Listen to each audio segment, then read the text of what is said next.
What's going on, my peeps? Let's see.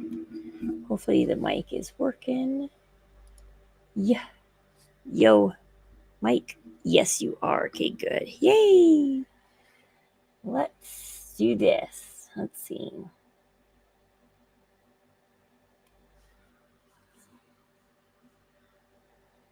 Let's see.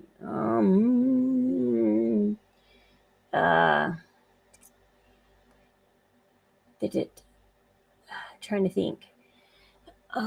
Chat, that's right. Okay, chat on the screen. Chat on the screen. Everybody can see the chat. Let's go back to here.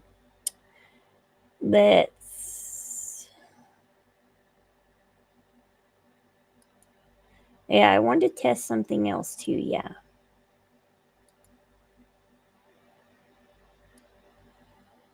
There's a couple things I wanted to test. Because I was wondering. Okay, and then what happens if I just. Because I was wondering. Yeah, I wonder. I think I like this region thing. Because it's going to work. Okay, so first off, we got a few things we want to talk about today. We're going to start, of course, with the Gypsy Rose stuff that is going on lately. Everybody's been asking my opinion about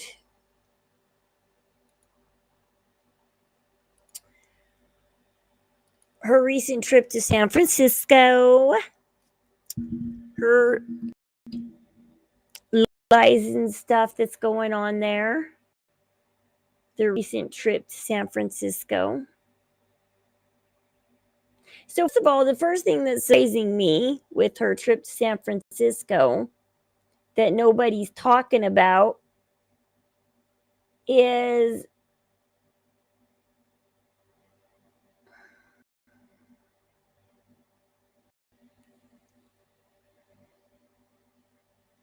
when they asked Gypsy.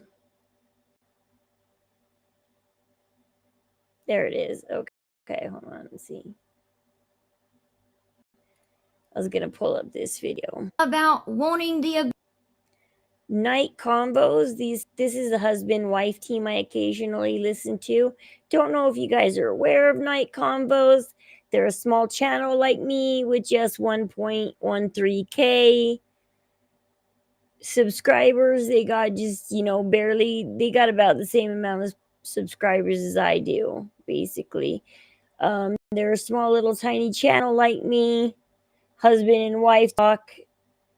Well, I know they talked the Gypsy Rose case. I haven't looked to see if they talked anything else, but they do talk the Gypsy Rose case.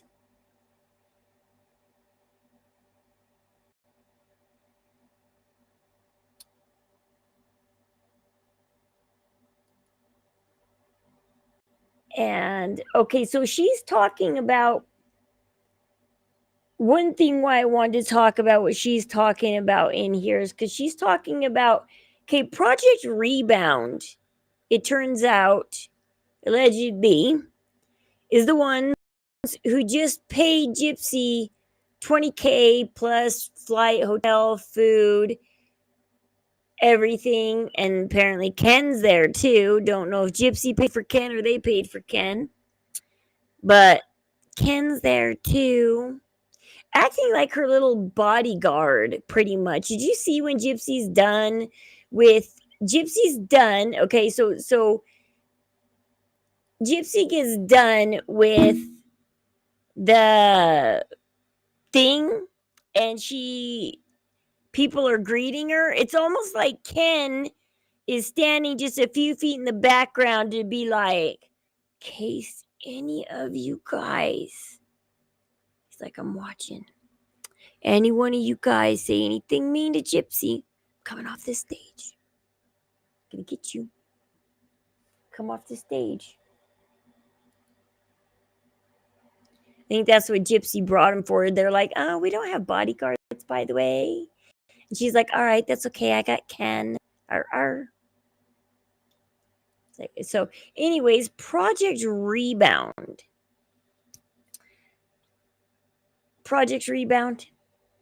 I have a suggestion to you so you don't piss people off. Now, I understand that your whole project is to support formerly incarcerated people on their journey through successful reintegration in a college setting. So, here's the thing. If you wanted to help Gypsy Rose, if you wanted to prove what you do, Project Rebound, I should go look up Project Rebound, see exactly literally everything they do, because I guess I had it wrong in my head what they did. Project. Because do they just put you through college? Because, first of all, Gypsy didn't go to college in prison, and she's not going to college since she got out of prison. And they just paid her $20,000. Couldn't they just give her $20,000 in formerly incarcerated students?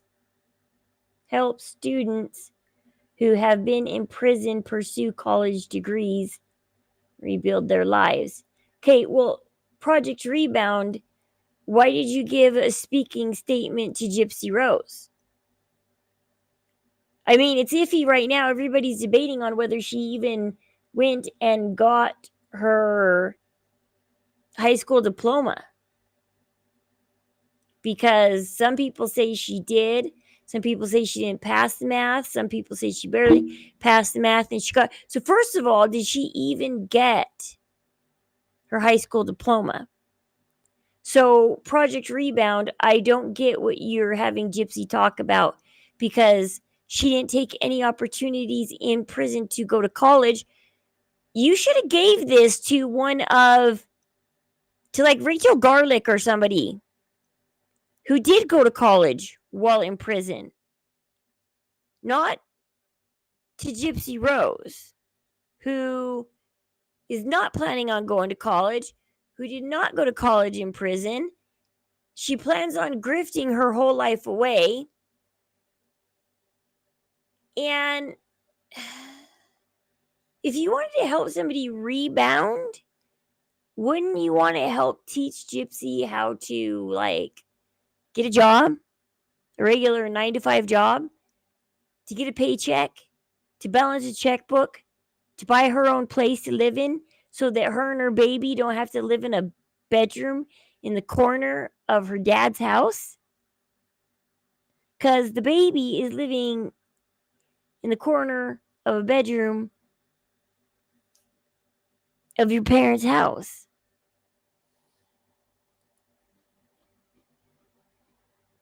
Seriously. Like Project Rebound. Like, formerly incarcerated, prospective, and enrolled.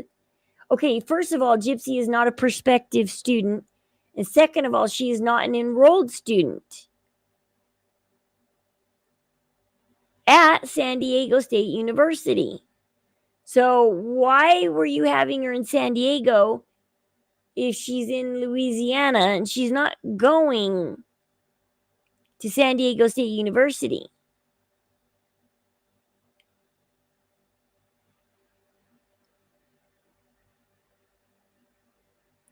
And she's not going to take that $20,000 and turn around and go get a high school or a college education with it. She's going to go spend it on more makeup. She needs to earn more money right now because she needs more makeup she's running out of money to be her makeup influencer.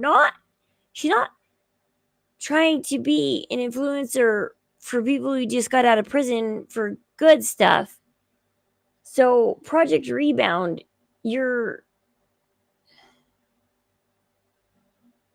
why don't you find somebody? I'm sure you are California. I am sure you can find plenty of incarcerated people in California that will take a speaking engagement that has gone to your university while incarcerated.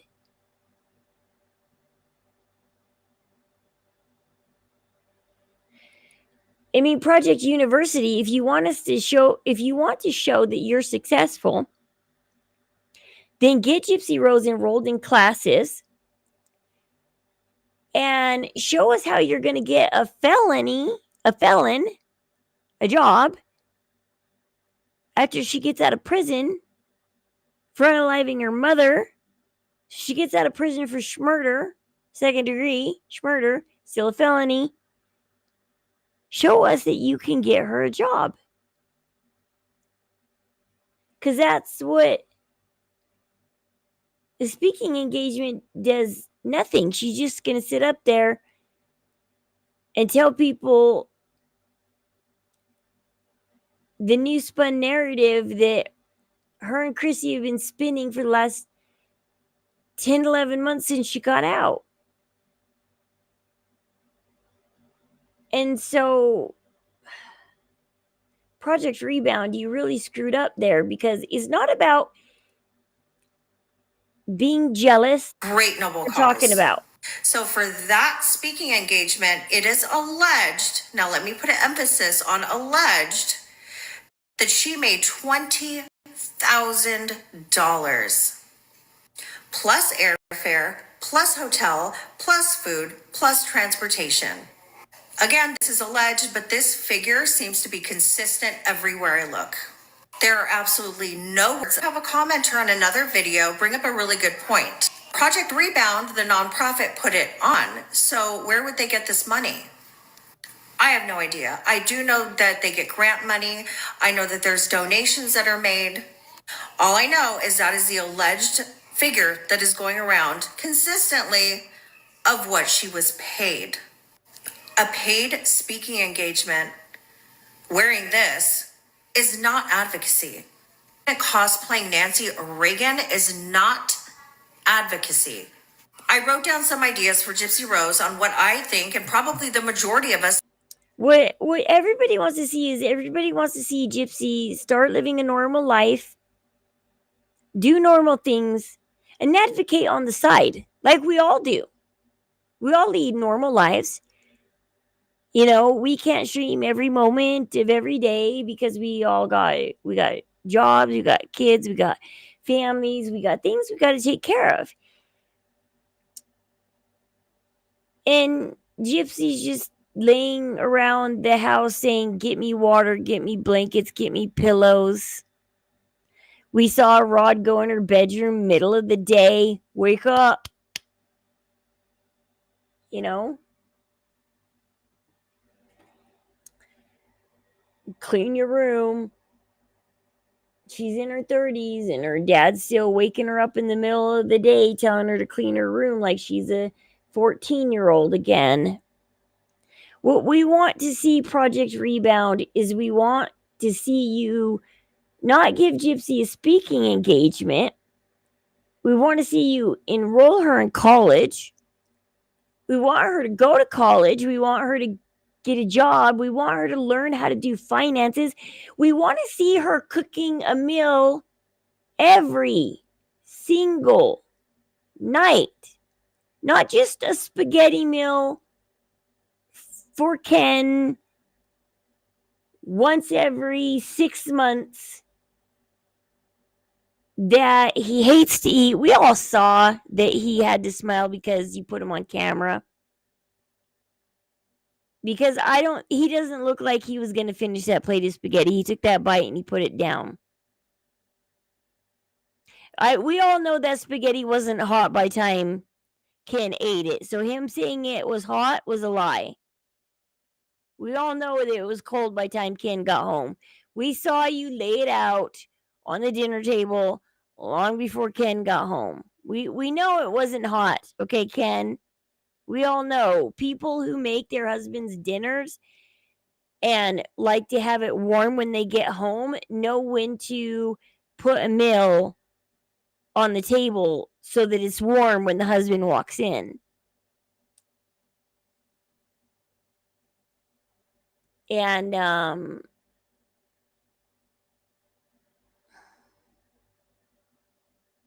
we want to see her cooking meals every single night. We want to see her learning skills to take care of that baby.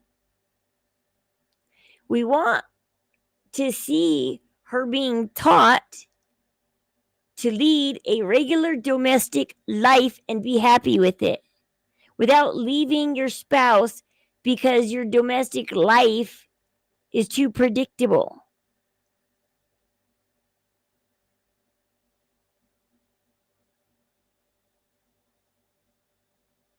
I mean, that's all. If you want to be a mother and you want to have a baby, you have to live a predictable domestic life pretty much.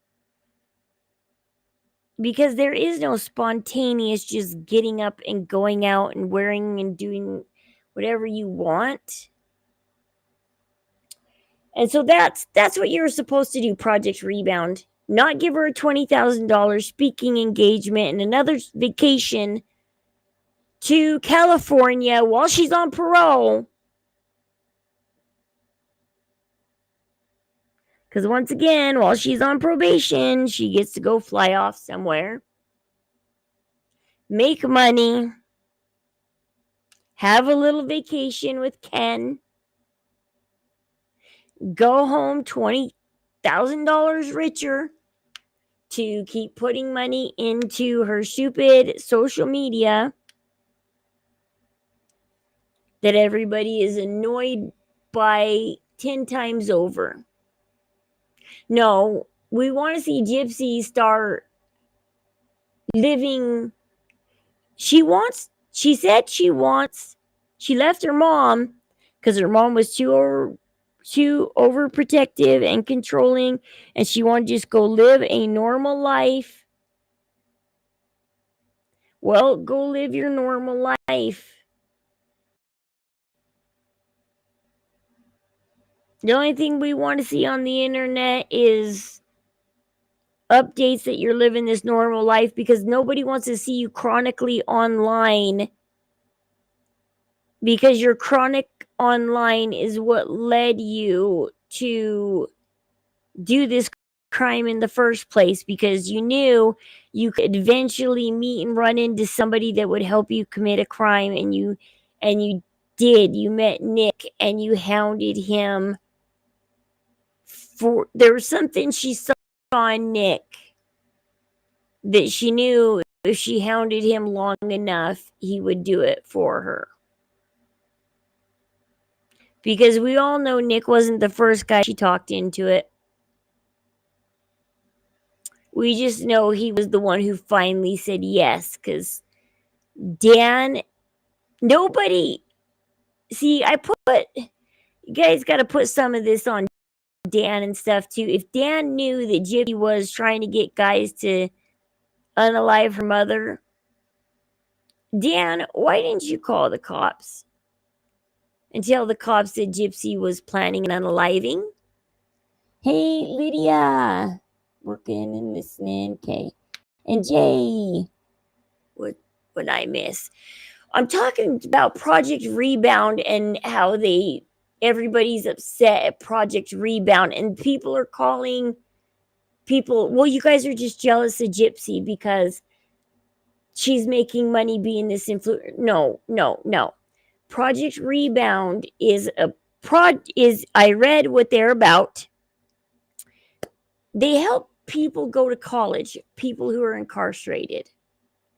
Instead, they hand Gypsy Rose a speaking engagement. When I would rather see Project Rebound shouldn't have handed her a speaking. First of all, what's she going to speak on? Project Rebound. She's not a successful incarcerated person. Because first of all, did she get her GED? Yes or no? That is a question. Did she really get her GED while in prison? That is a question up in the air. Did she really get it? Okay. Second of all, she never went to college. Not while she was incarcerated, not after she's been out for almost a full year now. And in that full year's time, she has just followed her dumb heart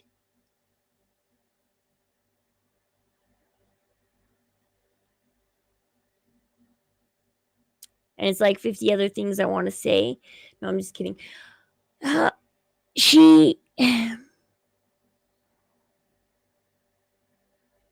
is not a success.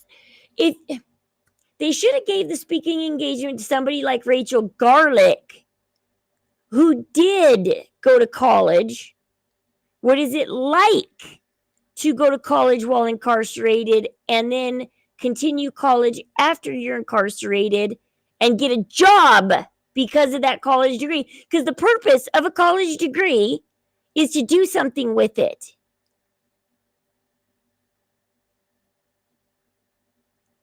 To get out there and do something with that degree.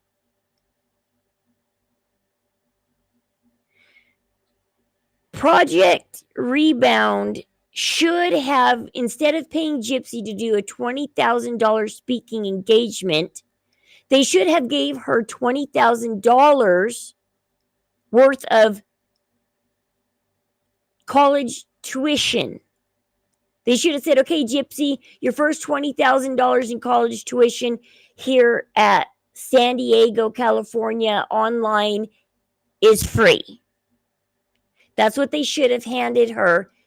And in a year, give her 1 more year, and in a year, when she has got a year's worth of college under her belt, then you give her the speaking engagement. But what success does Gypsy Rose have to talk about?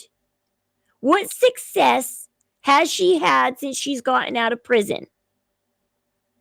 She hasn't gone to college. She hasn't gotten a 9-to-5 job. She's cooked one in a 10-11 month period that she's been out. She has cooked one dinner, one meal in 10 months. She has cooked one meal for her spouse or her significant other. One meal. Okay? Why isn't she cooking dinner every single night? Why isn't she working a 9-to-5 job and paying rent or mortgage on a house? When she got out of prison, why didn't she use her money as a down on a home? Because she doesn't have to technically live with somebody to be paroled out of prison. She has to just live somewhere. And you can live on your own.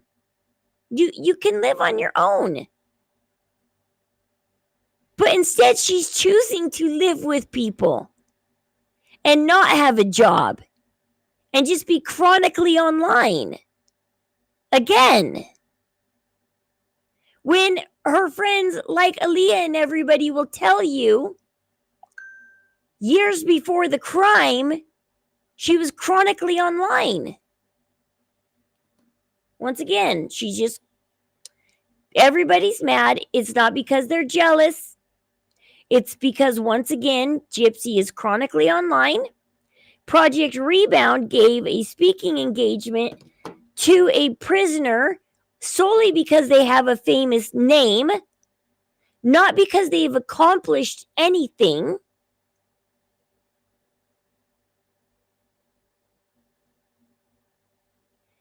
I'm trying to put it in better words for everybody, what everybody's throwing a fit about. It's not that we're jealous of Gypsy. It's not that. It's the fact that, what does she have to speak on? Her story, her narrative that's already been spun? Her lies that she's already spun because her mom's not here to tell her side of the story? Okay, and then so anyways, while she was in San Francisco, apparently a news station decided to interview Gypsy, and I'm surprised nobody's mentioning this. But while she was on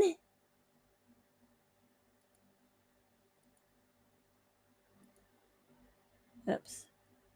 About Do not buy new windows if you live in Utah. Americans living in zip codes starting with 84 are being paid to switch to energy efficient windows.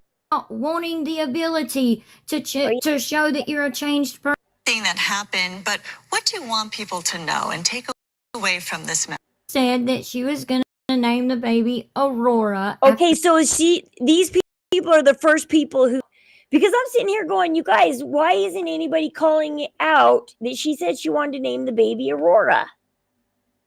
Nobody's called it out except for Night Convos. I'm surprised they called it out. And I'm glad they did, because I'm sitting here going, nobody else is calling this out. I haven't watched this full video, so I didn't see that they did call it out. But apparently they did. Because I'm like, you guys, if you're poking out her lies, last I knew, she's like, and I'm your mom, and this is your dad, and you're going to be Aurora.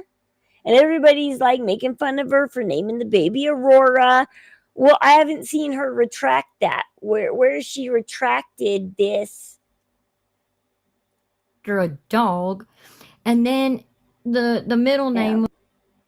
This morning, thank you for being. Just pay attention to her body language very close. And the middle name, the middle name, Raina said the middle name is Aurora Raina. You are. And your story has been well documented, and a lot of people have been following your journey and everything. Her story's been well documented, all right, but it hasn't. Sorry to pause so much. I'll apologize now.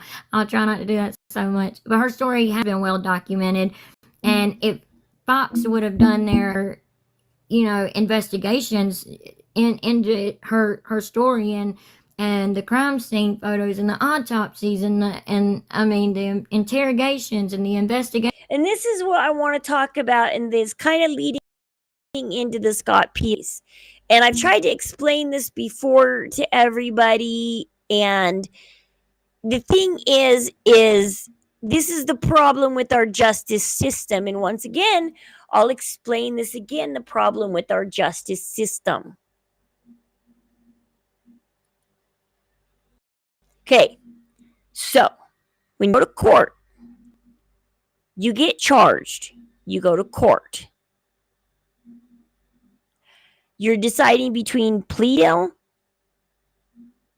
and trial.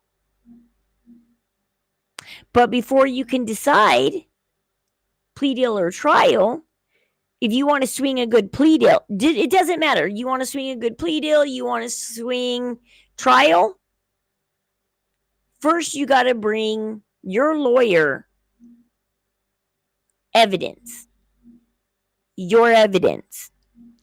Because the only way they're going to swing a plea deal is if they, A, see that they're going to lose and they don't want to lose, or B,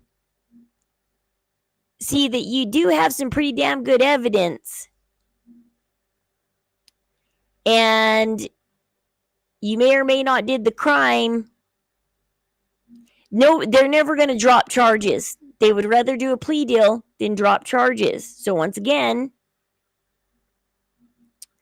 they're going to, if you bring good evidence,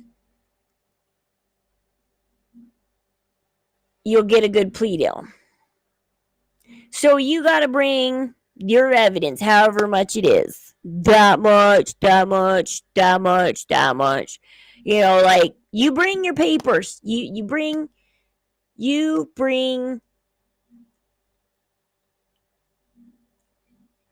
evidence. You bring your proof, okay?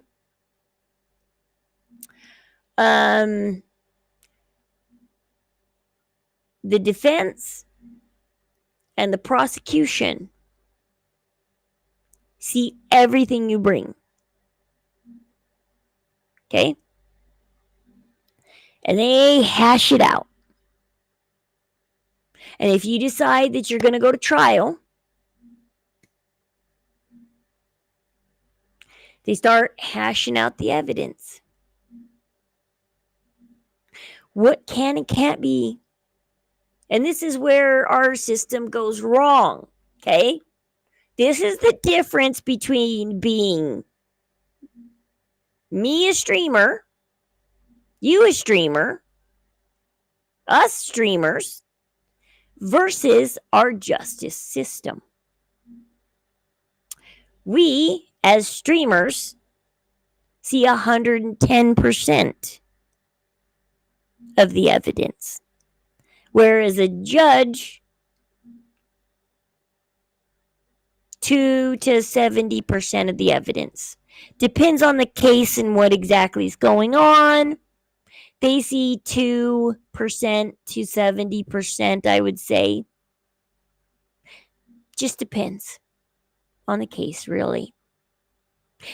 But the judge and the jury never, like I said, for every 10 pages you bring, the judge might get a C1, might get a C1, or none.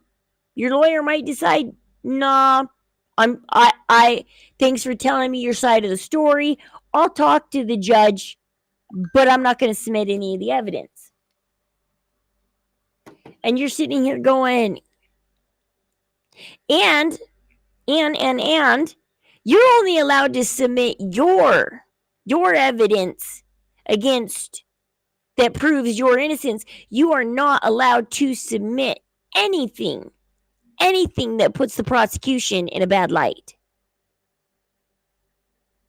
You are not allowed to, anybody sitting at that prosecution table, you're not allowed to put them in a bad light at all. No. You somehow you got to defend yourself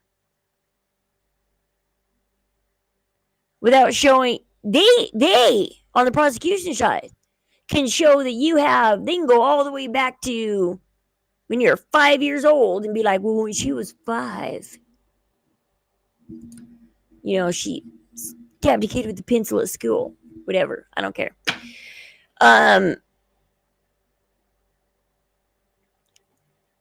But you are not allowed to go 5 minutes ago on the prosecution. Be like, well, 5 minutes ago, he totally stabbed me. No, you're not allowed.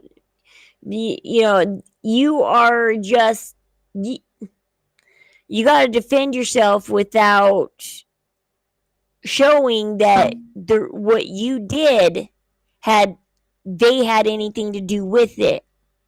On some cases, I mean, not every case is the same, but generally, the prosecution is allowed to say anything they want about you at the defense table. But the second you say anything bad about the prosecution, or you're just non-compliant, you are rude, you are mean, they will call you every name under the book to the judge. Because you are putting them in a bad light. They are allowed to lie. They are allowed to do wrong. They are allowed to present a false case and present it to the judge as it is a true case. And if you try and prove that it is a false case, they are just going to find more things to hang you. Our justice system is very, very, very unfair. As a streamer, yes, we see 110% of the evidence. We get to see all the evidence in its entirety and then some. And some of us have degrees and are able to interpret some of this evidence and bring out new possibilities that could have happened just from looking at this evidence and interpreting it and saying, well, actually, what if this happened? Because like I said, Gypsy Rose case, nobody's exactly wrong right now because nobody knows what happened until Gypsy or Nick speaks, and possibly Dan speaks. Nobody knows what happened to Dee Dee except for 2 or 3 people in this world.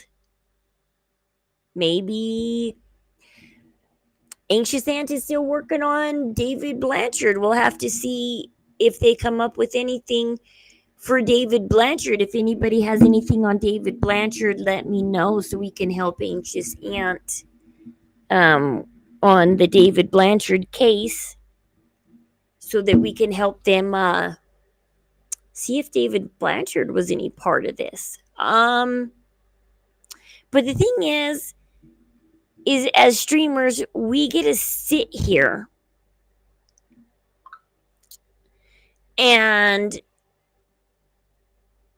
hunt down evidence and pull out evidence and work with each other as streamers and give each other ideas and pass each other ideas and whatnot.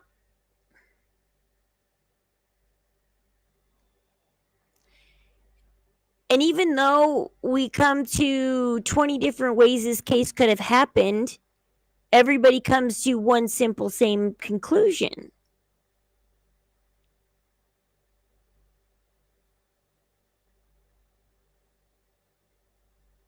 That she either pressed Nick long enough that he did the crime, or she manipulated Nick long enough that he did the crime. She lied to Nick so he would do the crime.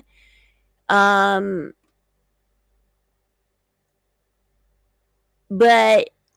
if it hadn't been for Gypsy, Dee Dee would still be here. Nick wouldn't be in prison. Gypsy's the instigator of the whole situation. What is she doing free?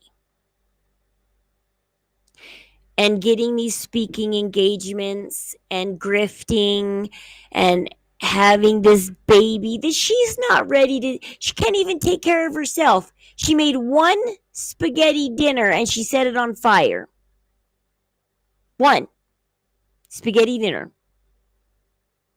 And it set on fire. Was she cooking on a gas stove? Because it's even worse if she was on an electric stove. Because you know what? I have only maybe once in my lifetime set an electric stove on fire. I was sitting there talking to my mom at a table once. I don't know who was doing the cooking, me or her or both of us, but her electric stove set on fire. Eeh. But I have set a gas one on fire a couple of times. Gas is a little bit easier to set on fire. But do not get a beginner cook a gas stove. I am not a beginner cook and I still set one on fire. I have a gas stove, but I still have a house, so I'm doing good.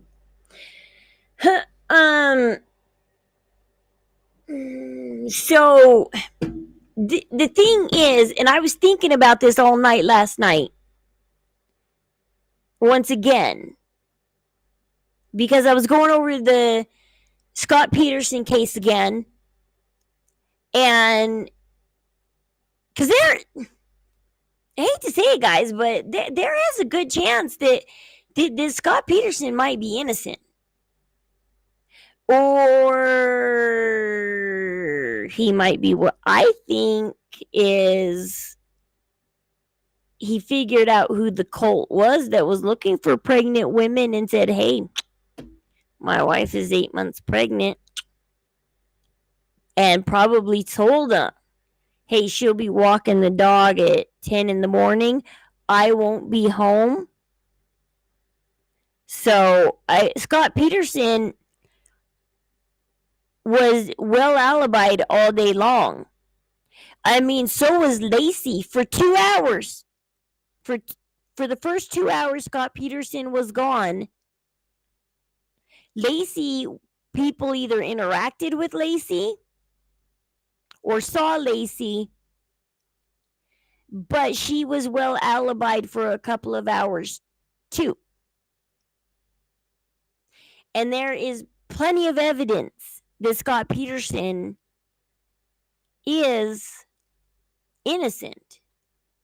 However, watch his case and they will tell you, once again, the evidence that shows that Scott Peterson is innocent and the evidence they wouldn't allow in court. Because, like I said, oh gosh, there's 80 boxes of Scott Peterson trial evidence. And imagine, that's what they allowed in court.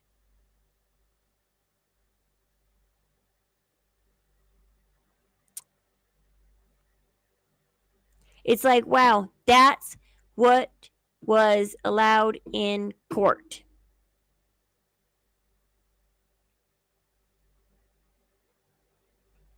That's not what was.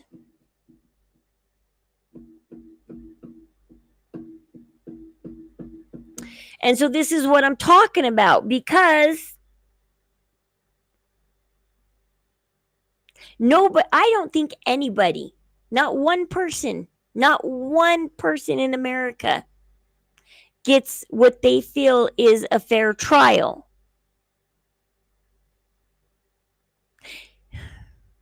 Even if you win, because when I won mine, I still was upset at the lack of evidence that they allowed in the case, and my husband wanted to testify on my behalf, and they wouldn't allow him to.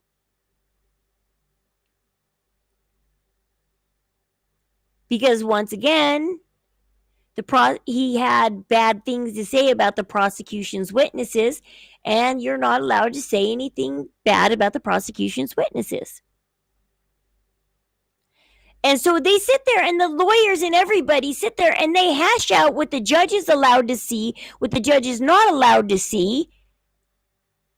And you cannot just walk into court and talk to the judge like a regular human being and say, this is my side of the story.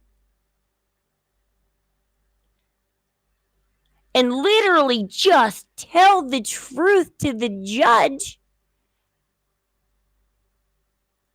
And then the judge can decide if they need to even pursue court.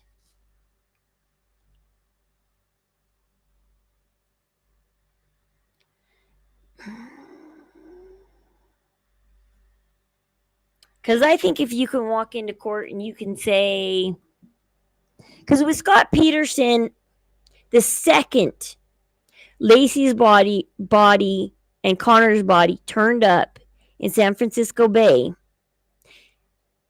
he was arrested solely off the fact that he did go fishing in San Francisco Bay. There was no other evidence against him. Everything else was circumstantial. Circumstantial is not beyond a reasonable doubt. There was a couple of jurors that they found out later that lied by omission on their little questionnaire, and were kind of biased against Scott.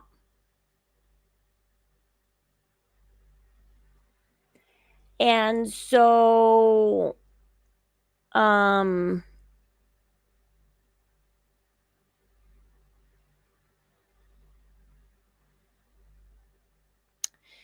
he didn't get, they said he got 11 fair jurors. That redheaded strawberry shortcake juror wanted to see Scott Peterson go down. She already had it in her mind he was going to go down. She had an attitude towards Scott Peterson and abusive men. But you know what, Scott Peterson, he was an abusive husband. He was not. Him and Lacey never fought. They got along really well. The only thing is Scott never wanted to have kids, and Lacey did. That's the only thing that they ever differed and fought on, was kids. Lacey wanted kids. Scott didn't. Okay, there was another Gypsy Rose video I was going to show. Let's see. Because there's that one. I'm surprised they caught the name that she lied about, the baby names. Because I was like, is nobody catching this?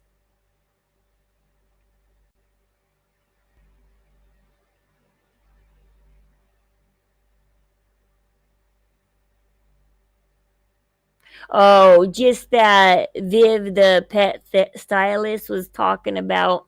Because I mentioned it a little while ago about Gypsy, how she looked better. It was on one of my. I mentioned how Gypsy looked better. We were going over my last live I did. We were going over Nicholas's trial, and I asked on my live. I said, "Don't you think Gypsy looked prettier and younger when she was in prison? The second she gets out, in a couple months, her hair is frizzy and dry, and she's aging, and she's like, her weight is just fluctuating really bad. She was skinnier in prison, and her hair.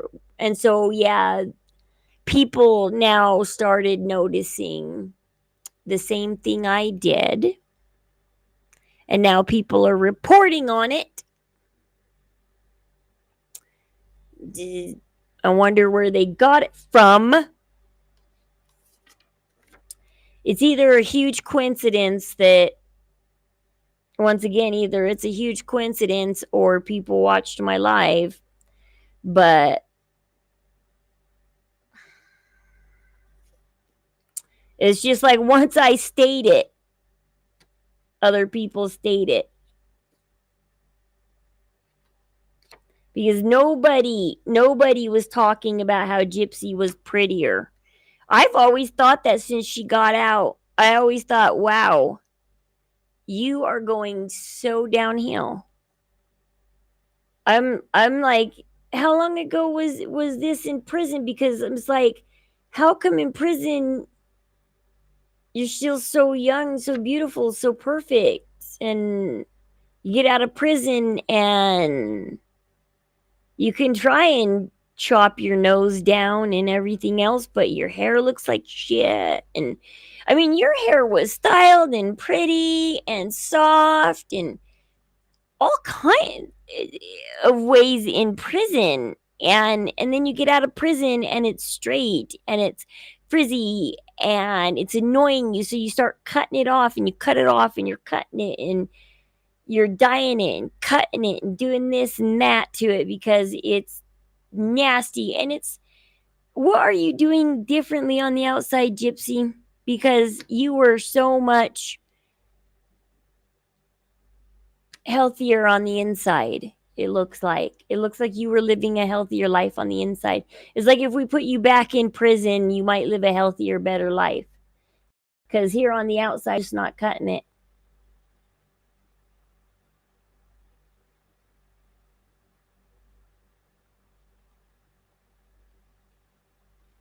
I wanted to talk over also the Madeline Soto case, but with 13th hour here, because I wanted to surprise 13th hour with something crazy.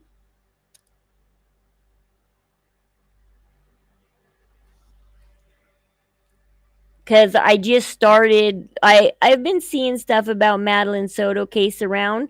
What is really weird is February 26, 2024, 2 kids went missing that morning. 2 different states, not too far from each other. We're talking, I think, what? Tennessee? Florida?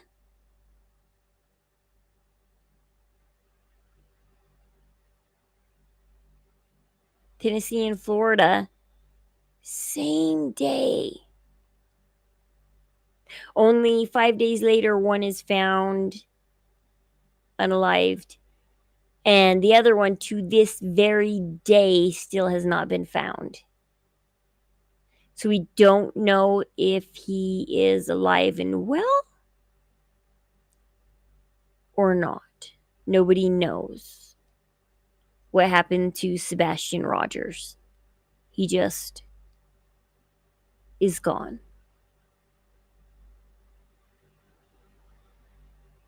And Madeline Soto was found 5 days later, unalived. And her case,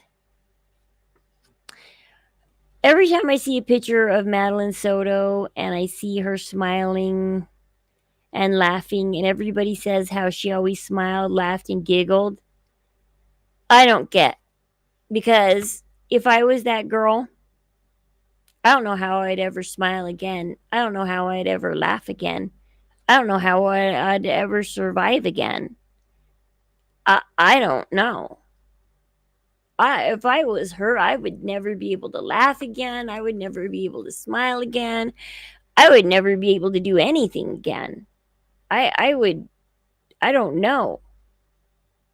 She was 9 when she was 9, and Stephen Stearns was 34.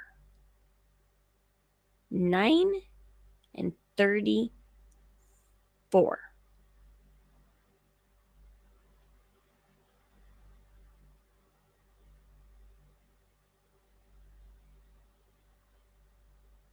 It's like 26 years difference.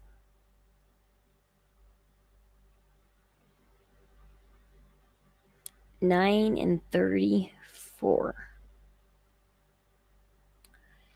And that's how long the mom's boyfriend, on and off again boyfriend,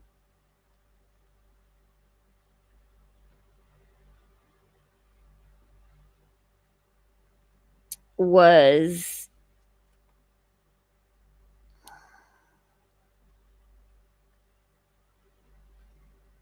I would never be able to smile again. If this Stephen Stearns guy is a big guy.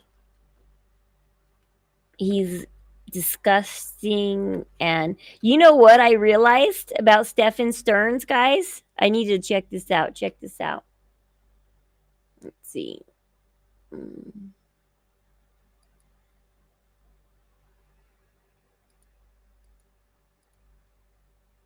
Okay, hold on. Let's look up.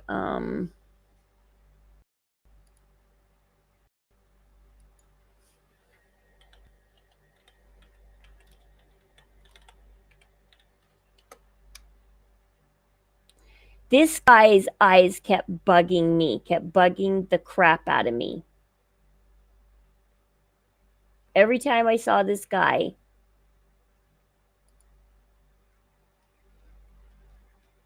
his eyes kept bugging the crap out of me. And I think I know why now. I was going to look at this. This is an okay picture of him.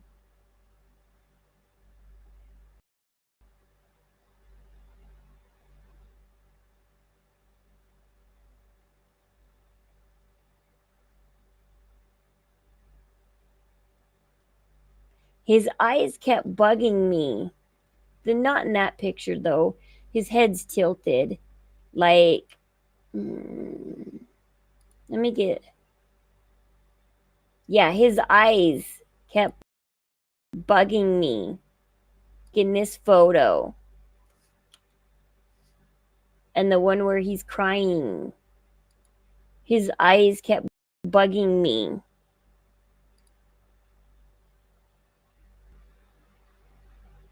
I kept looking at his eyes going, you're bugging me.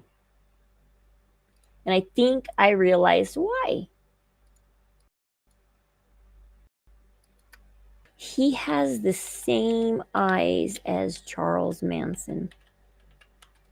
He's got the same look in his eyes as Charles Manson. When you look into Charles Manson's eyes, Charles Manson has those weird eyes. Okay, let's see. That's Charles Manson.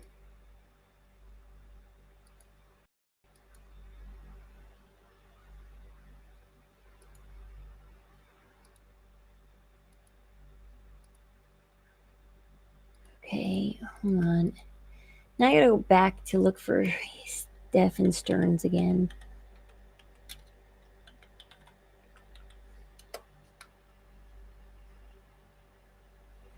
It's hard going between these tabs.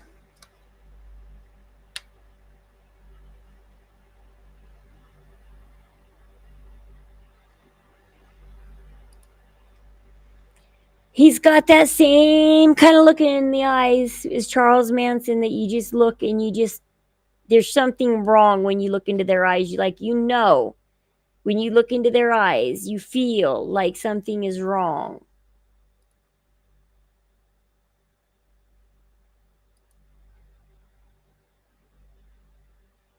And that's how like Stefan Stearns comes off to me. Like, he's got that same just crazy look in his eyes, like Charles Manson. Maybe this one? Just kidding. I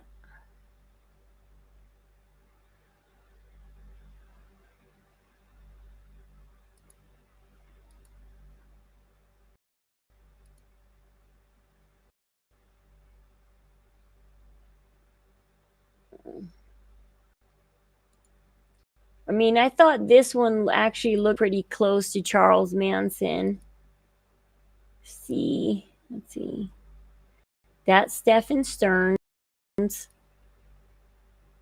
This is Charles Manson. Yes.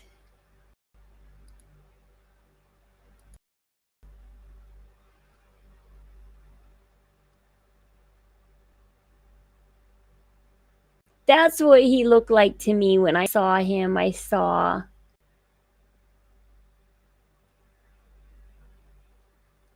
Charles Manson in his eyes. His eyes just didn't look right. There was something about him that just didn't look like a regular man's eyes. That was just off about the eyes.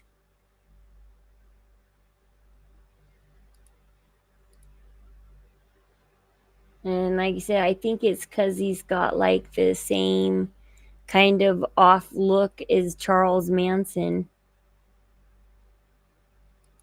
Like, just the way he looks at you is, I don't know how you can look back at somebody like that and, I mean, their eyes are just so unnatural, unreal.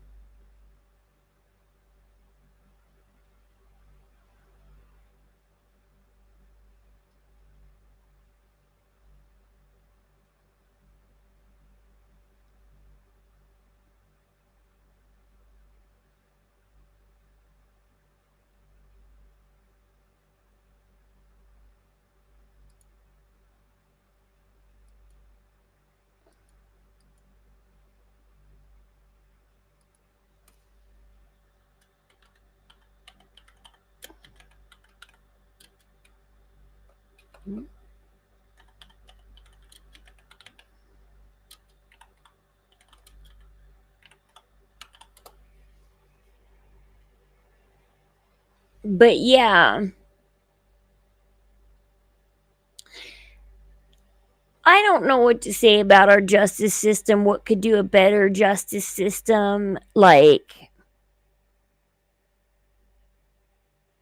I said, because we get 110% of the truth. And so we can look back at cases like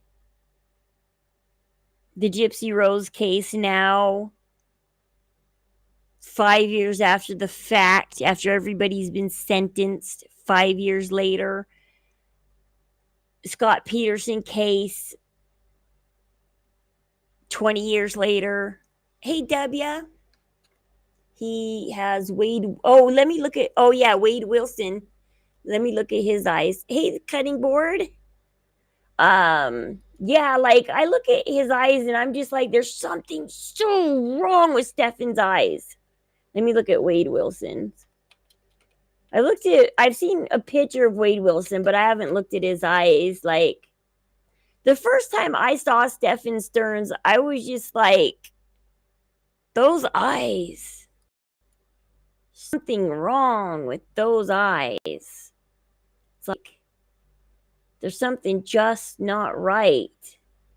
Something not completely human about them. And then, yeah, it made me realize, I was like, it feels like I'm looking at Charles Manson.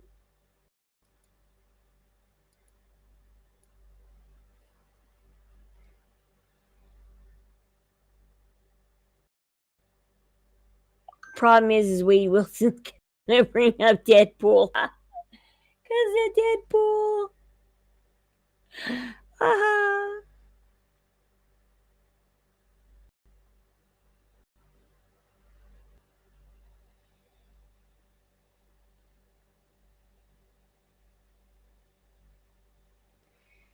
But I cannot believe that in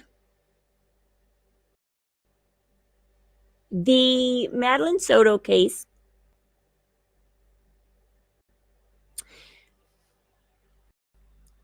thank God to Stephen Stearns' parents for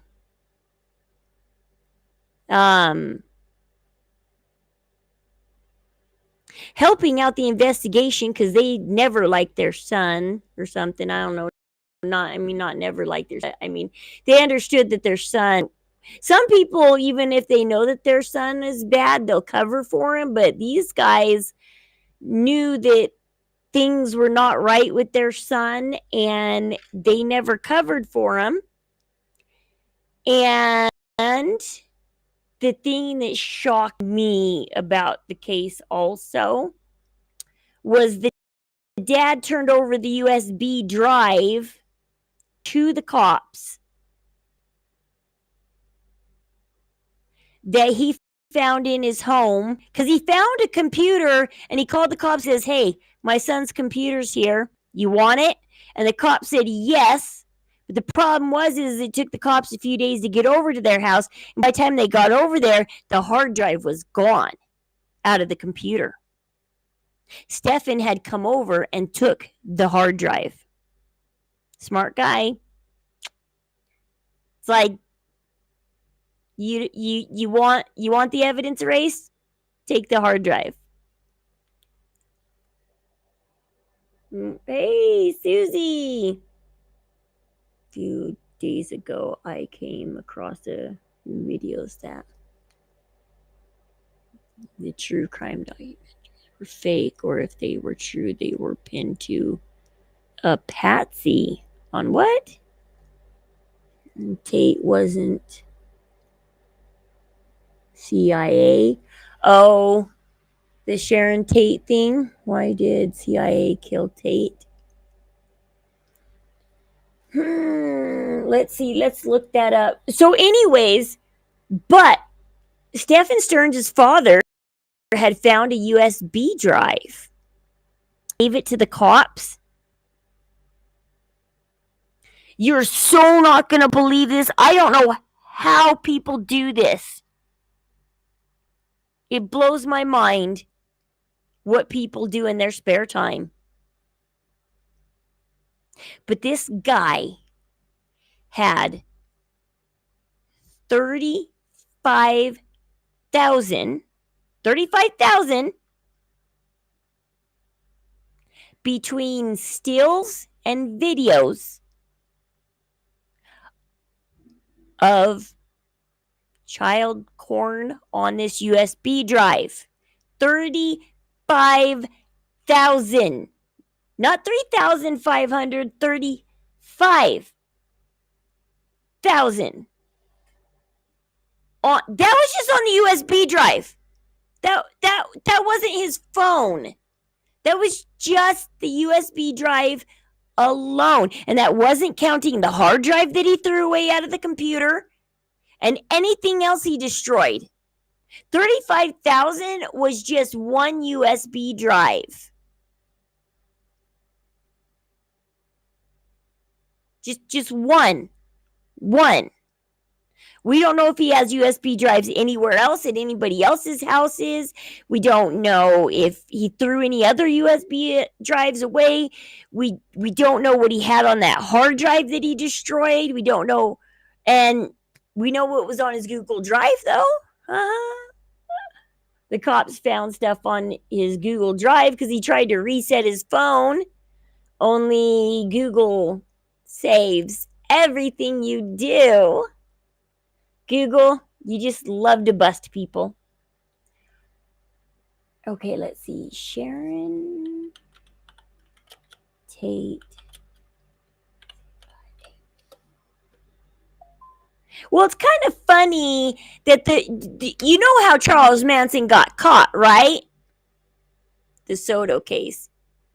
Okay, so Madeline Soto, so her mom, Jen Soto, the parents are divorced and the dad lives out of state. So Jen is a single mom that takes care of her daughter. And when her daughter, Jennifer Soto has an on-off again boyfriend, Stephen Stearns.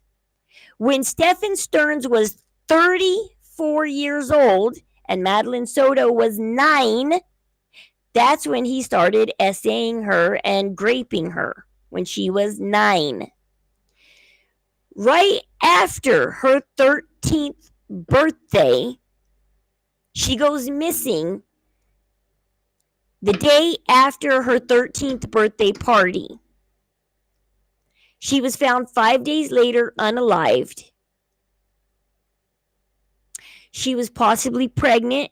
I need to look further into that. Did the autopsy show that she was pregnant?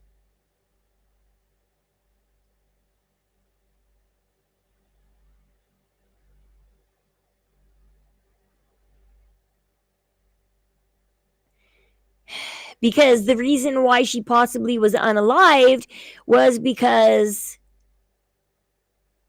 she got pregnant and this 39-year-old guy was the daddy. Because at this point now he's 39 and she's 13. And it's disgusting. And this just happened this last February. This case just is still, he's in his first court appearances right now. The Stephen Stearns case is freshly going on right now.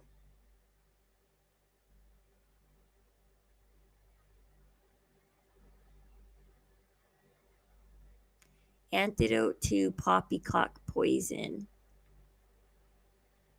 Yeah, I was unfamiliar with the Soto case until a couple of weeks ago, and then I started looking into it, and I was like, what? And this guy had like 35,000 things of child porn video between stills and videos on a USB drive at his parents' house. 35,000. This guy was nothing but completely obsessed with.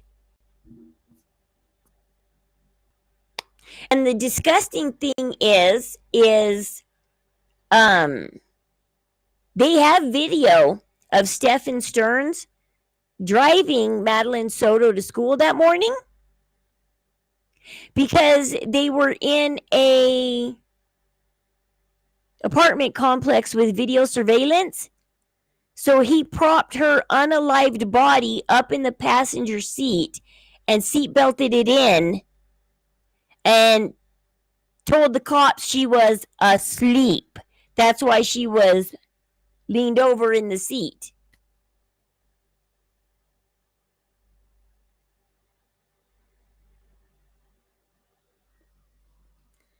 Heard he slept it. Well, so the mom, Stephen, and the 13-year-old daughter all slept in the same bed together. A king-size bed in the mom's room. Because Madeline Soto didn't exactly have a room of her own.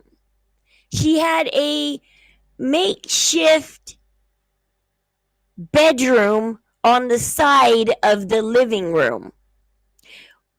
while Stephen Stearns slept in the mother's room, and there was a guest bedroom upstairs. A guest bedroom that nobody slept in. But the mother didn't give the daughter the guest bedroom so she could have her own privacy. No, the night that Madeline Soto, the last time the mother saw her daughter, was she came home from work and she wanted to get a good night's sleep, and she had forgotten to take her meds earlier that day, and so she needed to take her meds and get a good night's sleep. And so she told Stephen and Madeline, both of you go sleep upstairs in the guest bedroom. She said, I want to sleep in the bed alone by myself tonight. I don't want anybody kicking me, hitting me, anything. I want to be alone tonight by myself. And so she sent Madeline to sleep with Stephen upstairs, both of them by themselves. Not Madeline to her bed, to her room. She sent her upstairs to be with a 39-year-old man.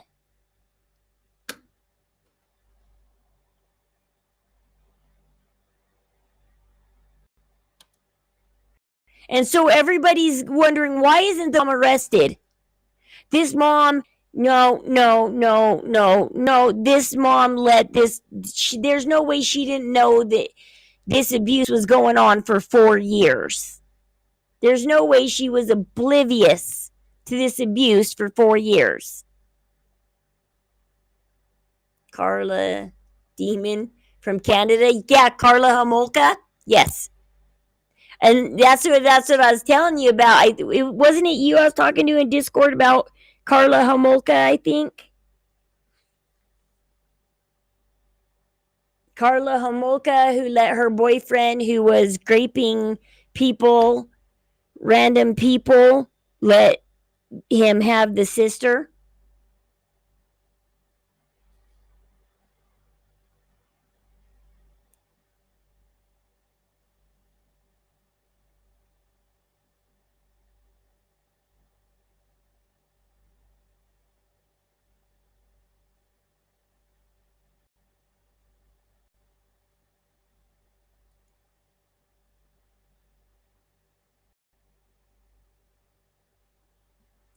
Yeah, Carla Homolka. I don't get why women do this. How do men find these women like Carla Homolka and like the Menendez brothers? He comes to America, and the woman apparently he finds to marry turns the other way, while her sons are in their bedroom screaming because they're getting raped by their father, and she just walks the other way.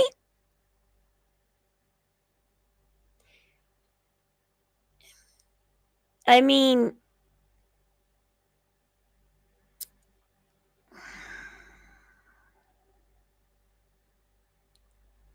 yeah, you're saying that Carla is got a husband and kids, and she's free and living a good life. And America is the only place that we like to jail people for a lifetime or to death or something of that nature. Because other countries, for murder and stuff, they hold you for like 15, 20 years, then let you out. They hold you for a good amount of time, and then they let you go. Like England and stuff. Other countries do not hold people. No, you get 20 years in America for drugs, not schmurder. Schmurder's lifetime thing. In America, we overdo our prison sentences. We give you.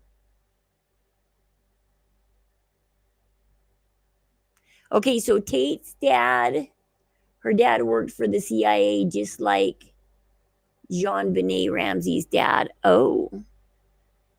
No, JonBenet Ramsey's dad he owned his own business, I thought.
I can't put Bailey Sarian's videos on YouTube because every time I show a Bailey Sarian video, I get copyright strike.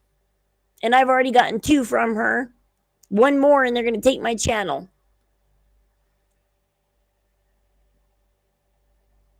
Oh, he owned his business, but he did work for the CIA.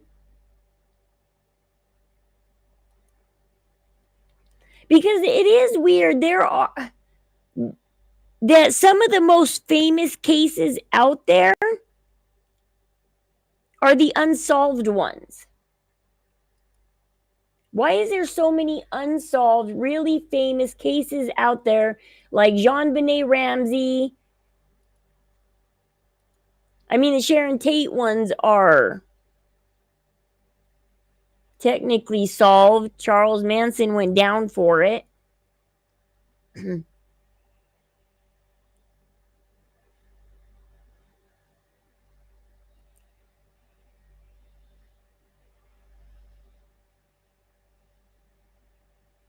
Okay. Because, yeah, I know that the John Ramsey had his own business and did his own thing, and that's why he was so rich. Because he had his own business, but it was for the CIA.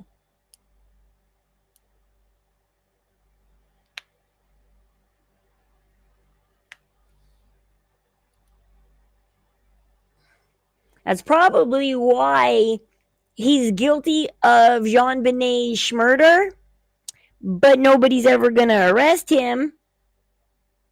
Because I guess if you're part of the CIA, nobody's going to arrest you. You're going to get away with unaliving your own daughter.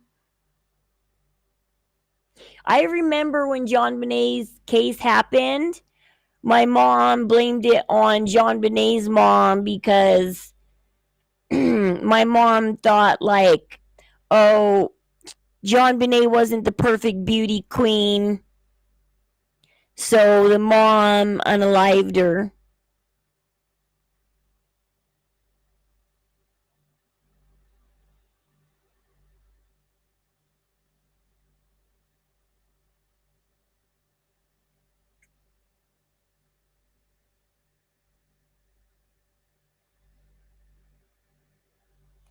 Well, that's the thing. If it's too wild to believe, oh, the CIA, that's crazy, that's conspiracy theory, then they get away with it because, well, it's too crazy to believe. Just like right now, what things are going on with the deep state. And I was just watching a thing on Jim Carrey before I started streaming. Very interesting. Because Jim Carrey started speaking out about the Illuminati in Hollywood and how people are joining the Illuminati and stuff.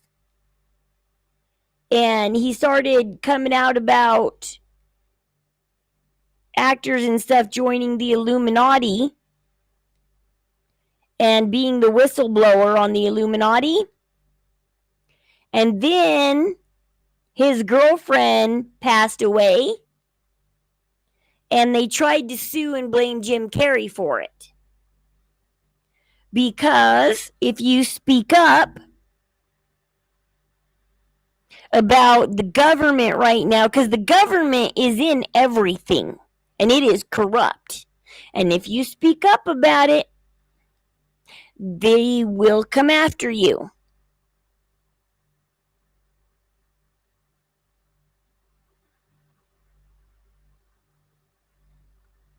That's why my husband doesn't want me talking certain things on my stream.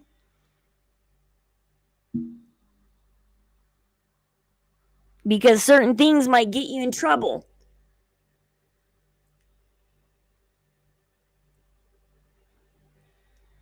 Yeah, W. It was the deep state that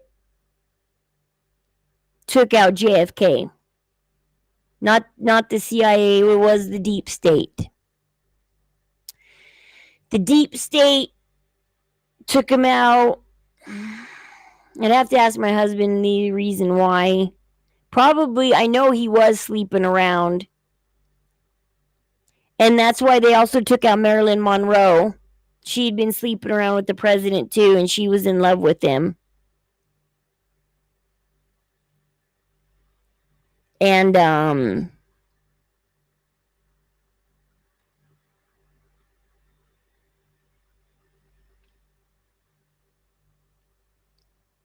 there's this one person that you can watch on YouTube.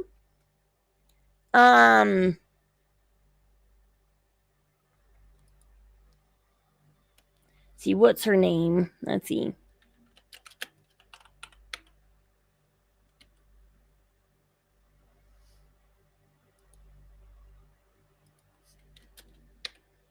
She talks, it's Ask a Mortician. She talks about why casket stayed closed.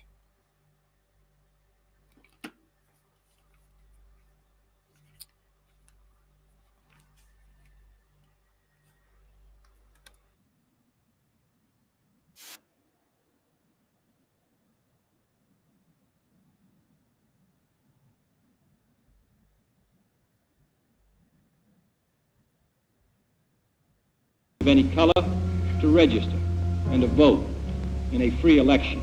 I realize the pursuit of peace is not as dramatic as the pursuit of war.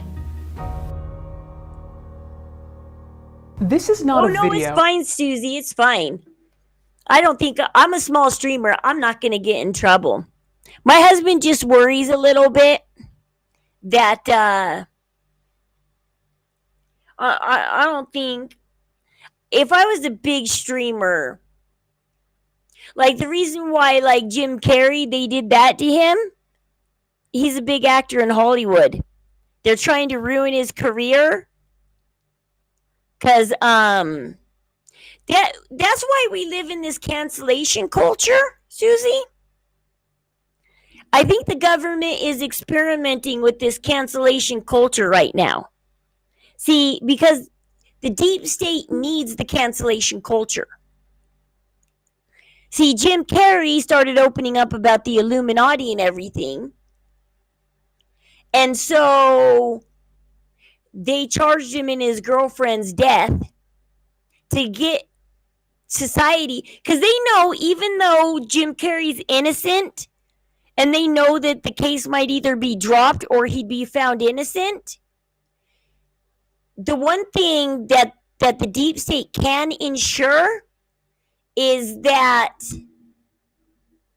No, I love going down the rabbit hole of conspiracy too. That's what this channel's for. Me and 13th Hour wanted it to be crazy conspiracy like this. We're a small enough channel that nobody's going to bug us. Nobody's going to care. But see, here's the thing.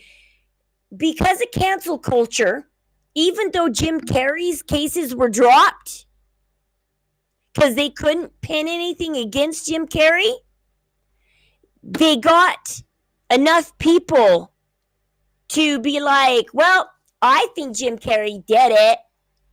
Just because they couldn't prove it doesn't mean he didn't do it. Because they used fake names like Arthur King. Funny stuff that Jim Carrey would probably use as a fake name.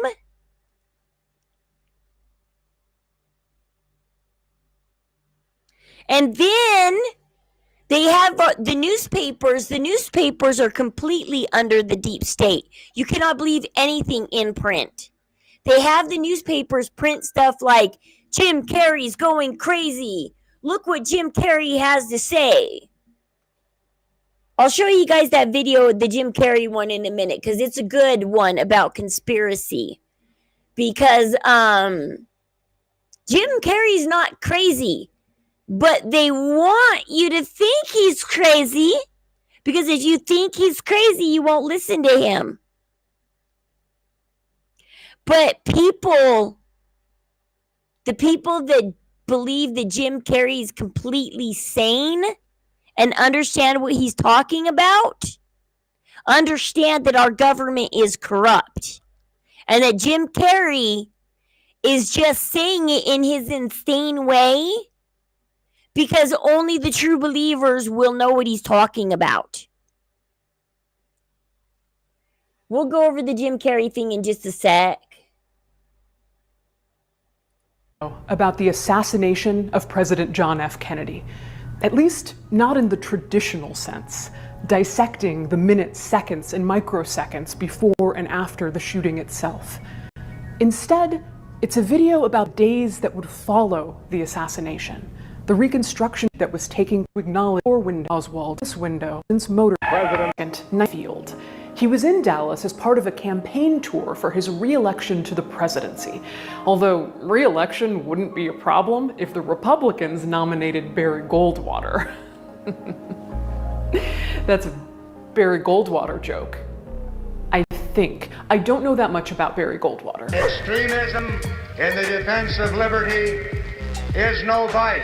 It was the president, along with his security detail, some close friends and aides dubbed the Irish Mafia, Vice President Lyndon B. Johnson and his wife Lady Bird, the governor of Texas, John Connally, and his wife Nellie, and the president's wife, Jacqueline, or Jackie, Bouvier Kennedy. They were all part of a motorcade that would take them through the streets of Dallas. The route had been published the day before, and people were lining the streets, although not all were Kennedy fans, mind you. There were those who thought Kennedy was a communist, a traitor. A sign read, "Yankee go home," courtesy of the Dallas Indignant White Citizens Council. But they decided to move forward with the appearance, and President Kennedy and Jackie greeted the public at Love Field. At around 11:45 a.m., they boarded a convertible limousine, along with the governor and Nellie Connally, that would take them to downtown Dallas. At 12:30 p.m., the motorcade was on Houston Street and made a hairpin turn onto Elm Street at Dealey Plaza. That turn took the president's open limousine directly in front of the Texas School Book Depository. People crowded the streets and nearby grassy knoll, waving and straining for a glimpse of the handsome young president and his beautiful wife, who was perfectly outfitted in an iconic pink Chanel suit and pillbox hat. At that moment, shots rang out.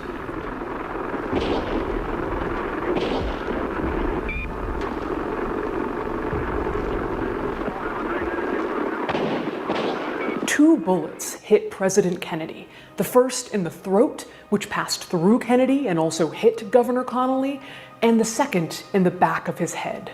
Chaos ensued.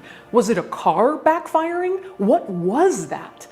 The car that held President Kennedy, Jackie, and the governor filled with blood.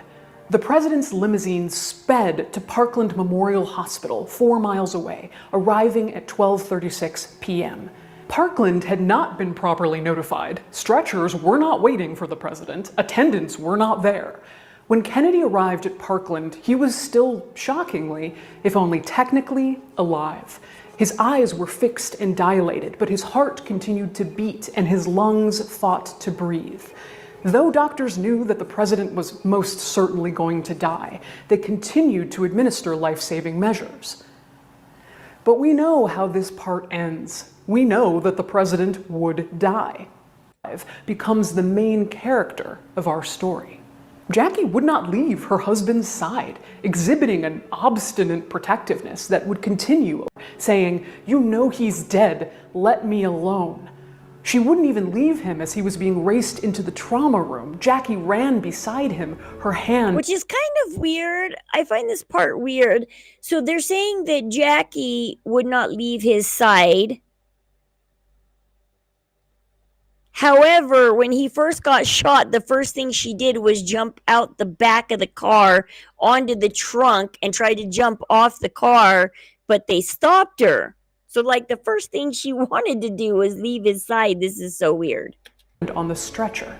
As doctors worked desperately, Jackie made a decision. "I'm going in there," she said. Part of it. CIA. Interesting. Go, I'll be back if you're still streaming. Nurse Doris Nelson, determined to uphold hospital policy, stood in her way. But Jackie would not be stopped. "I'm going to get into that room," she informed Nelson. Dr. George Berkeley, Kennedy's loyal personal physician, came to Jackie's side and offered a sedative, which she refused, telling the doctor, "I want to be in there when he dies."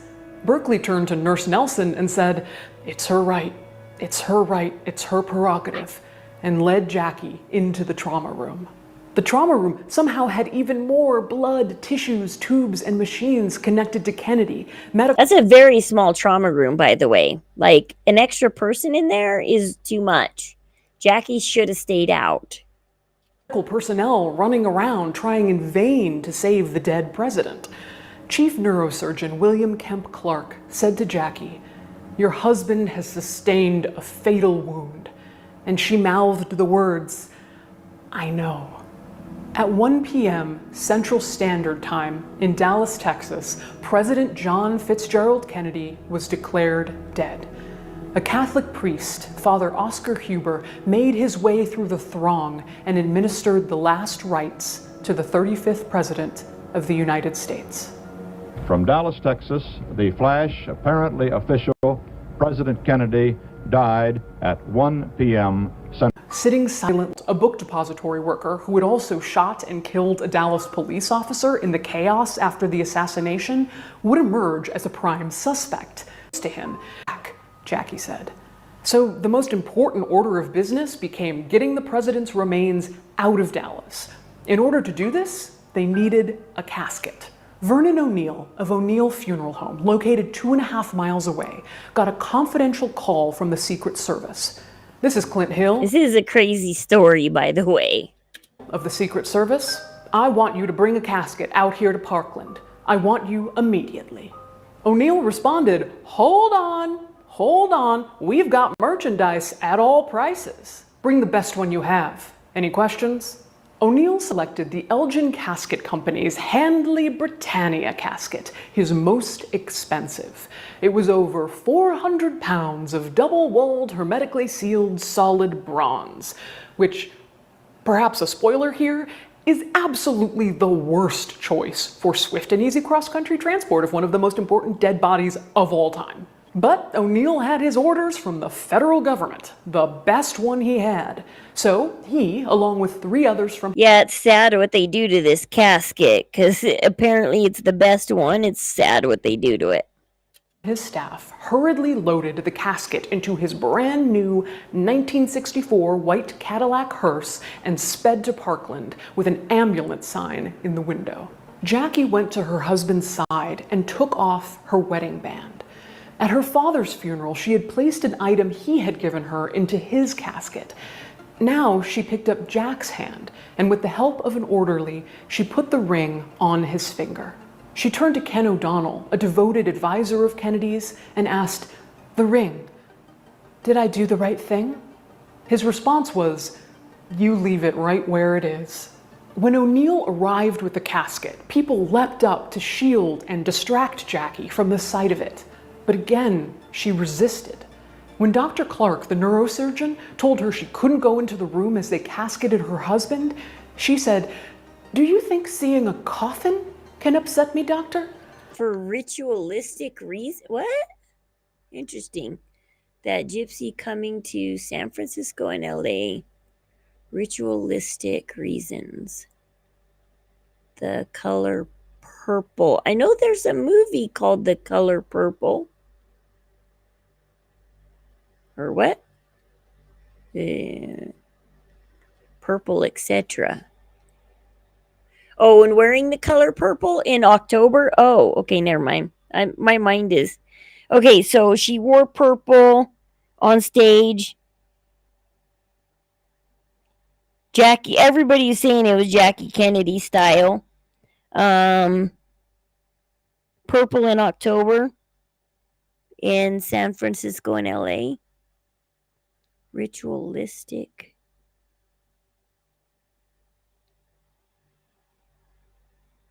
Is there something ritualistic? I know people are talking about how Gypsy and her mom practiced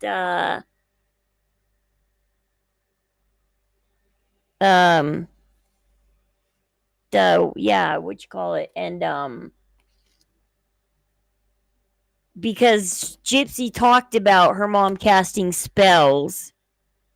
But what does San Francisco and LA have to do with it? Lydia. Let's see, what does San Francisco and LA have to do though with ritualistic? Because when anybody thinks of anything having to do with voodoo or anything, you do think of the Bayou and New Orleans. You don't think of San Francisco and LA. No, you think of San Francisco and LA if you want to go like party and have a good time.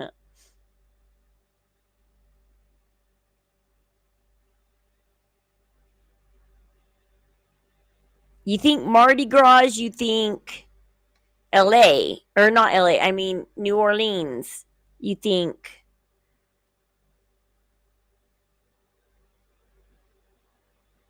but LA, when I think LA, I think like Hollywood and party and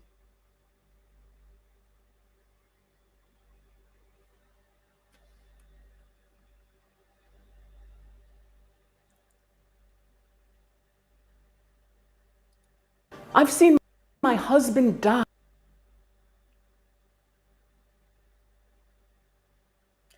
she's not getting to the part of what they do to JFK's casket. It's insane what they do to JFK's casket.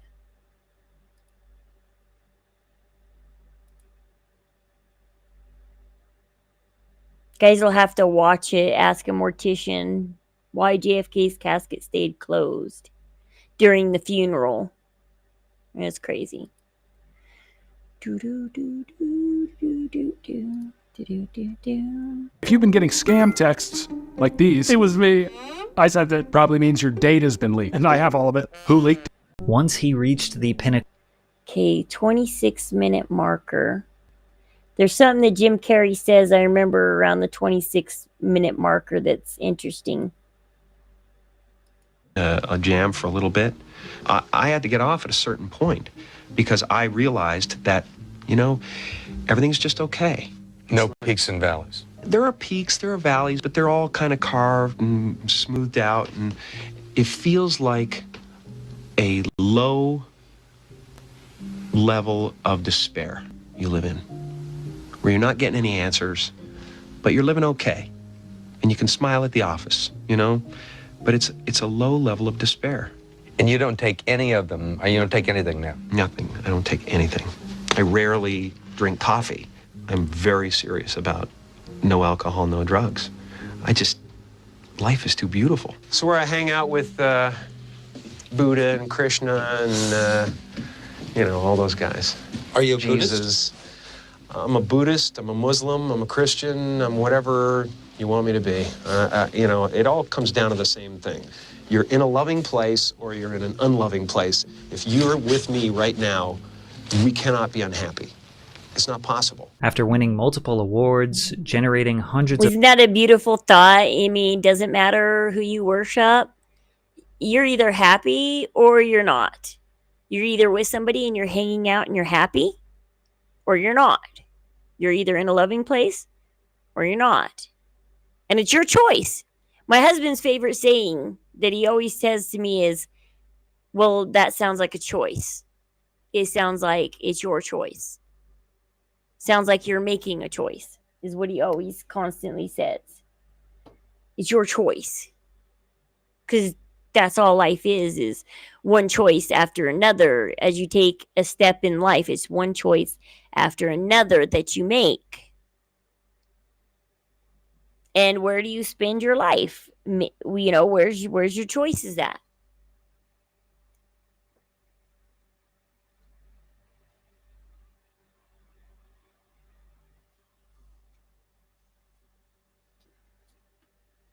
of millions of dollars and being considered a living legend in the entertainment industry. In 2009, Jim seemingly had an awakening through the readings of Eckhart Tolle, a spiritual teacher and self-help author. I woke up and I understood suddenly. Thought is responsible for...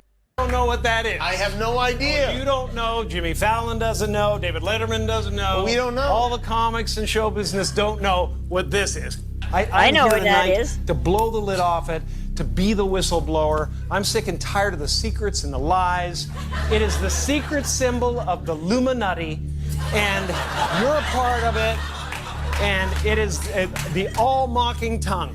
For years now, talk show hosts, people on television, people in sitcoms have been hired by the government to throw you off the track, to distract you, to make you laugh and stuff like that, make you happy and docile so you don't know what's really going on. And they get out there in the woods in a circle naked and they decide these things. You know what they're trying to do? Who? This thing is buzzing. Hold on. They're trying to turn us into, consumer drones of some sort. Hold on, I just got to get this. Yeah, listen, I'm in the middle of blowing the lid off some...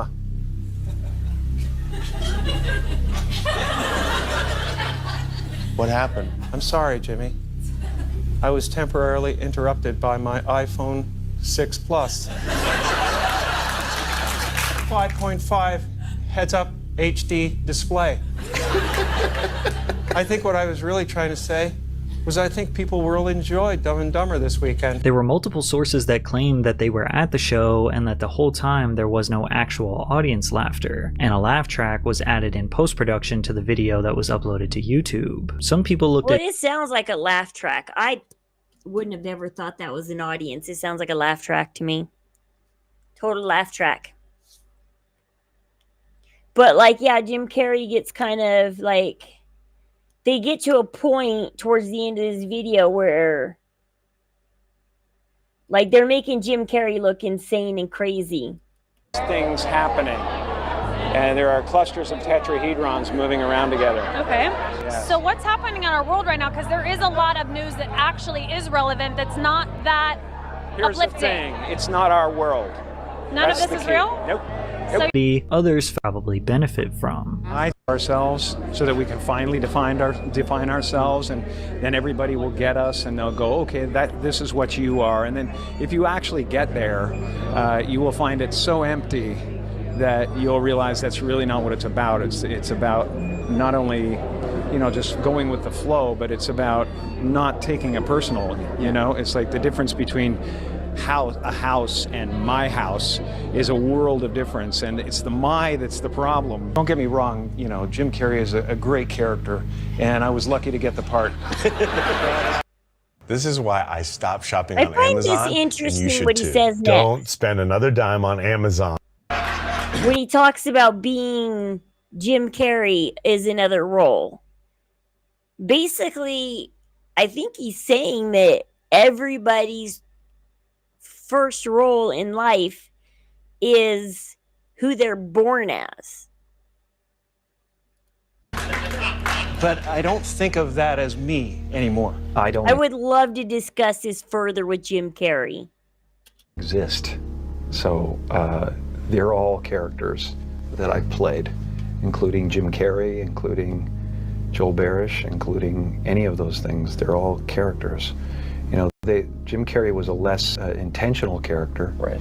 Because I thought I was just building something that people would like, but it was a character, you know. So it's, you know, I played the guy that was free from concern so that people who watched me would be free from concern. Carrey continued to express that his identity to the world is a character, not a real representation of who he actually is. As an actor, you play characters, and if you go deep enough into those characters, you realize your own character is pretty thin to begin with. You suddenly have this separation and go, who's Jim Carrey? Oh, he doesn't exist actually. There's just a relative manifestation of consciousness appearing, and someone gave him a name, a religion, a nationality, and he clustered those together into something that's supposed to be a personality, and it doesn't actually exist. None of that stuff, if you drill down, is real. That quote is very, very interesting. I find this very interesting because they say somebody gave him a name, a religion, a nationality, clustered it all together. Well, nowadays you want to add in the word sexuality in there. Name, religion, nationality, sexuality, blah blah blah. Because I told when I started my stream 2 years ago, and people started coming to my streams and meeting me and who I am and everything, and people would come in and they say, Rose, I'm gay or I'm trans or you know whatever. Do you accept that in your streams? Do you accept it? And I said it's all just a piece of the pie. It's just one slice of the pie of who you are. I said everybody is welcome here no matter what makes up your pie. And I referred to it as a pie, basically. And it's like, and I tell people, what do you want to be known by? Do you want this to be the biggest slice and this is what you're known by? You know, because I tell people some pieces are just little slivers and some are bigger, and you know, you decide, you know, what makes up your pie. And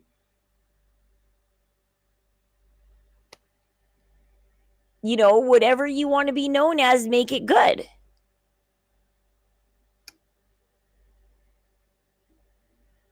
Whatever you want,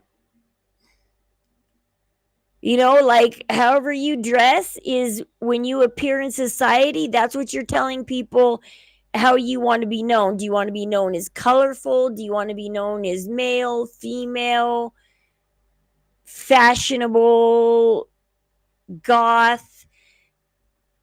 You know, there's all different, like when you see somebody, you're like, oh, they're a skater. Well, why are you calling them a skater? Well, they have baggy pants, a baggy t-shirt, they're showing off half their ass, and they're boxers, and they're carrying a skateboard, and they got long, unkept hair. You know? Oh, that's a preppy. Well, why do you say that's a preppy? Because they're nice, their hair is combed, parted to the side, you know, they look clean, they look polished, you know, and so how you walk out of your home and what you're wearing is how you present yourself to society and how you want to be known. To read between the lines when he says things. The Andy Kaufman, yeah. I remember the movie. He played Andy Kaufman, yeah.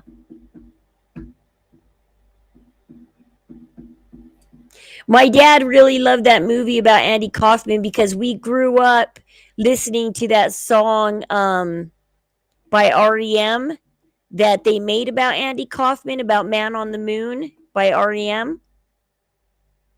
My dad's like, "Oh, they made a movie about Man on the Moon, the song that REM made about Andy Kaufman."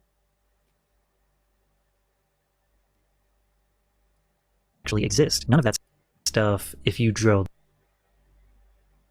But what he's saying is none of that stuff, if you drill down, is real. Because once again, you tell people, well, yeah, you do have nationality, you do have race, religion, you have a personality, you have all of these things. But when you get to the bottom of it, like, say you're rushed into a hospital, the only thing the doctor needs to know is male or female and your blood type, and that's it. Like, they drill you down to, am I dealing with a man or woman, and what's their blood type? Because other than that, we're all pretty much the same, except for there's things that matter about us, like to save our lives. It matters whether what kind of blood type you are in case you need a blood transfusion. It matters if you're a male or female, because when they cut you open, what kind of body parts are they going to see when they get in there? Where can they cut depends on if you're a man or a woman. If you're a woman and if you're pregnant, there's certain places they can and can't cut. Conditioned to be where we're at. Well, we're being conditioned right now because this is what's ringing in communism. They're sitting here making the LGBTQ community feel like they matter. They're making black people feel like they matter. They're making Jews feel like they matter. They're making all these people feel like they matter. Like their little group, their little minority group matters. Why? Because if you can get their little minority group to get out there and rally for you and be like, oh yeah, let's make this next person president because they love us. No, they don't. They just want power. But to get power, you need people to back you. And so they sit there and to play the game properly, you have to sit there and say, okay, well, if I pay a little bit of attention right now to this group and I get them to like me, I get power. And I'm gonna use this person right here just for a minute because they make me popular and that gives me more power. But as soon as power is achieved, you're nothing to them. You're nothing. And that's what everybody's trying to tell them. You do matter. You do matter. But you're going for the short-term relief.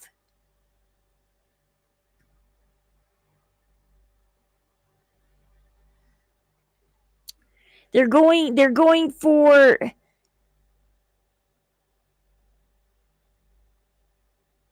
all these lies. They're like, well, okay, you guys want pronouns? Let's change the law. They tell you, let's just change the law. Okay. Well, what little do you know is that when they change the law so that the pronouns, so that you get the pronouns you want, well, they have to take away freedom of speech to do that. And once you take away freedom of speech, I'm gay, and they're going complete communism with they are. And I'm glad you see it, Lydia, because most people don't.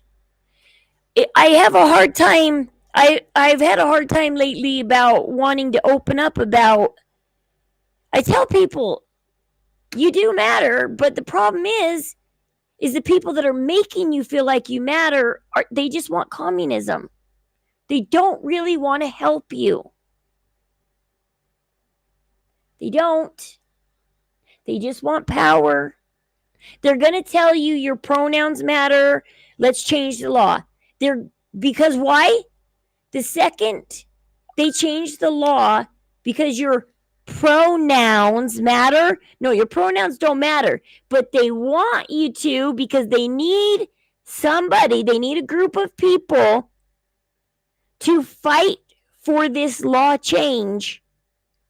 And if enough people fight for this law change, that one little law that they change is their foot in the doorway to change bigger laws like freedom of speech. And so they're going to use trans people and their pronouns.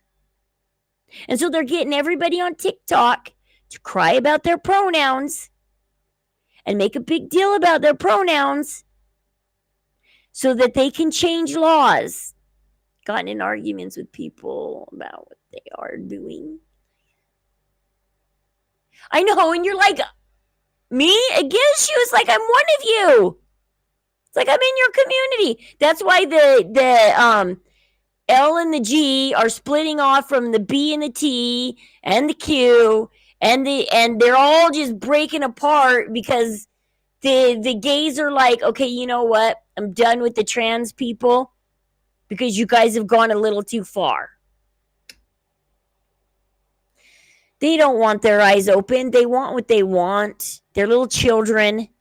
This newer generation has been, they've never had to learn hard work or anything because of new machinery and stuff, and our wonderful technological age we're in right now has given people a little bit allowance to be a little bit lazier in life.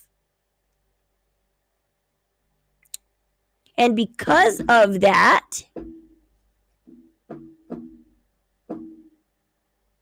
and they don't understand, it's like, okay,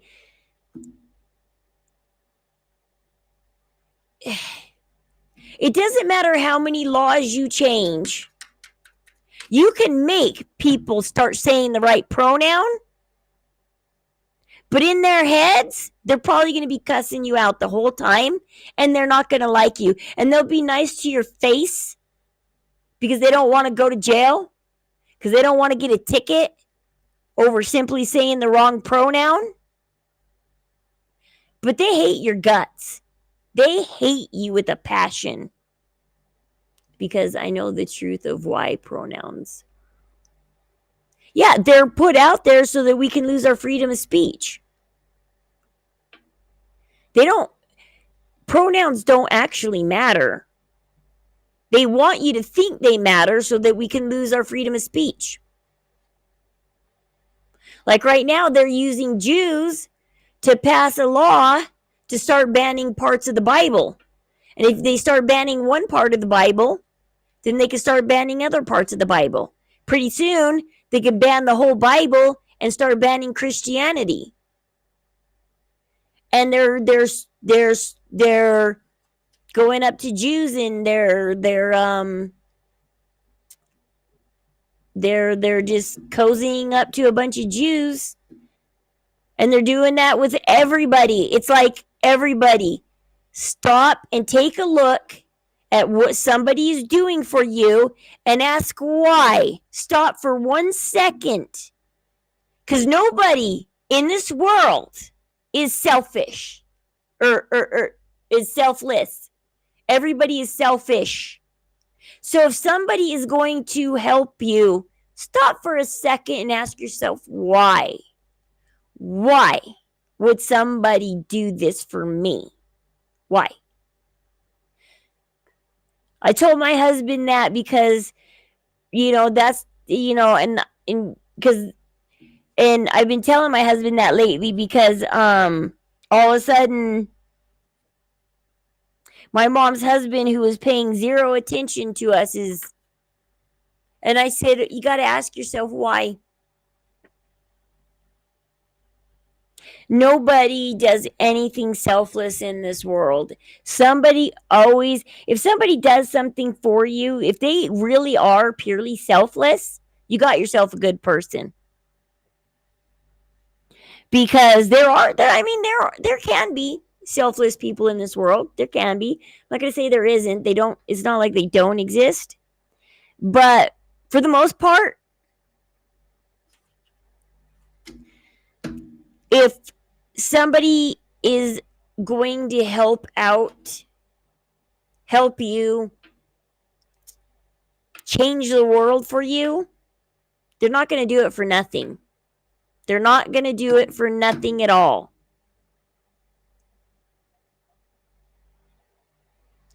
Well, yeah, they're making men weak, and they're especially, black people already had a hard enough time with fathers not being in the home. They are completely ripping through the black communities so that there is no fathers in any home anymore. And now they're doing it to the white community. But they're using racism, systemic racism, to do it.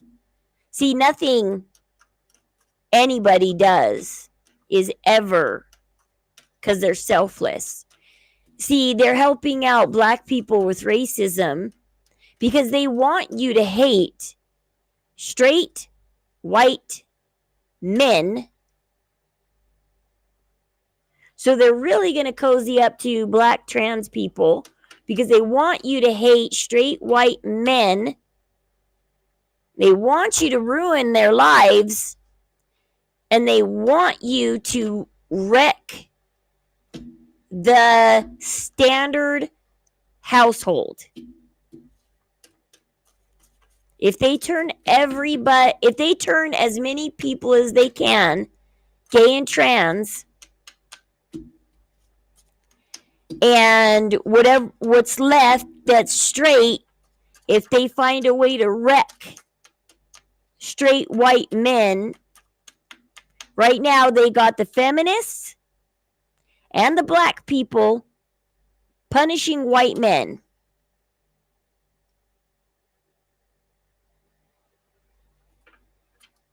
They got two groups laying it down, punishing especially Christian white men. If you are Christian, if you are white, if you are a man, they're going to wreck you.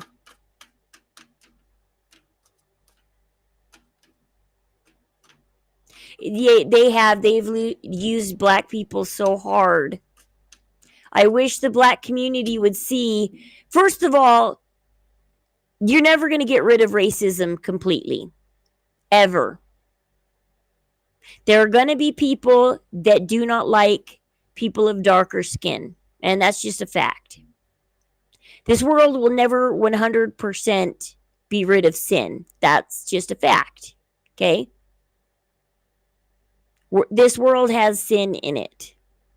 And it is a sin to hate somebody because of the color of their skin. And sin will always be here. As much as we wish we could get rid of it, it will be here. But where was I going with this? But I thought in the 90s, I thought we made great strides in the 80s and 90s to get rid of racism when we had stuff like The Cosby Show, A Different World, In Living Color, where Jim Carrey even came from. Jim Carrey in Living Color made him popular. A show about black people. He was one of the only white people on the show. I thought we made great strides in the 90s. I grew up watching all these TV shows, not caring that they were black. I would watch Family Matters along with other shows like what was it? What's the one with the world one with Corey and Topanga and stuff like that, and TGI Friday. It didn't matter. TGI Friday wasn't just for white TV shows or black TV shows. It was for any TV show that was popular, whether it was black or white. It didn't matter. And then after the Cosby Show, immediately after TGIF and the Cosby Show and stuff was on, you'd had a different world, which was a show about black kids in college. And it stemmed off of the Cosby Show because the Cosby's daughter they had her move over to that show. That's how they kicked off that show, was they had the Cosby's daughter go over there. And I think the son too. The son went to college over there. But I thought in the 90s, we allowed gay marriage, and gay people were starting to be on TV shows, and black people were everywhere.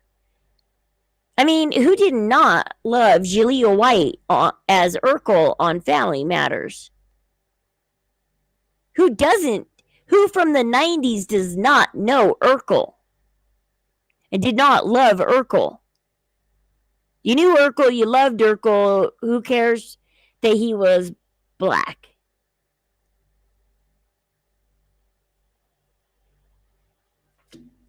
I thought that. See, that's why we went and watched that movie, Am I Racist? I thought a lot like Matt,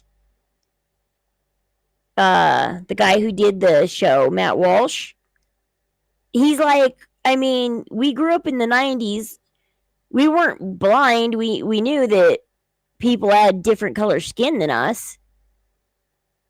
But we didn't feel like we had to talk about it every moment of the day. We felt like us as white people could watch a show like The Cosby Show and about a successful black family. The parents were doctors. They were well off. We didn't think, oh my gosh, they're black. What are they doing being doctors? You didn't think like that. When you went to a real doctor's office, you saw black, white, Asian doctors. You saw all kinds, male, female doctors, male, female nurses. Growing up in the 90s, I didn't know that there were feminists and that women didn't feel. I mean, I thought the feminists did their fight, because I didn't feel like as a female I was held back, and I felt like in the 90s growing up that it was much cooler to be a tomboy than it was to be growing out of that girly girl stage. Was people didn't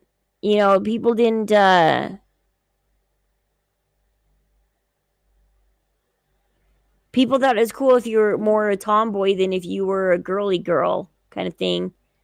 But I don't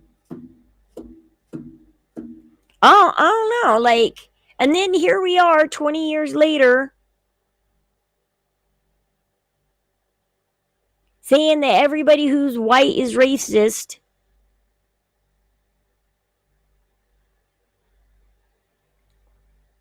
I used to watch that YouTube channel called Cinema Therapy all the time. Thought they were great until they started making small comments about we're white and we're sorry. And I'm like, no, don't apologize for crap. If you're white and you're not racist, what do you have to apologize for? Why apologize for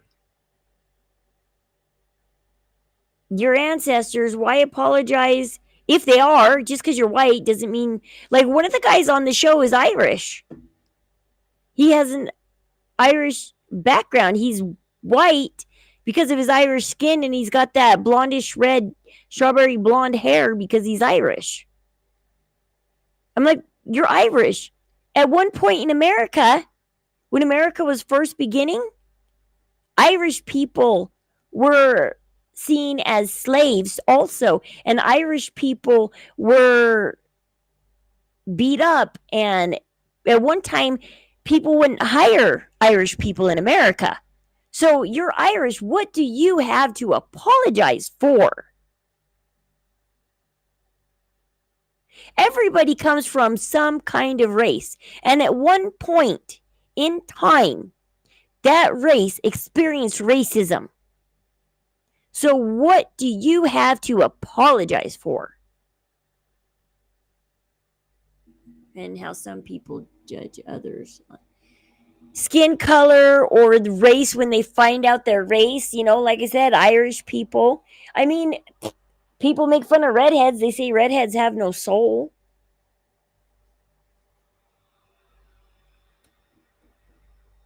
It's just a joke. Just kidding. But like this Irish guy is apologizing because he's white. But go look at Irish history, and especially Irish history in America. Tom Cruise and Nicole Kidman even made a movie about it, about being Irish and coming to America and the racism they got when they got over here. People did not like the Irish. So I don't see why an Irish person is apologizing for anything.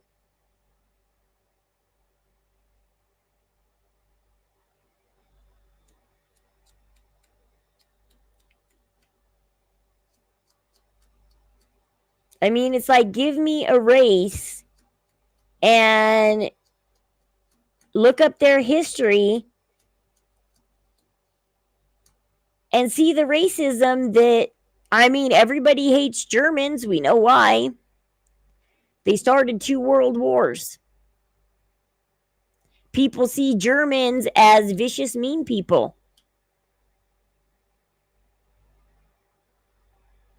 I was joking with Dawn that I'm Jewish, and the CPS people that are over us, they're German. I think they're, I don't even know if they're born in America or if they are just German.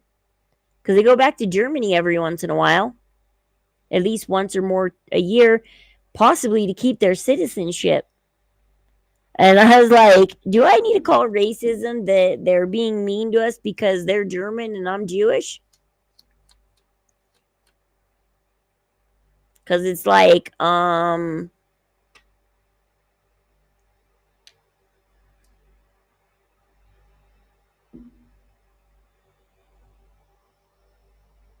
German and Jewish people don't get along. Because Germans hate that the Jews are superior, or they think they're superior. I mean, I guess genetically there comes some kind of intelligence with being Jew.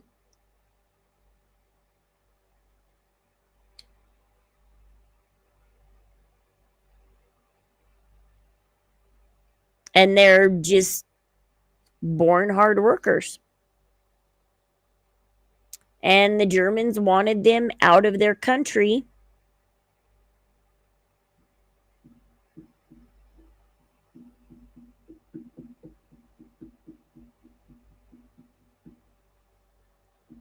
And so, yeah, Germans started 2 world wars.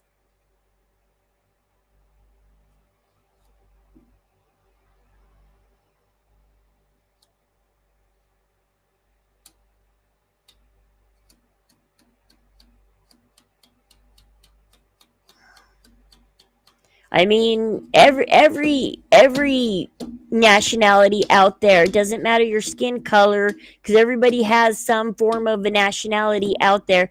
There is no technical, I mean, there is American, yes and no. I mean, I guess you consider my husband American because he does come from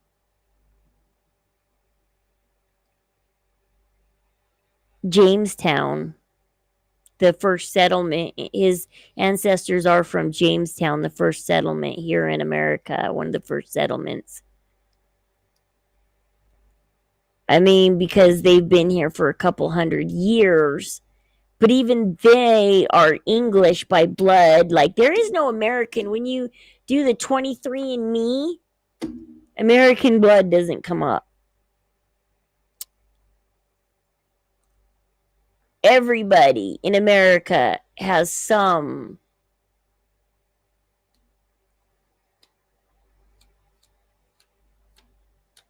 You're either English or, but people see white people and English people like they see vanilla, plain, simple,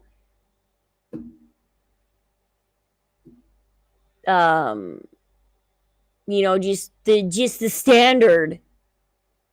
It's like white and vanilla, and no wonder why vanilla is white. Cause, well, I mean the bean isn't white, but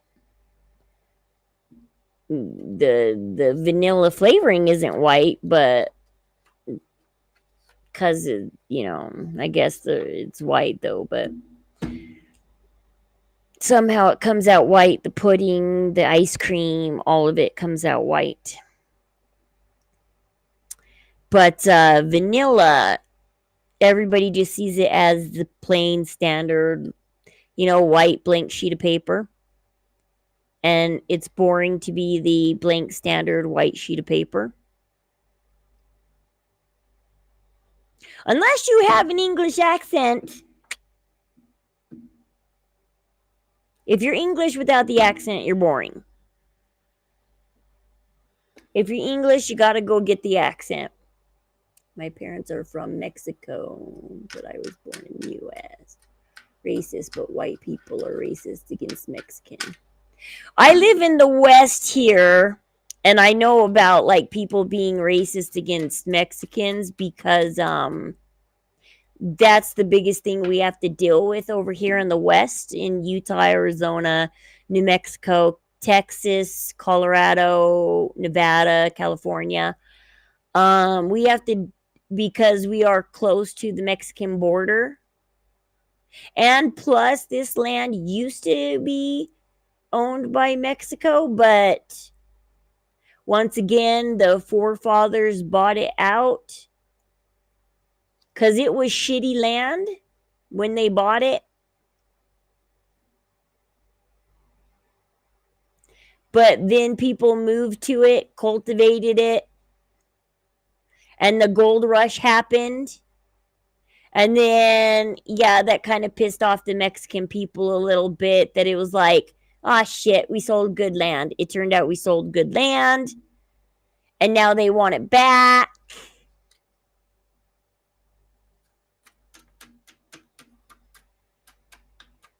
I don't care if Mexican people migrate here.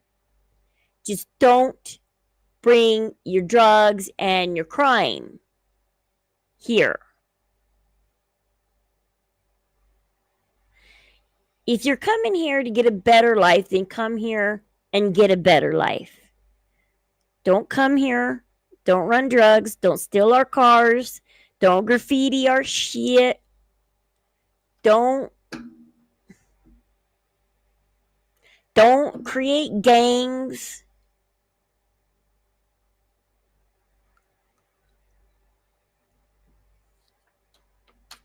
Because that's the problem, is the gangs, the graffiti, the drugs, the guns, the crime.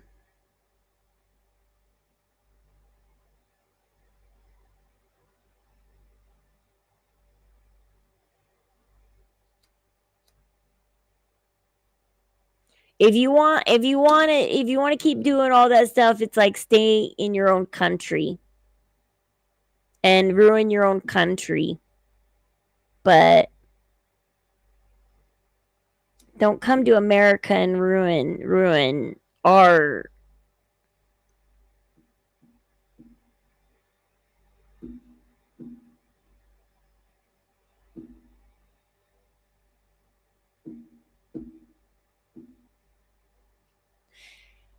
Those Californians, man.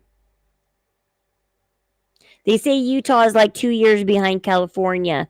When they come up with a crime in California, it takes a couple of years and then it'll hit Utah, and then freaking Utah is ruined.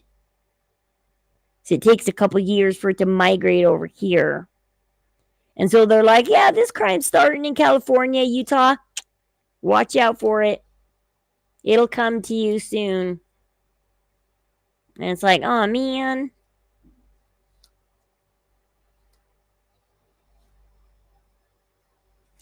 Because those gangs and stuff in California, they just create problems that just spread out through the West.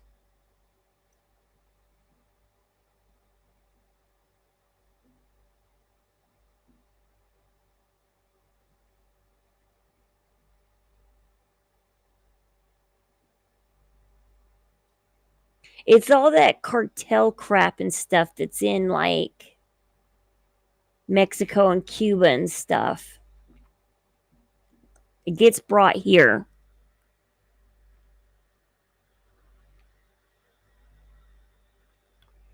It gets brought to Florida. From Cuba, it gets brought to California and Arizona.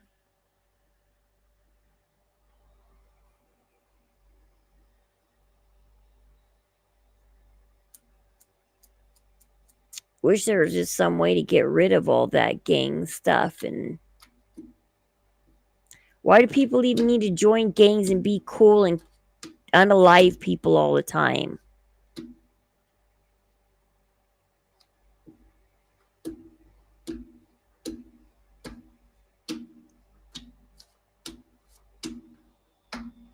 I don't get it.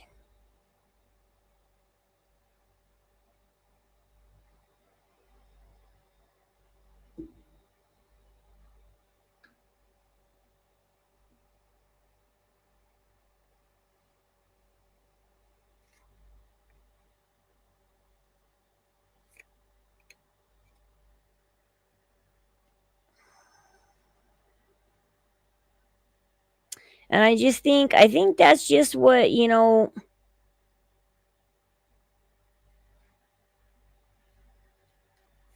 people think they want communism, but if you look at all the other countries with communism and stuff, they got all these like gang problems and whatnot. And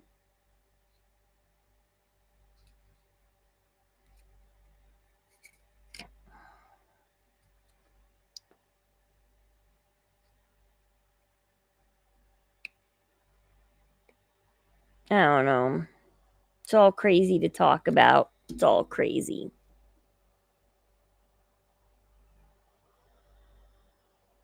Who do I think allows that? I don't know. Because this stuff is not being stopped.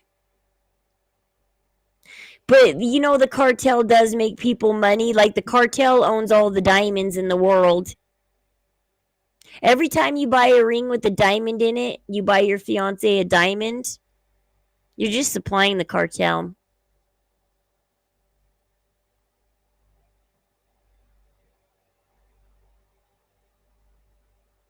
That's good. See, I have an aquamarine stone. I don't have a diamond. I don't do diamonds. Because every time you buy that big fat diamond ring with 50 diamonds in it,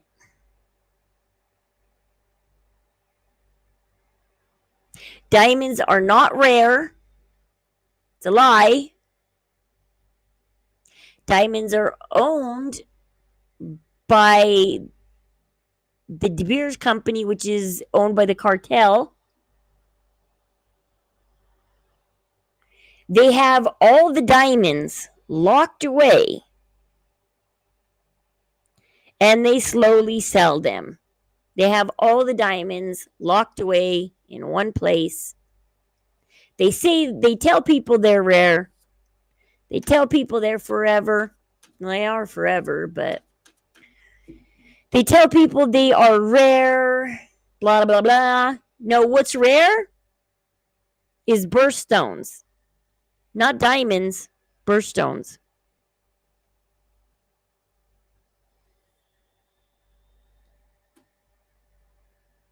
So next time you're flashing your big fat diamond ring around and you're so proud and happy, just think you just supplied the cartel with thousands and thousands of dollars when you bought that ring.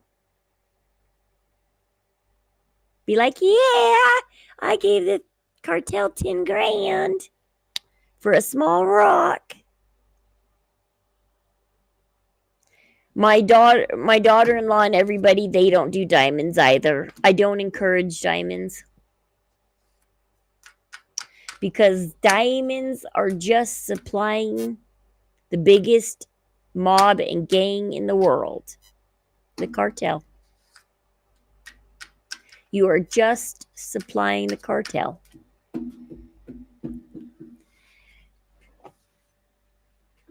And so don't supply the cartel. Don't give them money. Because it's all you're doing.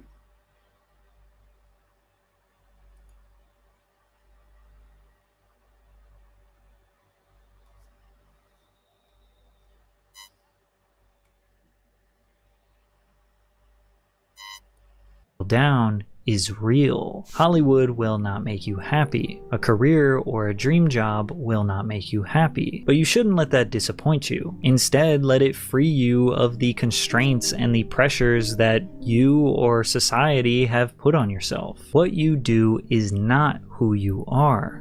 So you might as well try as hard as you can to do something that you actually love, not because you're searching for an identity or a purpose, but simply because it's a little easier than doing something you hate. And instead, let your friends, family, food, nature, and God determine your happiness. I feel like, and this is something you might never hear another celebrity say as long as time exists, I have enough. I've done enough. I am enough. Nope, that's nothing. You'll never hear a celebrity say that. That they are enough, that they have enough, that they... Roblox is way more fun when you have Robux. But Robux cost money, and that's not fun at all. Unless you have Buff. With Buff, you can earn points by playing Roblox and convert them to Robux and many other awesome prizes. Buff is a free app, authorized by Overwolf, and doesn't affect your gameplay. The way it works is very simple. You simply leave Buff open while you're playing Roblox or any other of the supported top leading games. You will automatically earn Buff points, which can then be redeemed into Roblox gift cards. It really is that easy. If free Robux sounds nice to you, download Buff now. Once he reached the pinnacle of fame and fortune, he realized it was all a lie. Hollywood sold Jim Carrey the dream. You're gonna be a big star. This next opportunity is going to be your breakout moment. He became addicted to... What they talk about also in this video is the lie that they sold Jim Carrey is they're like, well, we made you millions and stuff like that. And if you are not part of the, you know, when Jim Carrey broke out and started going against the Illuminati and stuff, that's where they ruin you.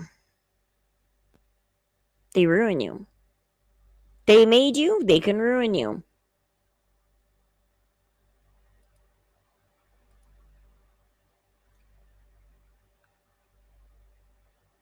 Let's see, Patrick CC, who's this guy? I've never seen him before. I just saw him today because of, he came across my algorithm and I thought I'll watch it. Because I don't always watch Gypsy Rose stuff all the time, but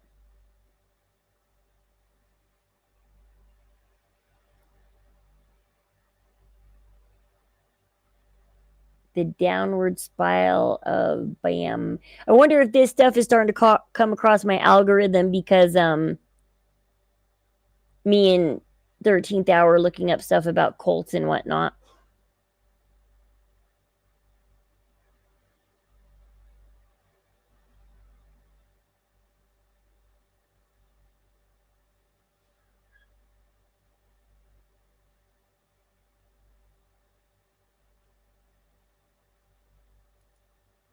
The cheek-to-cheek smile combined with the empty, soulless eyes, the attention to detail, the perfect hair, the perfect jawline, the perfect appearance. This is just a facade to convince the world he is this successful, happy-go-lucky guy who is actually extremely disturbed and thinks about harming others 24/7. This is what a psychopath looks like. But this is a fictional character played by actor Christian Bale in the movie American Psycho, and Bale said that the inspiration for this character was the real-life Tom Cruise, whose empty laugh, intensity, and robotic physical movements are on full display in this 1996 interview with Rosie O'Donnell. Because you saw her in Dead Calm, right? Yes. And you thought, I like her.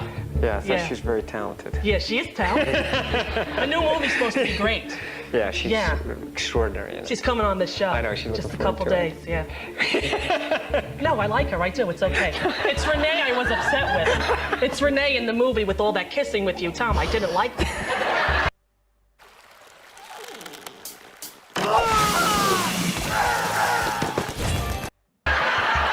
However, the actual interview that inspired the American Psycho character was this one with David Letterman, where Tom Cruise laughed uncontrollably while telling the story of him cutting off his co-pilot's oxygen as they flew to dangerous altitude levels. One time we were flying to Colorado, and I was flying this airplane that we had to go on oxygen, and the winds were better at a higher altitude, so we climbed up, and I realized that we couldn't stay at that altitude if on oxygen. I had to descend because I didn't have enough oxygen. So I had a passenger in the back. So we figured out, you know, me and the co-pilot, that if we turned the oxygen off in the back guy, that we could make it at this altitude.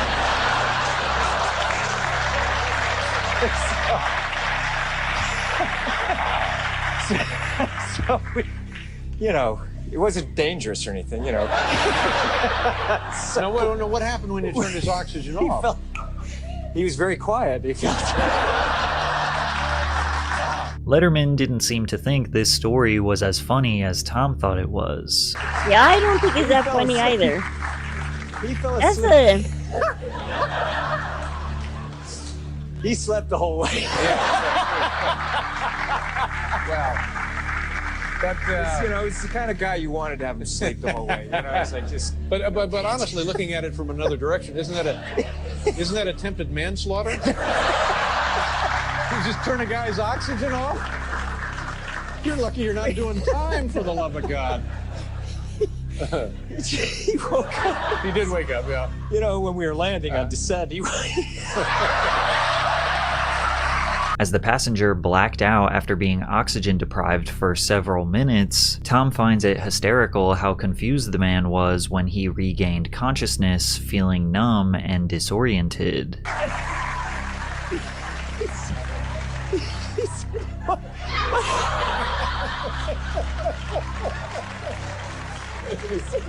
My hands are.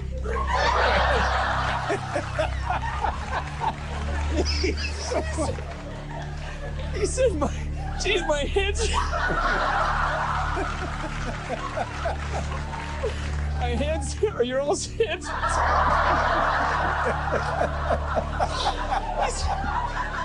He said, my hands are tingling. I slept the whole way. I said, must have been the way I was laying. Now, some people look at this as nothing more than dark humor. The guy was fine. It was just a harmless prank. But maybe Christian Bale was actually onto something. And no, I'm not suggesting Tom Cruise is actually a serial murderer or enjoys the suffering of others, but he does have an obvious dark side. I don't think Scott killed Lacey. He might be innocent.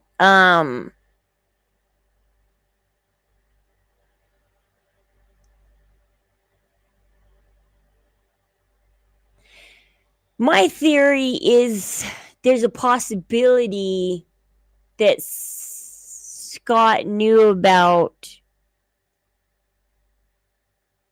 the satanic cult that was looking for pregnant women on Christmas Eve.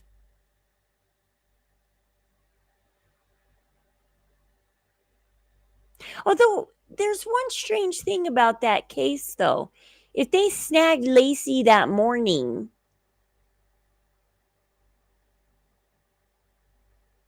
and they had their pregnant woman, why did they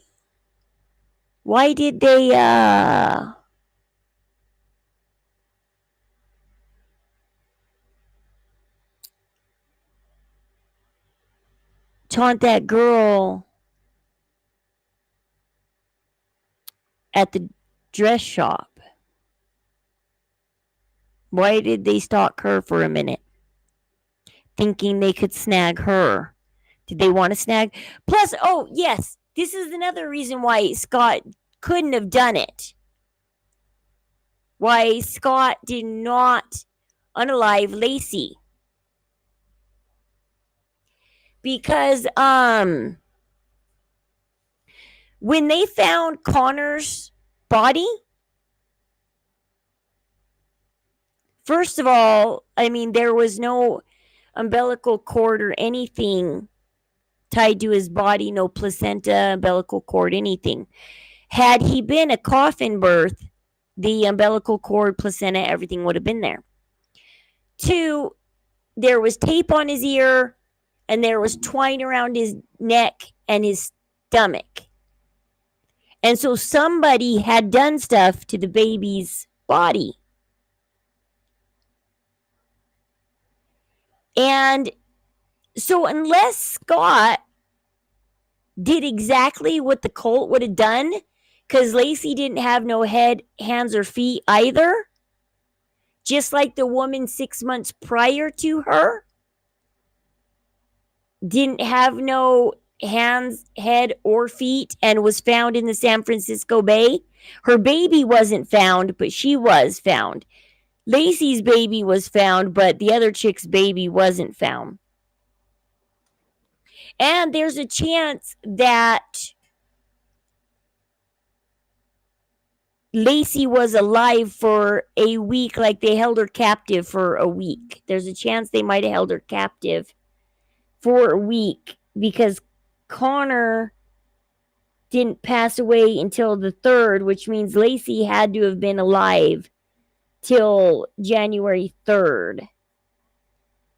So maybe they were looking for multiple pregnant women. I don't know.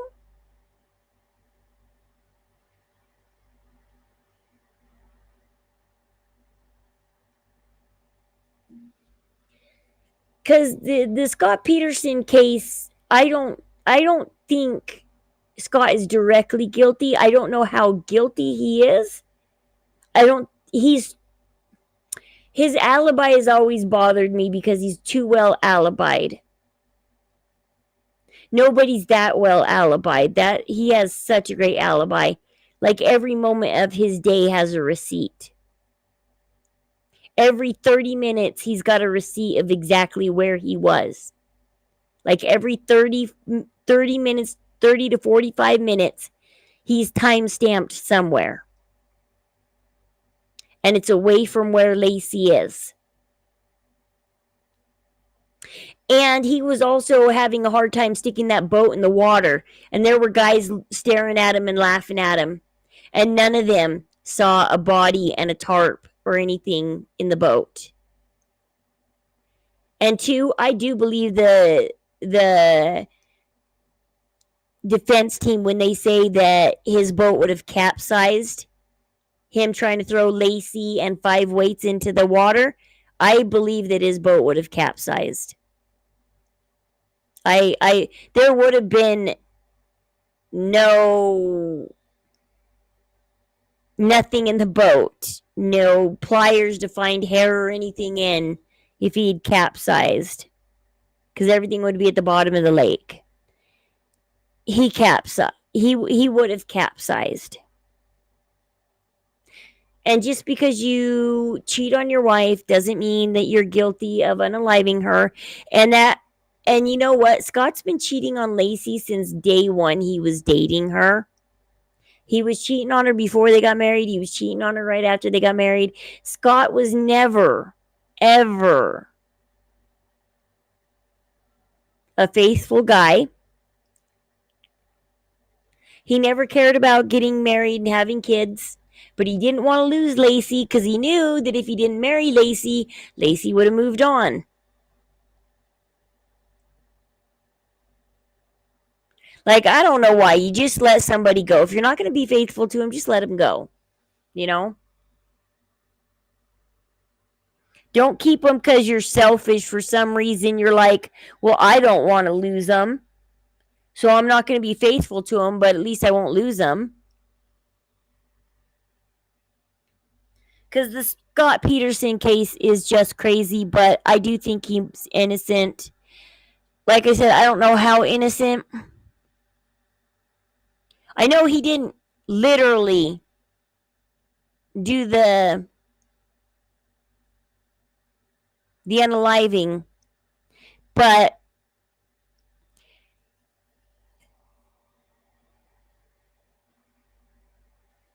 did he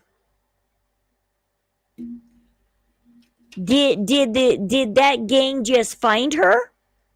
They could have, because there's a lot of crime in Modesto. Apparently Modesto is not a town you want to raise kids in. Modesto has a lot of crime.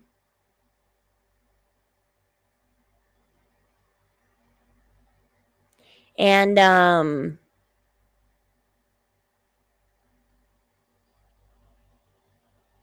it's sad because this world should be a place where you should be able to let your kid go outside and ride their bike and ride their scooters and not have to watch over them every second because they're going to get kidnapped.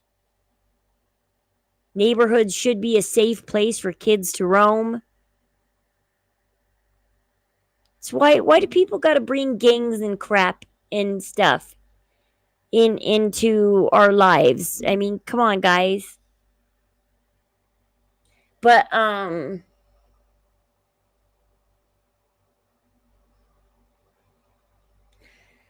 cops,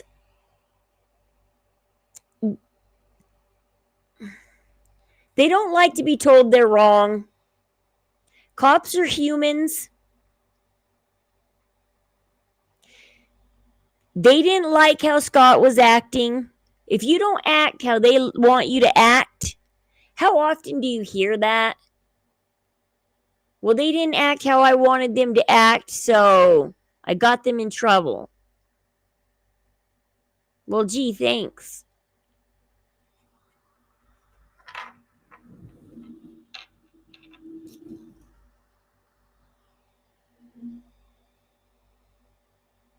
Yeah, Modesto is supposedly not very good, Susie.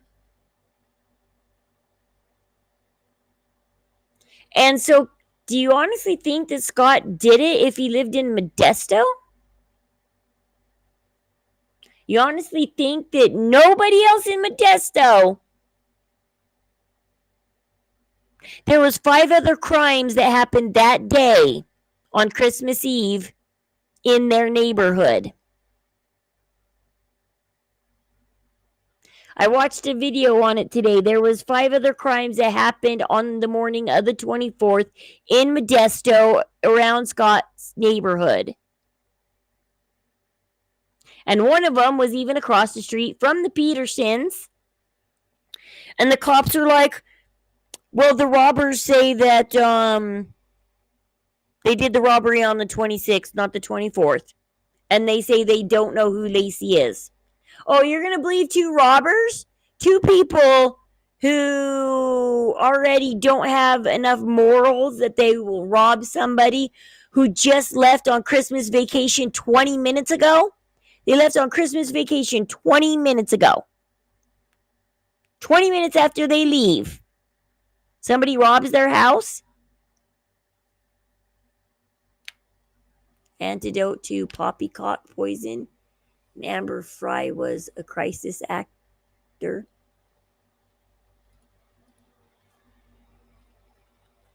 Oh, I know Amber Fry called the police and then the police told her what to do from there on out. Okay, let me look up that channel because I didn't see what it was called. Okay, Antidote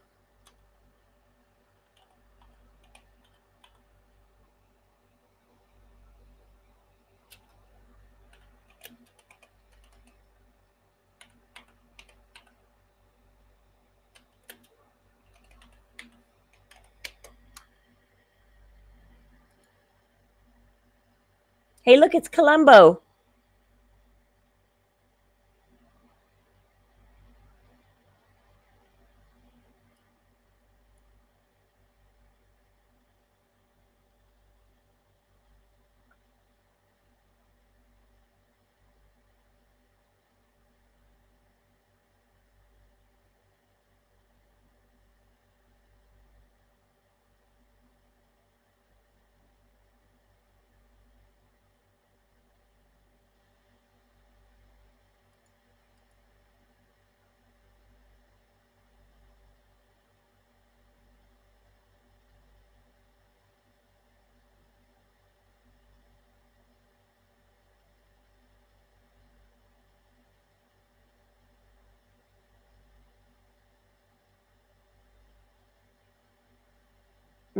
Interesting titles.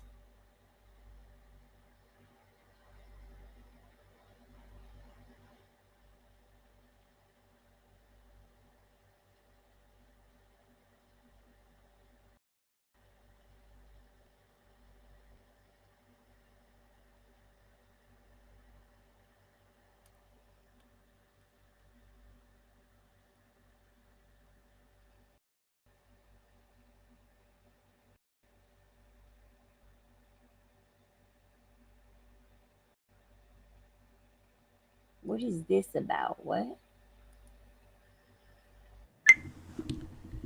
Hello everyone, Juxtaposition here. Today's video will be entitled Menendez Mendacity. It's kind of a mop-up, part 2 of my concealment pornography video. Anyway, there's just so much minutia involved with the Jose and Kitty Menendez case, where the two sons, Lyle of Princeton University and Eric of Calabasas High School, and maybe his last year at Beverly Hills High School. You can give me the dates on that, I'd appreciate it. What I want to tell you is I had No, like when Lyle and Eric unalived their parents, Eric had just graduated high school and he wanted to go to Princeton with Lyle and get away from his parents. Only Kitty and Jose told Eric, no, you're not going to Princeton with Lyle. Lyle can go back to Princeton, but you're staying here with us. You're going to local college. So he was fresh out of high school. And he thought, okay, all I got to do is handle this for a couple more months. Then I'll be in Princeton and I'll be living my own life with my brother. And when that didn't happen, he opened up to Lyle about the abuse and that he wanted to die and that he wanted to go and he wanted to get away from his parents. And that's when they decided, well, there's only one way to get away from mom and dad. a chance to go back and listen to, they had 2 trials, they had 3 juries. You see, on one hand, the Jose Menendez case is completely and utterly wrapped up with CIA, with pacification and control, with Jose Menendez being selected from a young age, as a teenager, through his connections with the Batista regime, through his parents, and being selected and given free education in the United States at University of Illinois, Carbondale, and then later at Queens College, New York, where he worked washing dishes at Club 21, which is no easy job to get. So he was always fast-tracked. So, and then he ends up being brutally murdered in a double shotgun barrage of buckshot, along with his wife. So, given my history with studying violent murders in Beverly Hills, 90210, I can assure you that, my first assumption is going to be this is a military hit, right? And you do know that the murder of Jose Menendez, they didn't really live in that house. That house was a rental temporary for Michael Jackson, for Elton John. Allegedly, Prince lived there. You know, the artist formerly known as Prince. He lived at that home. Nicole Brown Simpson had her baby shower there. 722 North Elm Drive, Nightmare on Elm Street, except it's called a drive. And it's off Sunset Boulevard. And I thought they said that they Kitty and Jose bought it for $4 million in the... That's odd, because it was said that they bought it for $4 million in the documentary. The Netflix doc said they bought it for $4 million. There are so... Jose bought it because Lyle and Eric were caught stealing from people's houses in Calabasas, that Jose went home and told Kitty that their name was ruined in Calabasas and that they needed to just go to Beverly Hills, to the house out in Beverly Hills, and that Kitty can still keep the house in Calabasas and still fix it up, and they'll move back in a couple of years when Jose feels like his name is no longer ruined. When the Menendez name is cleared and he feels like he can walk down the streets of Calabasas without being judged. And so they go to Beverly Hills, to where they supposedly bought it for $4 million. So many CIA fingerprints all over the Menendez murder. I mean, I'll lose count. It has lots in common with the Sharon Tate and Abigail Folger and Lino LaBianca murders, although there's some striking differences. There's differences. I mean, in that case, you have seven people bayoneted to death. And in the case, one was shot with M16 rifles to death and bayoneted just once. That was Stephen Parent. He's the only person that didn't work for the CIA. The only person who didn't work. Elm Drive, while Calabasas home was being... Yeah, they were renovating the Calabasas one while living in it, but, well, I mean, yeah, according to the documentary, after Eric and Lyle got caught stealing in Calabasas, they decided to go to Beverly Hills and live there, and that's when they told the brothers they were cutting them out of the wheel and stuff. After they moved to Beverly Hills, and it was like, all right, you guys, we're gonna redo the wheel now, and you're cut out. And yeah, worked for the CIA was murdered by 4 M16 rifle shots, and then had his wristwatch taken out by a M7 bayonet. But the other 6 people all worked for the CIA, and they were all bayoneted by NATO M7 bayonets attached to M16 rifles. It's very similar to the Jose and Kitty Menendez case, because you see, the thing is that there were no shell casings left at the scene. They were all collected. That is extremely professional, because you know, that's exactly what happened at the Cielo Drive scene. There were no shell casings whatsoever at the Cielo Drive scene. That one is that's the one after the Tate murders, right? The LaBiancas? Was that the Cielo Drive? The LaBiancas?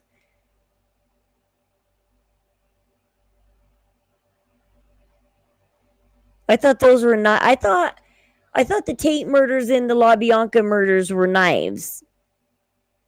No shotguns. I thought they were jabs.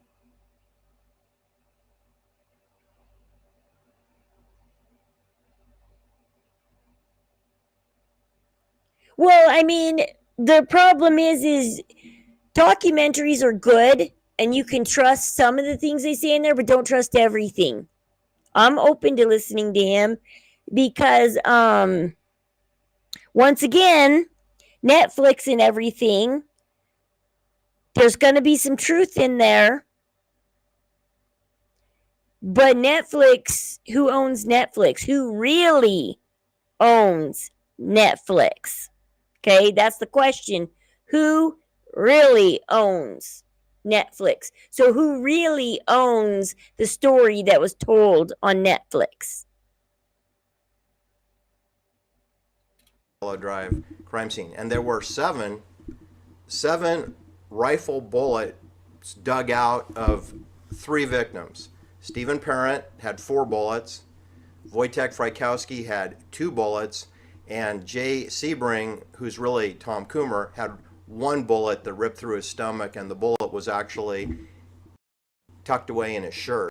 It didn't exit his shirt. Anyway, that's 7 bullets that were found in the autopsies and 0 shell casings.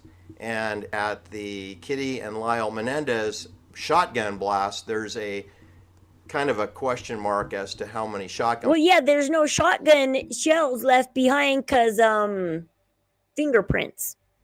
Whoever did the Menendez murders, if it was the Menendez brothers, one of the smart things about picking up the shell casings is that's where your fingerprints lie. Not on the bullet. The bullet's on the inside. The shell casing is what you touch and stick in the shotgun, and you touch the shell casing and you slide it in and you push it in with your finger and or your thumb, and boom, you got a good thumbprint right there on the shell casing. You're busted. So it's just easier, instead of cleaning off shell casings and using gloves, just pick up the shell casings. And one of the things the cop said when he got in there was, dang it, no shell casings. Now we can't tell what shots were fired first by looking at the order of shell casings in the room. Blasts, looking more like 16 shotgun blasts, 10 into Kitty and 6 into Lyle, and both headshots on both people, so they're unrecognizable as human beings. And there are 0 shotgun cartridges remaining in the family room where they were murdered, whilst they ate ice cream and strawberries. Now, they had some friends over from Calabasas. They had a couple over earlier in that evening. It's estimated that they were murdered around 10 p.m. So, and the boys were staying there. I believe Lyle had a bedroom in the garage unit, and that Eric had a bedroom in the main house upstairs. But the boys had gone out to see the new James Bond film, which was sold out, so they saw Batman at the Century Plaza theaters. At least that's their story. Then their story was that that they wanted to get a fake ID for Eric, who's only 18 years old, because they wanted to go to the cheese factory and order drinks at the bar. And, you know, you can't do that unless you're 21, right? So they returned to 722 North Elm Drive to get the fake ID, which apparently Eric forgot to take with him, right? And it was there that they discovered their parents' dead bodies in the family room. All right? And you should know that they were never, ever arrested for that crime for over 6.5 months. I'm going to round up, it's almost 7 months. So, in other words, they were interviewed by police. Their alibi was checked out. Well, yeah, Eric was even in Israel. He was out of the country when Lyle got arrested. Out. I believe they did produce the ticket stub, half of a ticket stub for their Century Plaza Batman film, which they all agreed they'd seen that before, so it was the second time they'd seen Batman. But the Beverly Hills Police Department really didn't suspect them as murderers. Now, it's really important for you to know that I'm just not completely biased. I mean, I looked into Carolco Pictures, all right? And Carolco Pictures is a CIA operation. And I want you to know that there's been a tremendous job to conceal the reality of Carolco Pictures. And I'm just going to read you a few things and set you straight so that you don't get confused here. If you Wikipedia Carolco Pictures, first of all, the name originated from a CIA Panamanian company from decades ago, and then they reused the name. That's what they always. Hey, hold on. I gotta go to the bathroom real quick. I'll be right back.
Do. They reuse names.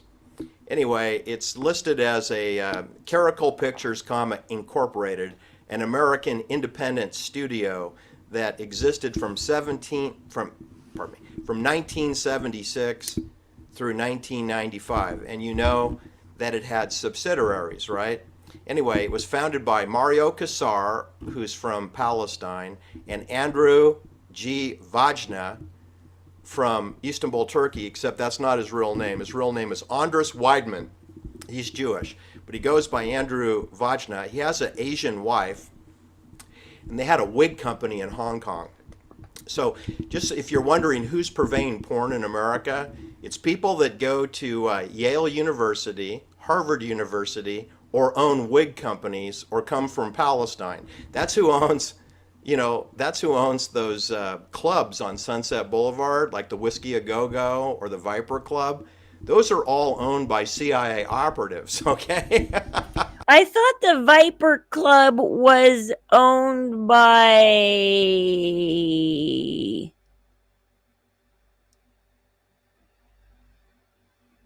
Like Johnny Depp or something. Somebody big like that.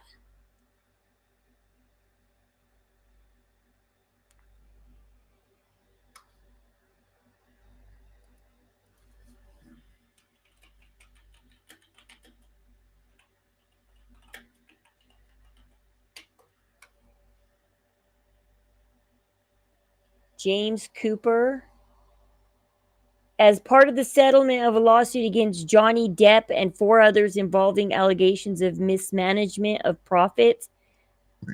See, I told you, yeah, Johnny Depp owned the Viper Room.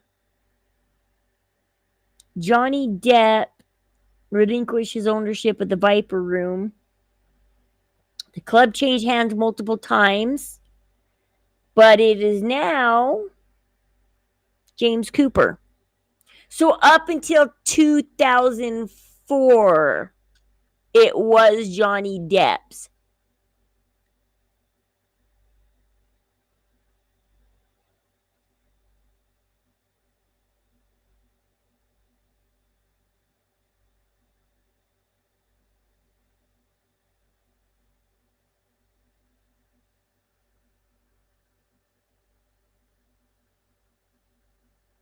But I guess it's closing its doors. They're shutting it down.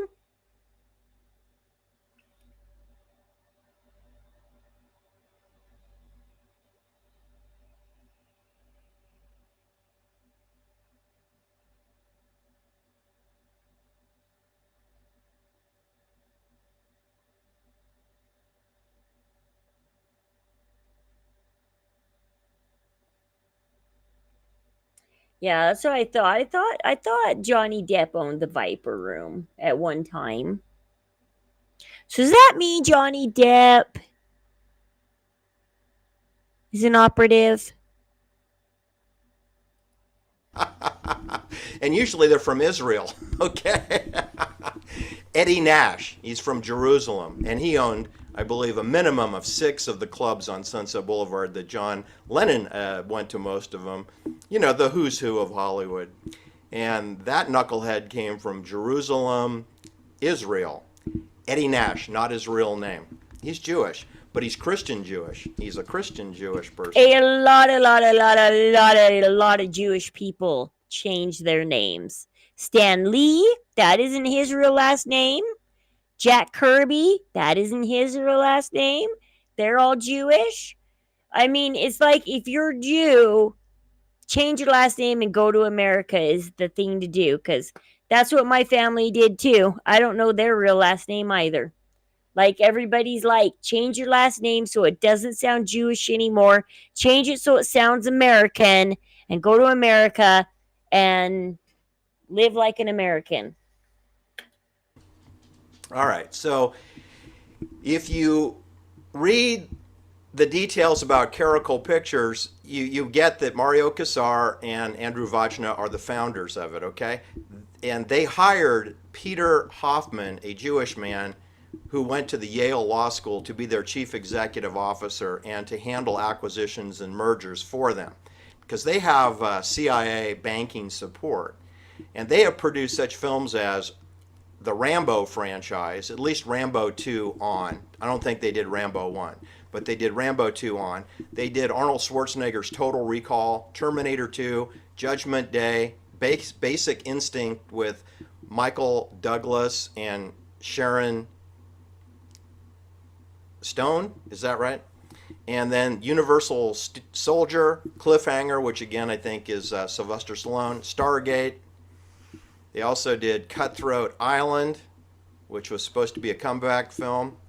And you know, these films require hundreds of millions of dollars because of the location costs and what you have to pay a Michael Douglas or an Arnold Schwarzenegger or a Sylvester Stallone. Sylvester Stallone was a board of director member of Caracol Pictures. He sat on the board of directors, as did Mario Kassar and Andrew Vajna, and I believe Peter Hoffman also had a seat on the board. Now, the company is totally controlled by the CIA, okay? It's not controlled by Mario Kassar, and it's not controlled by Andres Weidman. But on paper it is, okay? And what you should know is one of their subsidiary entities was IVE, International Video Entertainment. And they purchased that company on or around 1985. They purchased it from Noel C. Bloom. That's Noel, Noel C. Bloom, Bloom.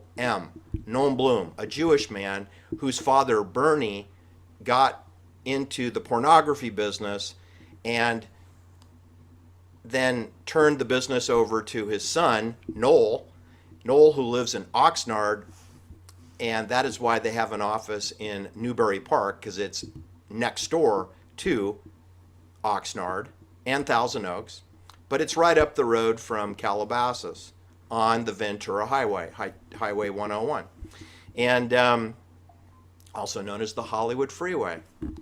So what you want to know is that there's a distinction between the Arnold Schwarzenegger, Sylvester Stallone, Michael Douglas, Oliver Silverstein Stone producing The Doors through Caracol Pictures.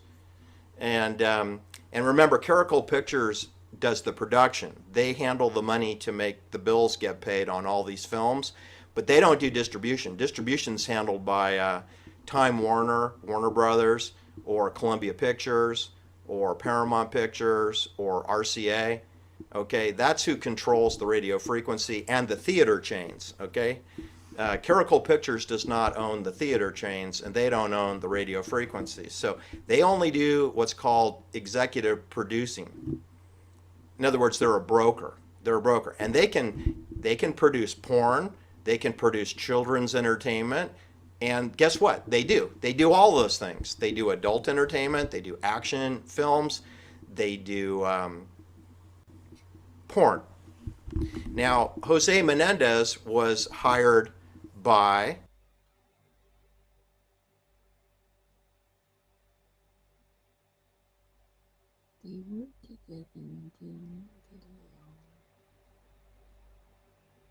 Bloom.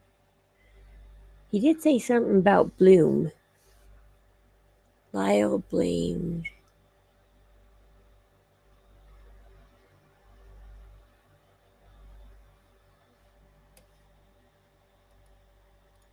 Douglas, Oliver Silverstein Stone producing The Doors through Caracol Pictures.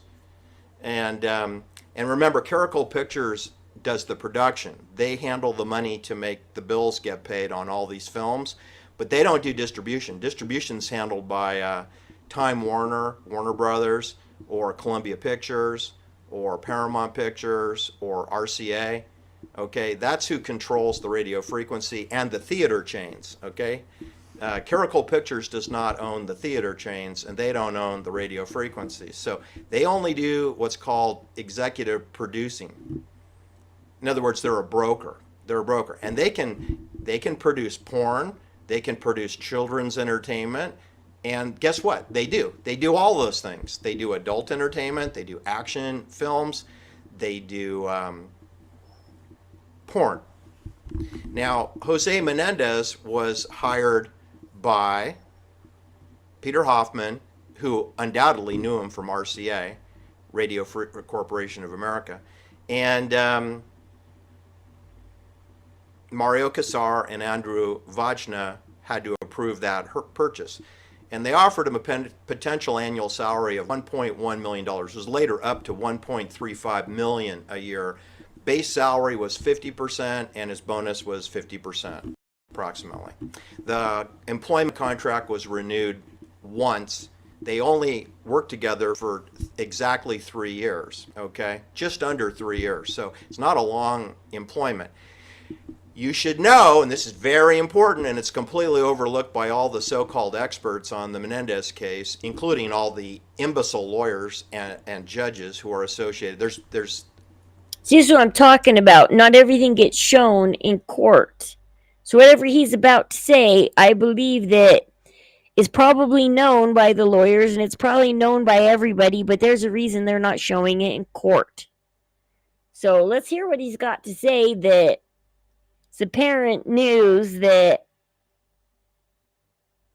because not the judges and juries don't get to know the full story. They never do. Stanley Weisberg, I'm going to point him out for his fully compromised judge. Shouldn't believe anything he says. Anyway, what I want to tell you is that the concealment is what you're not told. And one of the things you're not told is that there were numerous employee benefits that Jose got besides his $1.1 to $1.35 million annual salary.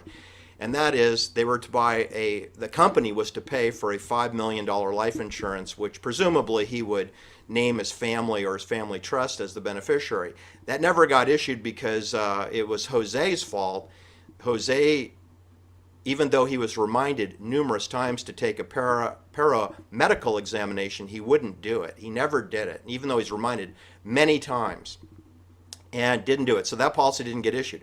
However, a $15 million policy, which protected Caracol Pictures and protects Mario Casar and Andrew Vachna, that was issued. And Jose Menendez did take a paramedical exam for that. And then there's a cover story that, he thought that exam would apply to the other policy, but it didn't. And so the other policy never got issued. And you should know that he was also granted 300,000 stock options known as stock grants that vest on a time schedule. In other words, the longer that he stays with the company, it goes from 0 vesting to 100% vesting. And I don't know, I haven't seen the agreement, but normally that's 6 years to 10 years. That if you're with the company, your stock options vest, like 10% a year, that kind of thing. And Jose Menendez, at the time of his death, was only at the company for barely 3 years. So, when I say that the value of his stock was $20 a share and he has 300,000 shares, that's $6 million that Jose Menendez has in the kitty. And but because he was murdered on August 20th, 1989, he was barely at the company, barely for 3 years. So at the most, that $6 million might be worth $1.8 to $2 million at the most. And so I'm here to tell you that I think that Peter Hoffman and Roger Smith, who's the chief financial officer, who testified under oath, even though he did commit perjury a number of times, and I'll tell you exactly when, that I know he committed perjury. And there are other times I don't know if he told the truth or not. But he did say he didn't like Jose Menendez, and he thought he was a mean-spirited person, and engaged in a lot of unethical type behavior with the employees. Is that Roger Smith intended to resign his position on September 1st, 1989, which is 10 days, after Jose Menendez was murdered, because Roger Smith had a 2-year contract. He was offered a 3-year contract from Live Entertainment. Live Entertainment is one of the subsidiaries of Caracol Pictures. It's IVE, International Home Video. They renamed it. In other words, Noel Bloom, that was his company, and he called it International Video Entertainment, along with Caballero Home Video and Artisan Pictures and another half dozen video companies. And so what you should know is Live Entertainment, Okay, so Noel Bloom is the son of the Jewish guy. Did is put an L in front of IVE. So remember, everything with CIA is an acronym. IVE stands for International Video Entertainment. What they did is they put an L in front of that, and it became Live Entertainment. It went from IVE to Live Entertainment. Isn't that clever? But what you should know is that the contract for the chief financial officer, Roger Smith, who went to Harvard University, but doesn't have a CPA credential, it doesn't really have any financial background in any way, but he's a money launderer, so who cares, right? And his contract was scheduled to expire on August 31st, 1989, and it hadn't been renewed at the time of Jose's murder. So he said under oath that his intention was to go in to Jose Menendez on September 1st and resign his position as CFO. But because Jose Menendez was murdered, Caracol Pictures, Mario Casar, Andrew Vajna, gave Jose Menendez's CEO job to Roger Smith. So in other words, the chief financial officer stepped into the shoes of Jose Menendez, who was only rolling into the office between 9:30 and 10 o'clock in the morning, taking lunch and getting out by 4:45 to 5 p.m. He was never there after 5 p.m. So he's only putting 6 hours of work in a day. He's making $1.3 million a year in 1989. He has $6 million worth of stock grants that are vesting. The longer he lives, the more valuable that is, the more expensive it is to the company. He also has a bundle of money in his deferred compensation account, which has not yet been paid out. And so besides the $15 million of tax-free life insurance on Jose's life, if he were to die, that saves the company a minimum of $4 million on the stock grants, because they just lapse. They lapse on death. They're terminated upon death. And Jose Menendez's estate would only get the fully vested portion, which I'm telling you, it's probably under $1 million. But I'm going to say, for purposes of my video, since I haven't studied the documents, and the documents are not available, else I would study them, I'm going to say the maximum they could be worth is $2 million. But that's a lot less than $6 million, all right? And the deferred compensation, not entirely sure if that's legally vests 100%. I don't know what it is. Maybe that's his bonuses from previous years. Maybe he deferred half of his bonuses, in which case, let's say it's 3 years at $250,000. So let's have $750,000 that they might owe him at death. It would all be income taxable and tax deductible to the company. But this is all glossed over in the Vanity Fair articles written by Dominic Dunn, who you really shouldn't believe anything he says. And it does appear that the following: Lyle Menendez never attended any high schools in California. He went to the Princeton Day School in New Jersey, and he went to Princeton University. He did work for one summer of 1988 for his father at Live Entertainment, working with Roger Smith and working with his father, Jose. And also, he came into the office late, and he left early, usually by 4, to go play tennis. And it wasn't particularly liked, but I mean, not too many people liked Jose Menendez. And I'm starting to think that Mario Casar and Andrew Vajna and Peter Hoffman were looking to get rid of Jose Menendez. And what better way to do it than to have him murdered? Because he's not going to die voluntarily, right? But look at how much money they save. They'll save a minimum of $4 million on the stock grants that they don't have to award, because he wouldn't never have vested. They would never have vested, and they would get $15 million of tax-free life insurance, which we paid to Bankers Trust Company in New York, but they owe them $75 million. So now that okay. I mean, I kind of see. Okay, the benefit the company has if Jose Menendez dies, but then how do they get the boys to do it? Because why would the boys take credit for unaliving they didn't do? And willingly go to prison for the rest of their lives. Unless they're not in prison and they're off being hidden somewhere and we only think they're in prison. It's dropped to $60 million. Like that. So there's $19 million of free money. Plus, I don't think they necessarily have to pay all the deferred compensation out. That could be another $750,000. So, it's starting to look like there's at least $20 million of reasons for Caracol Pictures to want Jose Menendez to go bye-bye. We know that Noam Bloom doesn't like Jose, and he's the porn person. And when I say that Noam Bloom is still in charge of porn, even though he sold his company to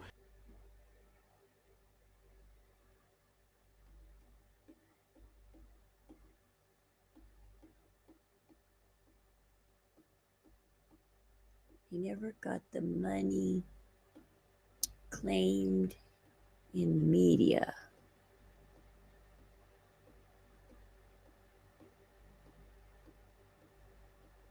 From the estate?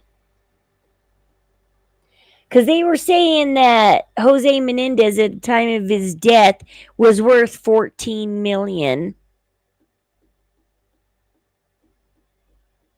And as far as I understood, the brothers got paid out the estate. And they were spending it like crazy. Or at least that's what told. Caracol for a boatload of money up front. He's still getting paid as a producer. He didn't lose his job. He's still working for the company. It's just he gave up his equity in Cabrera Home Video. But you see, he's the single most important person at Caracol Pictures, and he works for Live Entertainment. He doesn't even work for Caracol Pictures. He works for Jose Menendez in Live Entertainment, and he's the single most important person because porn is more profitable than Total Recall or Rambo, the Rambo franchise, or Basic Instinct or Terminator 2, or Michael Douglas's Basic Instinct. Porn is like a diesel motor. It's steady as can be. And I personally believe, besides the retail annuity cash flow from retail customers who are buying, remember, VHS videos, then we went to DVDs, and today we're on digital, download off Netflix, platforms where it's digitized. Porn is now digitized. But back when Jose Menendez was killed, there were video stores. You could go and get your VHS video cassettes, and that was a big expense to producing home video entertainment, right? And they had a child entertainment division, and they had an adult entertainment division, and Cabrera Home Video was their hardcore porn division, and it was extremely profitable. And I believe that the CIA pays extra money on top of whatever the customers do. And I have a subscriber who clued me in on some things. I'm bringing you this this kind of content on the retail platform for the internet, right? But you do know that there are other levels, right? There's a dark web internet, and they could have some porn that would be considered illegal. They could have child trafficking. They could have snuff videos. They could have Guantanamo Bay, where Ron DeSantis was participating in enhanced interrogation techniques, both at Guantanamo Bay Detention Center and in Fallujah, in Iraq, on the Euphrates River, Fallujah, and that could be broadcast into the National Security Chamber, or a CIA operation, or a contractor for any one of the, the alphabet soup contractors. They could be watching illegal porn or human executions and tortures on the internet.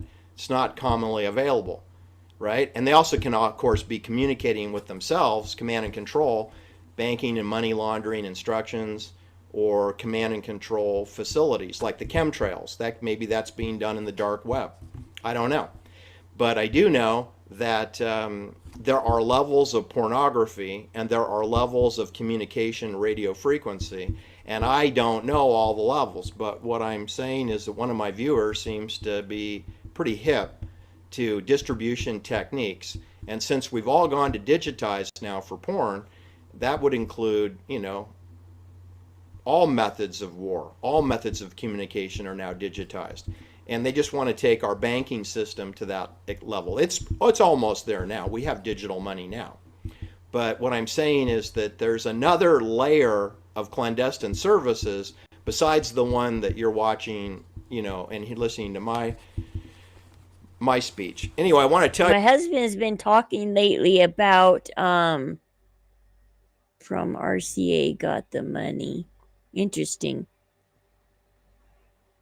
Well, especially when the brothers went to prison.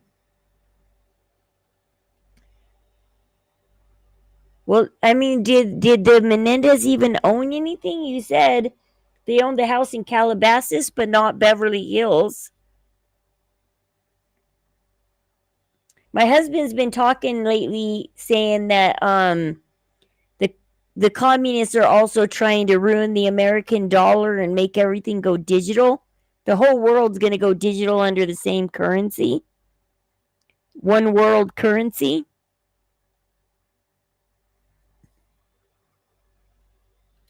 That this really this guy just drives me crazy. I must call him an odious person. Stanley Weisberg, who was the Superior Court judge for the two Menendez trials. You do realize that they were first they had a hung jury. It was a mistrial, ruled a mistrial. And then they had a second trial, which took 6 years, 6.5, 7 years. And then the second trial, after they gutted the defense, which I was not impressed with the Leslie Abramson defense, by the way. I think she was in on the fix, right? She pled them guilty, with reason. So that's then they're going to lose, right? I mean, what kind of a defense lawyer are you that you don't defend your client? That said, I am impressed with Leslie Abramson. She's only 4'11". She's a little dwarf. And she asked some good questions. On the other hand, she made objections when she should have been put into a Guantanamo prisoner cage, because she's working for the prosecution. This is why I detest lawyers, because they're all in on it. The prosecutor and the defense lawyers, they're on the same team. Leslie Abramson, by the way, who went to Queens College at the exact same time that Jose Menendez went to Queens College, that she went to university with Jose Menendez, and she ends up representing Eric, the younger son. Leslie Abramson, from the Bronx, New York, she went to Queens College when Jose Menendez was getting a CPA and accounting degree at Queens College. There's Leslie Abramson. So look, she's part of this program, and she came out of the public defender's office. So she didn't go to Harvard and she didn't go to Yale. Like Caracol Pictures, their CEO went to the Yale Law School, Peter Hoffman. He's the CEO of a porn company, and he went to Yale. And then who's the chief financial officer, babysitter for Jose Menendez? Well, that's Roger Smith, and he went to Harvard. So, and that's a pornography company, exclusively. They only do porn. So you've got a situation where you got Harvard's in charge of porn, and then Yale's in charge of porn plus child's entertainment. I mean, and Arnold Schwarzenegger, Terminator, and Oliver Silverstein Stone's The Doors, and Michael Douglas's Basic Instinct, and Sylvester Stallone's Rambo, and Child's Entertainment, and they own a porn subsidiary called Live Entertainment. So before Stanley Weisberg succeeded in getting 2 juries hung, and the third jury was unanimous guilt for the Menendez. Oh, I thought there was only one hung jury, and then the second one came out guilty. I didn't know there was 2 hung juries on the Menendez brothers. Because the first jury come out hung,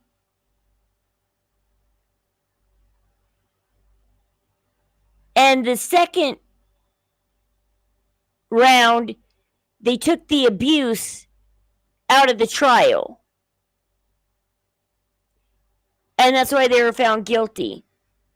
And then they put the abuse back in the trial when it came time to decide life or death. Because now they told the jury, okay, now that you've found them guilty, do you give them the death penalty or do you give them life? And then they put the abuse in and said, oh, by the way, they were heavily essayed by Jose since they were like 2 years old. Do you want to give them life or death? And they're like, how about set them free? They're like, what did we do? Some of the jurors were like, it would have been another hung jury had they not took the abuse out. Or it could have been an innocent, because nobody wanted to sentence I was telling my husband the other day, I was listening to another case, and they were talking about a boy that was being abused, and I was like, I don't know what hits my heart harder. When I hear a girl's been abused or a boy's been abused, it's both hard.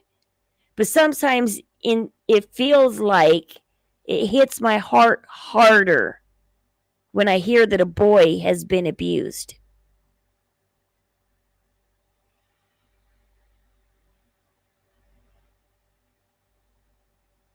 It just hits my heart so hard. I mean, it's not that girls are lesser or anything. I mean, it still is hard too on girls, because I know what it's like as a girl to be abused. But and my husband replied to me, well, there's only one way to abuse a boy. And I'm like, I know.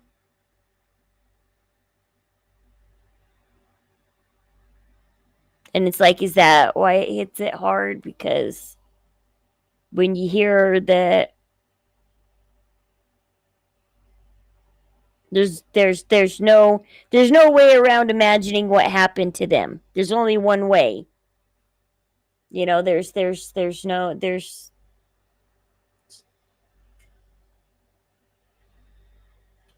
brothers, life imprisonment. But before he hung 2 juries on the Menendez case, unable to convict them, he was involved with the Rodney King case, which you remember Rodney King was beaten to a pulp by the Los Angeles Municipal Police Department, and they had, I believe, 4 policemen put on trial. Stanley moved it to a different county, Ventura, and then that resulted in 3 acquittals and 1 hung jury on the police officer who was photographed doing most of the beating. The jury couldn't unanimously agree. So you have, no one was convicted of beating Rodney King. Rodney King, I remember when Rodney King happened, but I was too young to understand racism and what happened. I was really, really young when Rodney King happened. I don't remember if I look up the year, I'll be able to tell you how old I was, but I just know that I was old enough to remember it happening, but too young to understand racism in the world. No justice, because he got beat up, but there's no conviction.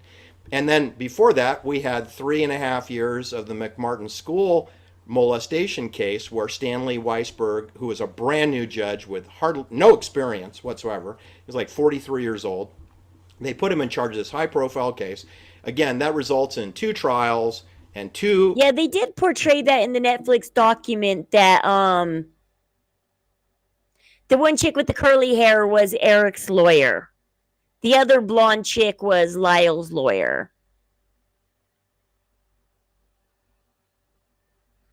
But they both had female lawyers, and I think they portrayed that Eric had that better one, that the one he was talking about, the Leslie Abrams. I think that was Eric's lawyer. Mistrials, 2 hung juries, and no one's convicted, and no one is acquitted. No one's acquitted, and no one is convicted. The district attorney just decided not to do a 3rd trial. That's Stanley Weisberg. Stanley Weisberg. He's Mr. Hung Jury. He did get the Menendez's convicted on his 2nd attempt. Took him 3.5 years to do it. All right? And then when you look at the witnesses who testified for the prosecution, I mean, they all lied. I mean, I don't think one of them ever told the truth. And that includes all of Lyle Menendez's Princeton friends. So you can just forget about trusting anyone that went to Princeton. My God, they're all liars. This Glenn Stevens, I mean, he said he was valedictorian of his prep school. Liar, liar, pants on fire. He only was there for 3 years. You can't be a valedictorian unless you attend all 4 years in the college prep school. So he said he had a high GPA, so he deserved it. So he put that on his resume, that he was valedictorian of his class to get into Princeton University. And it's not true. He wasn't valedictorian of his college prep class, but that's what he put on his resume. So is that a little lie? Yeah, it's a little lie. But he went to Princeton, and he's a liar. And then we have the Interesting. So Leslie's same age as Jose. It's like, I went to college with your dad. So you unalived your dad. Let's go get you set free. the coup de grace, of course, is Craig Signorelli, who is the captain of the tennis team at Calabasas High School and also a member of the Calabasas Private Tennis Racket Club, which is, a mile away from the high school. Anyway, this guy's a pathological sociopath. His goals are to go to law school and go to an Ivy League law school and then become a politician. Well, he's injected himself into the Menendez story because he forgets to mention on the stand, and the lawyers are really good not to remind him, that he was arrested for burglarizing 2 homes, one in Calabasas, Michael Warren Ginsburg's house, and John Richard List's house, who lives in Hidden Hills gated community, where Peter Grossman lives and where Lori Loughlin lives and where, that baseball pitcher that ran over, helped Peter Grossman's wife kill 2 children in the crosswalk. He lives in there. The voice of the Dodgers, he lives in there. That's a CIA compound. And apparently, Eric Menendez, signed a plea agreement that he participated in a burglary there in 1988, and with Craig Signorelli. And allegedly, Lyle was there too in the summer of 1988. That was the summer that Lyle was working in the porn business for his father at Live Entertainment. That summer when he was not at Princeton. He had the summer off. See, this is what I don't get about people like Jose Menendez. Jose Menendez is, I guess, in the porn business it's what he does for work. He's also on the side doing boy bands and essaying them. And he's essaying his sons. But then his sons go and rob a few houses, and he's gonna take them out of the will and punish them because they did wrong? What? Because they didn't do wrong with him? Because they did other things wrong? What? So basically, the Menendez brothers weren't alone in the robberies in Calabasas. It wasn't just Eric and Lyle deciding, hey, let's go be some rich boys and rob some houses. It was some guy who took Eric with him and Lyle tagged along.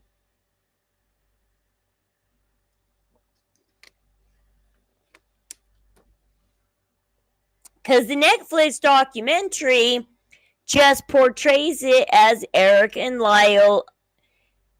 Their father told them at Christmas time or something like that to lie and steal your way through life. Just don't get caught.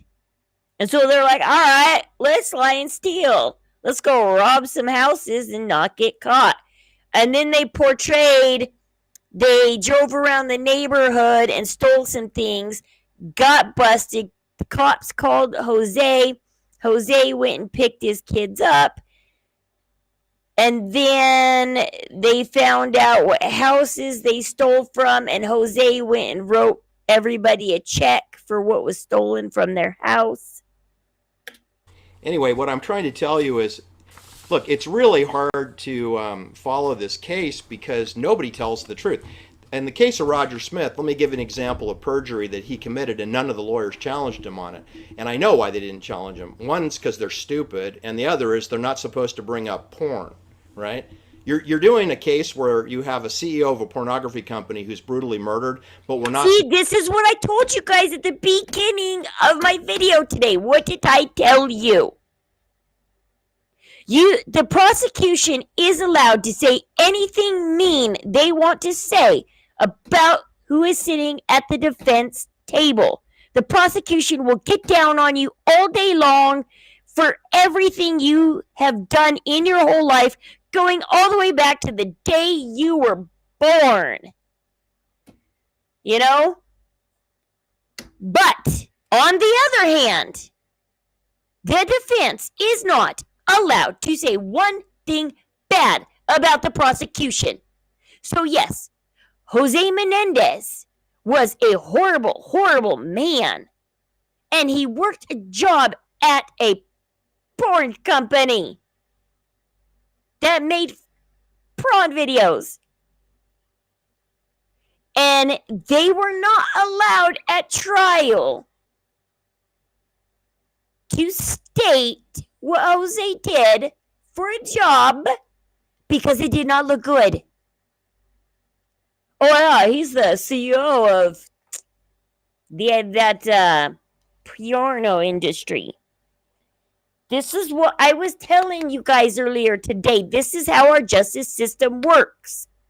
Only certain things are allowed to be talked about, and nothing bad about the prosecution is allowed to be said. Supposed to talk about that. We just say he's an executive in the entertainment business, but we don't call it what kind of entertainment it is. It's pornography. It's Noam C. Bloom's pornography. That's the business that Lyle and Jose Menendez were working in. That's what RCA was involved with. All right, so one of the lawyers, I don't know which one, asked on the stand, Roger Smith. Minds would be blown if the truth was actually allowed to be shared in the courtrooms. Juries would be blown away, and verdicts would be so very different. Like I said, us as streamers have 110% of the story of. We get the truth, the whole truth, nothing but the truth, and beyond. As streamers. Like this guy thoroughly looked into a lot of documents, and he knows how to read those documents, and he has got the truth. The truth that was not allowed in court. The truth that is not allowed in documentaries.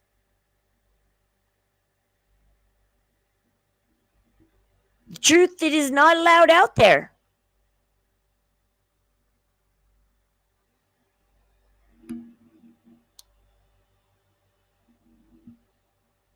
Like I said, the only reason why the Menendez brothers were found guilty is because they took out what caused the juries to be hung in the first place. The fact that Jose was a bad man. And so the jury's like, well, it's not okay to unalive somebody, but man, these boys were being abused even as adults. Like, it wasn't like they unalived him because of past abuse. Eric was currently still going through the abuse. So, when you take out the element and make a wonderful father and husband who took care of his family, unalived by spoiled, bratty, rich sons, you get first-degree murder. And so it's what I exactly told you guys about our justice system earlier. You are not allowed to say anything bad about the people on the prosecution table. Whoever sits at the prosecution table is free from anything. But whoever sits at the defense table, it is open season at their life, at their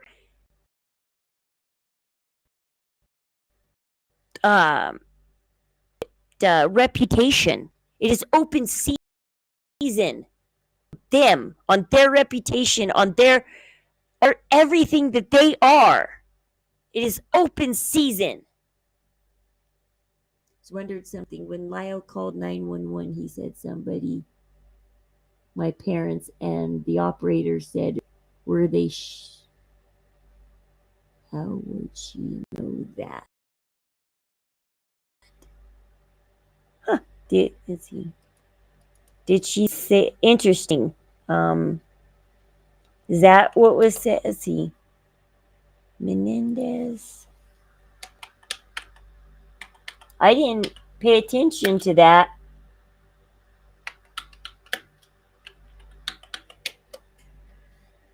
I didn't pay attention to that.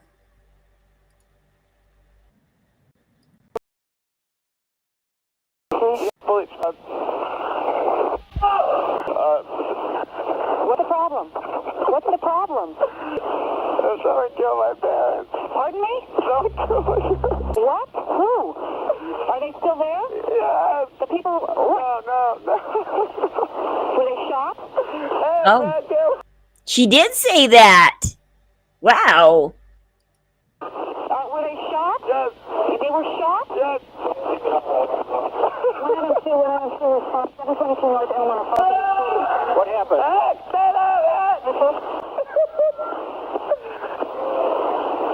have a hysterical person on. We're trying to get things further. Other units responding. Is the person still there? What happened? We have units around. What happened? Who shot who? I don't hear anything. I just came home. You came home and found who shot? Mom and Dad. You know if they're still in the house, the people that did the shooting. Get away from him. Okay. Hey, let me talk to Eric. Who is the person that was shot? My mom and my dad. Your mom and dad? My mom and my dad. Okay, hold on a second. Okay, we're on our way over there with the ambulance. Okay, I gotta go. Okay. Usually they have you stay on the line. Hello, this is police department. Yes. Okay, I want you to come outside. Okay, just come out the front door and my brother. Interesting. Now, when you got back to the house,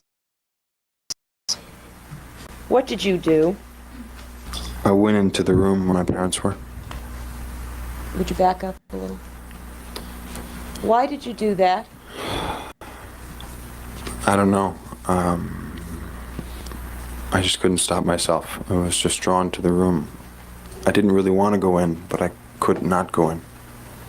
And when you did go in, how did it affect you, if at all? Affected me. Just started crying a lot harder. And I just couldn't handle what I was seeing. Do you recall hearing the 9/11 tape that was played? Yes. Were you in the room with your brother when he was calling the police? No. Were you on the same floor of the house? No. Where were you, to the best of your knowledge, your brother was with the police? I believe I was in the den. I mean, I don't know exactly at what point he was on the phone with the police. I assume when he went upstairs. But after he went upstairs, I went back to the den. You had been in the den. Did he come and get you? Yes. Did he get you out of there? Yeah. And did he go upstairs? Yes. And you went back in? Objection, leading. Sustained. After he went back upstairs, after he went upstairs, what did you do? I went back in the den. And you don't know why? No. Were the lights still on? Yes. I think, even though they did the unaliving, and then they left the house for a couple of hours, and they came back. And I think the reason why Eric was drawn to the den is, I think at first you're hoping to walk in there, and 2 hours ago maybe that was a dream or something, or it didn't really happen. And I think he went out of it. I think he went in there out of, I'm going to go in there and my parents are going to be just fine. I think he's like, I'm going to go in there and nothing's going to be wrong. Hey, Janie. Yeah,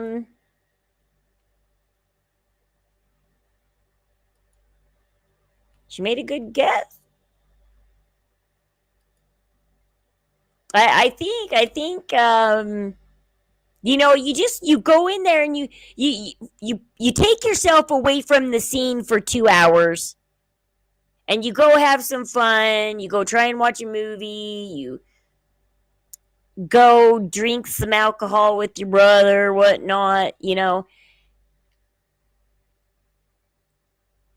And then you go back to the house and you think, nah, you know, there's a chance in your mind, you think that this isn't real at all. And so you walk back in the den and you're like, nope, it's real, it happened. And I think that's why he said I cried even harder. Because he cried harder knowing that, yeah, it did happen. It wasn't a dream. It wasn't, you know, it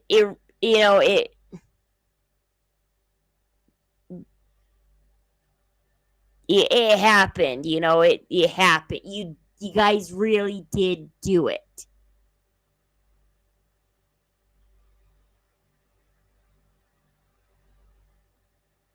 It's not any other night that you're going to go home and your parents are going to be fine. And, you know, because everybody's done something in life like that maybe not to that extent, but something where you're like, dude, we need to go back. Did we really just do that? Let's go back and check it out.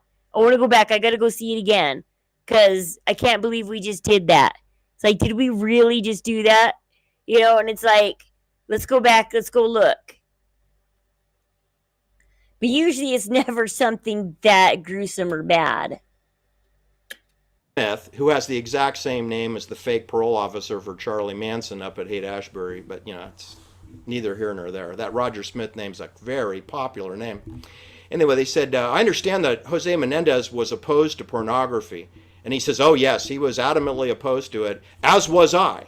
And they said, well, on what basis? He goes, well, for a business basis. He goes, I'm not against it otherwise. So in other words, there's no moral reason that he's against it, but he thinks from a business point of view, pornography, he is not profitable. Have you lost your marbles? It's the most profitable thing up there. It's more profitable than Arnold Schwarzenegger's Terminator 2. And Rambo for it's, what are you talking about? From a business point of view, selling drugs and pornography and gambling are the zenith of pacification and control. That's number one. Yep. I would say porn and drugs and gambling, those are, it's hard to know which one's the winner, right?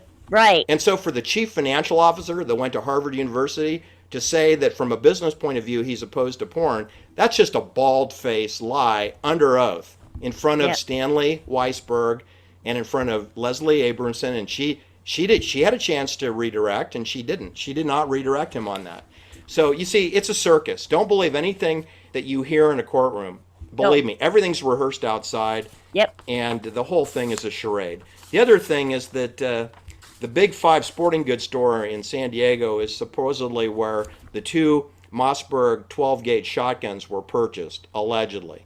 And they were purchased in the name of Donovan Goodrew. Donovan Goodrew, who is a fake Princeton student living in Princeton housing as the roommate of Lyle Menendez. But he works at... Hey, Boudica, what's up? Finally have a few to listen to your live. Yay! We're trying to find out the truth about the Menendez. Brian, hey Chewies. We're finding out the truth about the Menendez case. Some of these cases were done by the CIA. I mean, like I said, no, you can't believe everything you hear in a courtroom. And for every 10 pages you turn into your lawyer, one might get shown in court. You can bring in a huge stack of evidence and they'll boil it down to like 5 pages. RCA did it? Ooh, you're up to speed on this case. Well, they're the ones who financially benefited by $20 million. TGIF at Thank God It's Friday's restaurant. I don't know if he's a waiter or he's a manager, but he is, everyone's under the impression that he's a Princeton student, and he's not. He's masquerading as a Princeton student and living on the Princeton student housing, living with Lyle. And this guy's driver's license goes missing. Okay, so because why did they punish the Menendez brothers then? Why did they?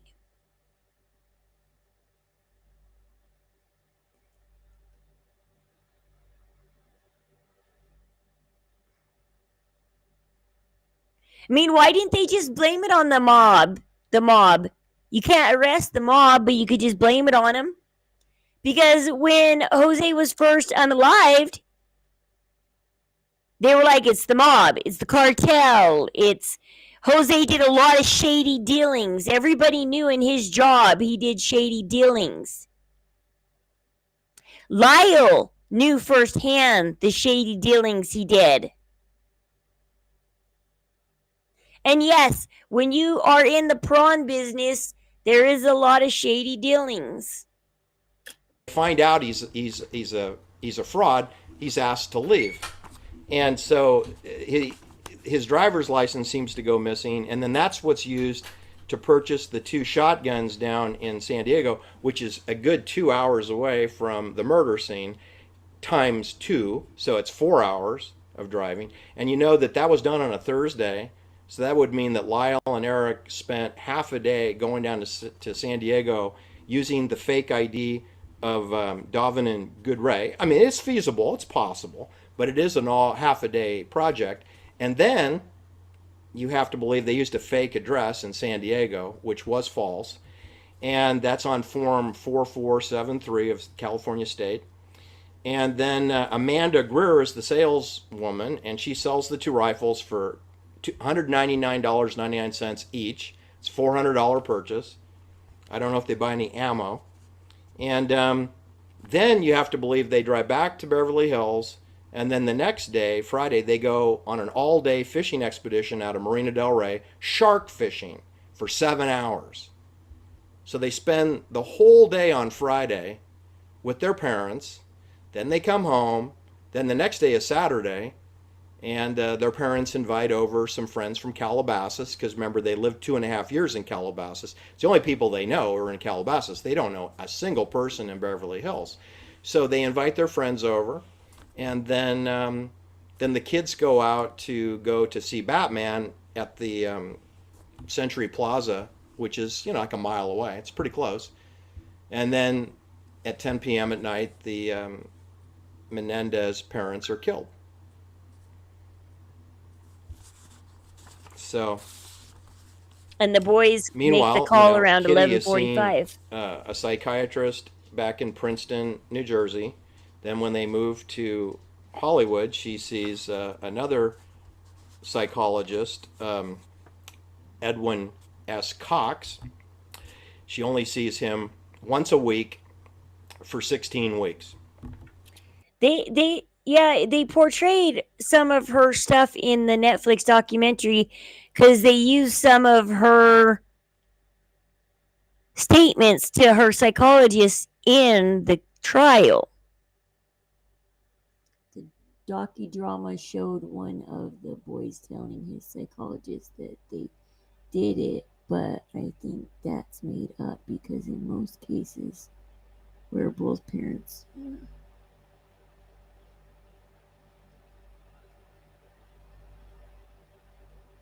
Okay, so what I found out was when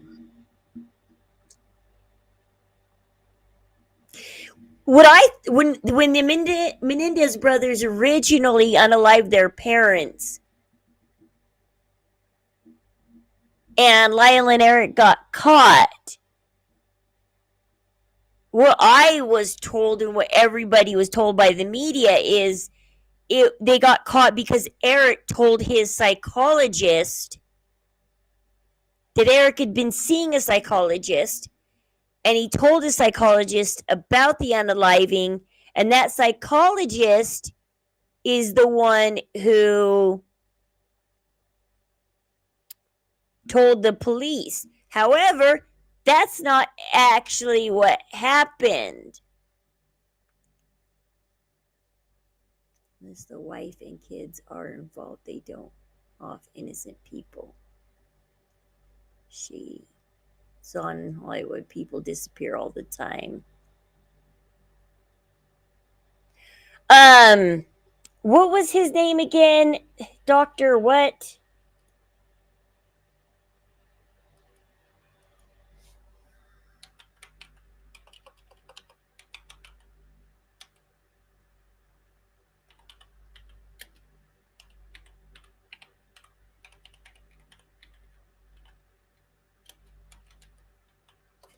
What was his name again? Oh, Jerome Oziel. Okay. Dr. Oziel met Jose Menendez a year prior to his death. Dr. Oziel was friends with Jose. When the parents were unalived, Dr. Oziel was at the funeral and he banked that it was the boys who did it. He purposely went up to the Menendez brothers at the funeral and gave them the card and said, "I'm a friend of your dad's. Anytime you want to talk, I am here for you." And Dr. Oziel kept bugging the brothers until Eric finally showed up, called Dr. Oziel for an appointment, because Dr. Oziel wanted a part of the money. The $14 million the brothers were going to inherit. At the time,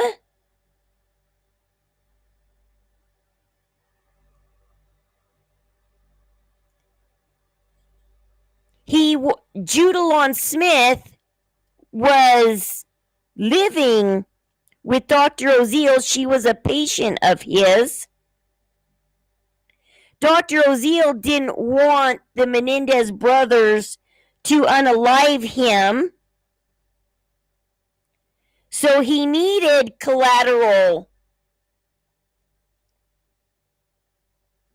So he took notes and tapes of the Menendez sessions, put it in a lockbox, told Judalon Smith about it, had Judalon Smith listen in to some of the appointments,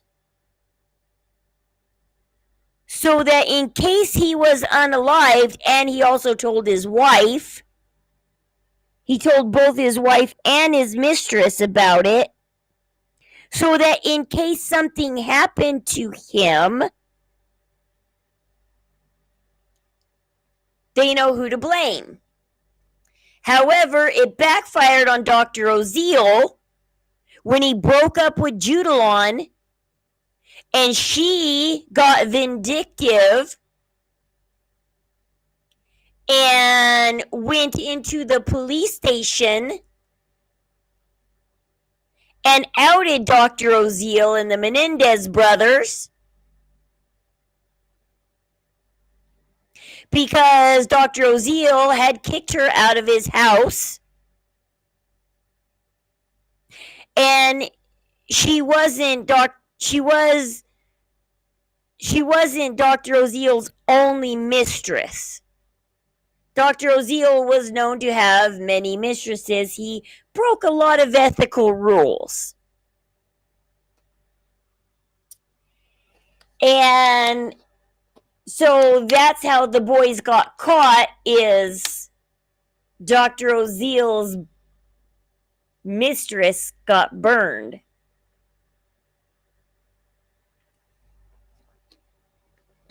Had he not cheated on his wife,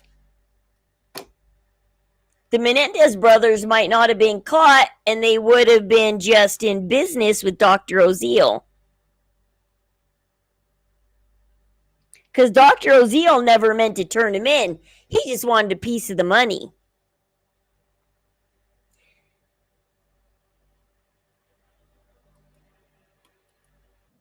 Then she pivots to Westlake Village because they moved to Calabasas, right? And that's west. That's west about 25 miles west. So it's not convenient to go see Edwin Cox anymore. So then she goes and sees this guy named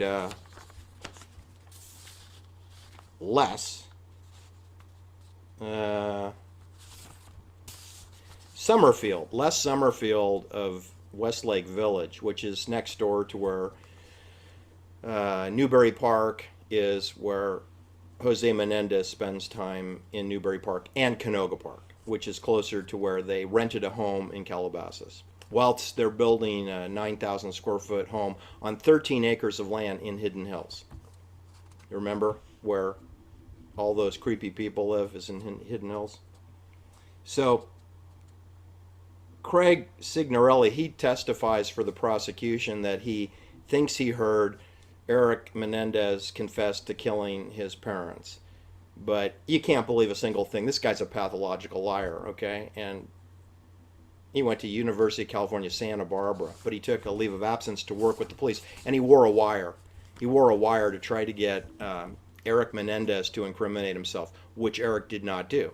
He denied killing his parents at a dinner that they went to in Malibu. Well, they did portray that in the Netflix doc also.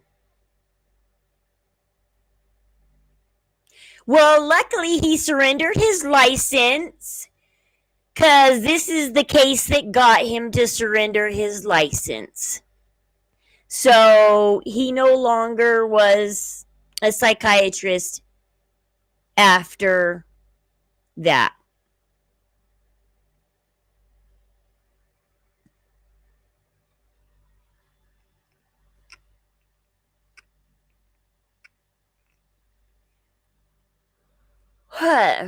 Yeah, Dr. Oziel is just,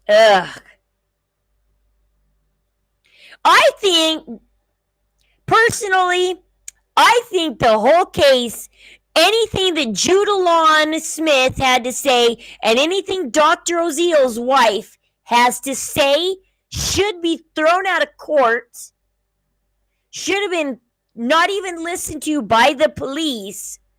And if that makes the police know that the Menendez brothers did it, but they can't prove it. But the problem is no, the police couldn't trust anything Judalon said, because it still falls under doctor-patient confidentiality, because that's breaking doctor-patient confidentiality. However, what damned the boys was the tapes and the notes were kept in a bank lockbox. Judalon had the key. Those were not inside the Dr. Oziel's office. Because they were found outside Dr. Oziel's office, they did not fall under patient confidentiality because they were not in the office.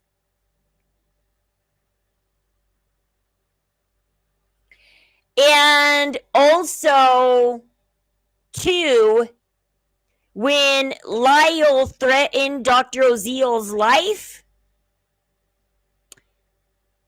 everything Lyle said after that did not fall under doctor-patient confidentiality either, because he threatened Dr. Oziel's life. So, because I think everything that had to deal with Dr. Oziel should have never gone to court. His tapes, even though they were in a lockbox, I still think they shouldn't have. I think literally they should have been protected all the way around. If Judalon heard it from the psychiatrist's office, well, sorry. You heard it out of psychiatry. When somebody's in a psychologist's office and they think that what they're saying is private, then it should remain private. It should never be able to, under any circumstances, be taken to court. Not by an eavesdropper, not by a recorded session. And just because the tape leaves the office does not mean that it is okay that it goes to court. Just because it left the office. If there is a recording and it is done in a psychologist's office, I don't care. In sharing this, I believe the official media story on this case and the case.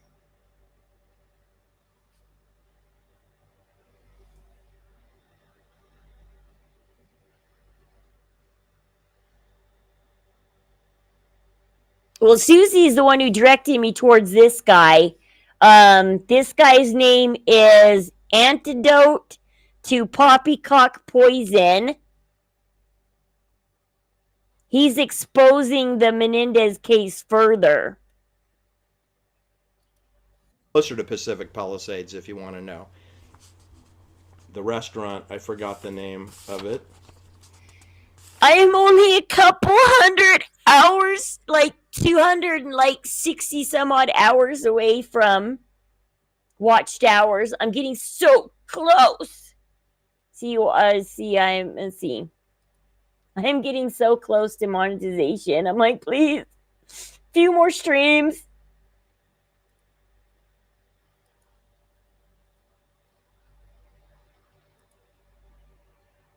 I'm getting there. It's like, see, there's 2,732 hours out of 3,000. See, I'm almost there.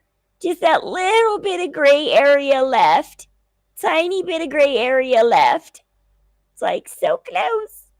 Yeah, after I reach 1,000, they lower it to 500. I'm like, thanks, guys. I had 500 2 years ago.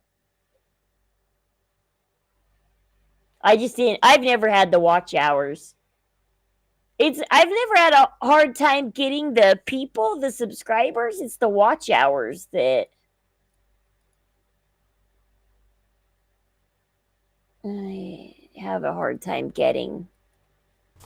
But the point is that he said Eric was his best friend. Well, what kind of a best friend makes you guilty of the burglary that you know the people that you're burglarizing? I mean, they went to school with this John Richard List's son, and then they burglarized his house. And Eric Menendez doesn't know him. He's from New Jersey. But Craig does, because he grew up in Calabasas. So you burglarize his friend's house, and then he blames it on Eric Menendez. And then he wears a wire to try to entrap Eric Menendez, which he's unsuccessful doing. So the truth comes out. The Menendez brothers didn't do the burglaries. This bad friend. It makes me wonder, did the Menendez brothers really? do this to their parents, or did they get offered something to take the fall? Because it just sounds like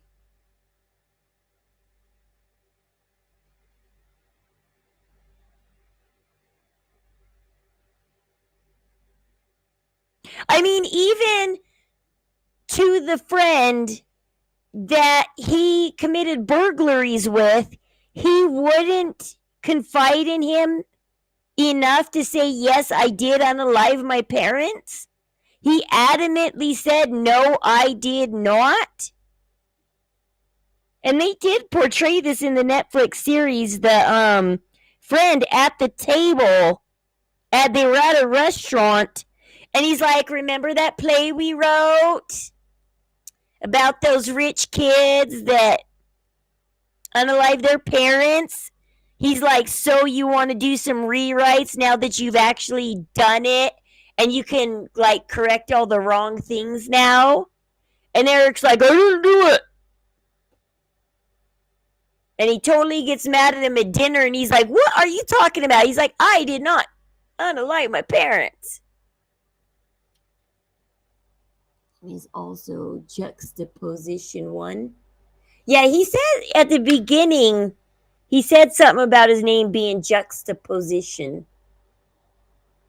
And bitch shoot under juxtaposition.stories. Okay. Yeah. Because this guy, he's done his homework. See, all I can do is kind of what's out there in documentaries and online and what people are talking about, what other streamers are talking about. But like, he's done the deep dive where he's gotten the documents. He knows how to read the documents. Like I said, he knows Jose Menendez's real job. I mean, everybody out there, I bet a lot of people out there, they know the Menendez case, but they can't tell you what Jose's job was. Oh, Jose did boy bands. Oh, Jose he worked for an entertainment company. Yeah, he did. What's his position there? But,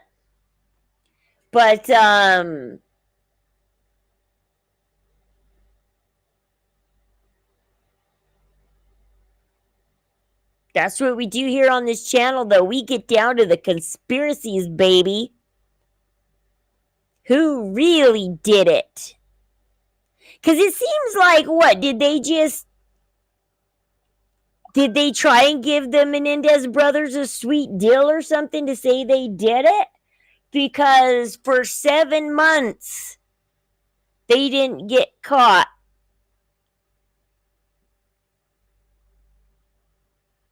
Except for this Dr. Oziel situation. I love who they got to play Judalon Smith in the Netflix documentary. If you guys have ever seen you guys have seen American Horror Story, right? The was it the 7th season? The Apocalypse season. The very first episode, she plays the rich chick who has she's married, but her husband was in a different location, couldn't get on the plane. Her dad was in China and had reserved her 4 seats in the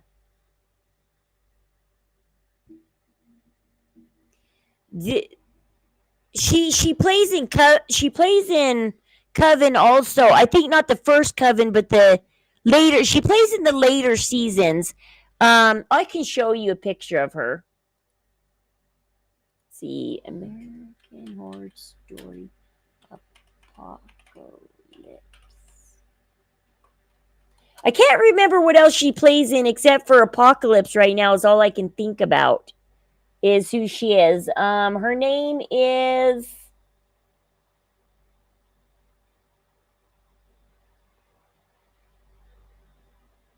Angelica Houston's in Apocalypse?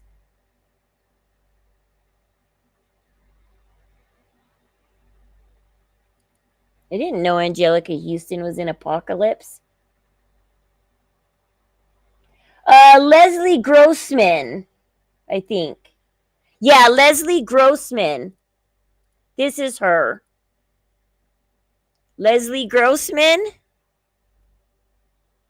She plays the rich, snobby blonde chick in Apocalypse.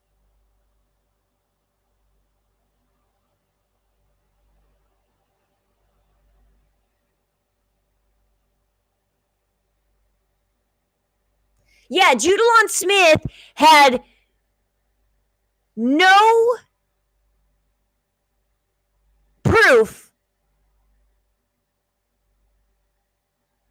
except for her. She's the scorned lover of a psychologist. Oh, my boyfriend just kicked me out. My married boyfriend, who's a psychologist, to the Menendez brothers. Guess what? It's the Menendez brothers. You're right. They did it. Like, yeah, they believe Judalon Smith's work. Well, like I said, Judalon, I think, I'm not 100% how this works, but I think she did have the key to the lockbox in the bank. Like, Dr. Oziel trusted Judalon too much.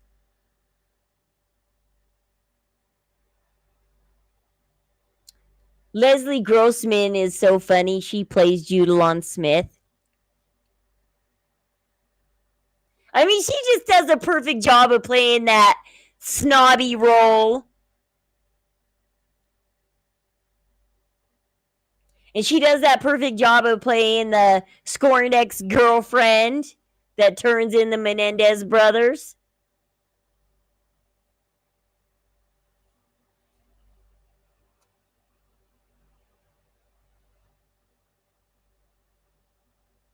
Is she in all of them from the beginning?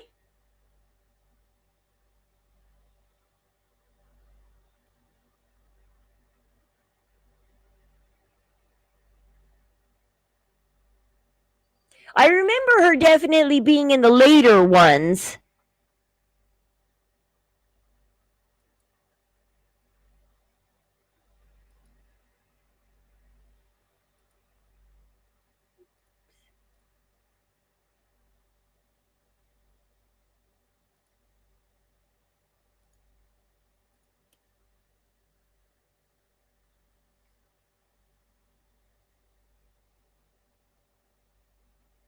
No, Emma Roberts. No.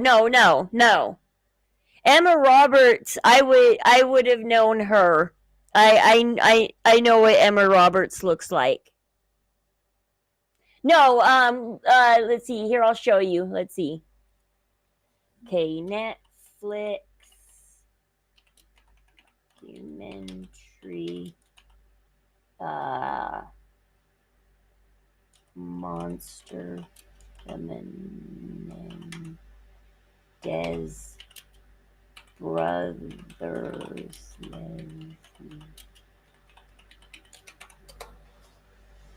Let's see.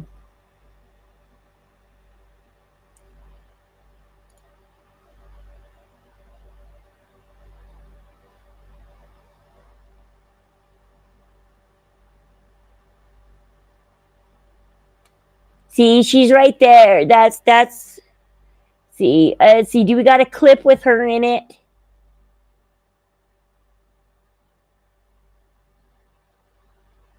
Oh, Javier Bardem plays Jose. I did not know. I didn't recognize Javier Bardem as the actor for Jose. He looks so different.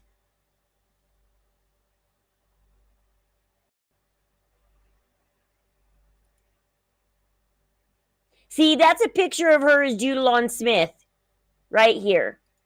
Here, let me. That's a picture of her playing Judalon Smith.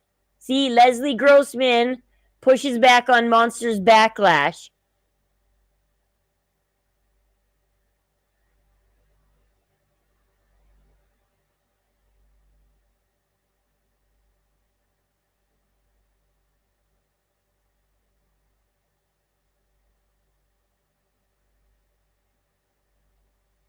See, he plays Dr. Ozeal. And then that's her is Judalon.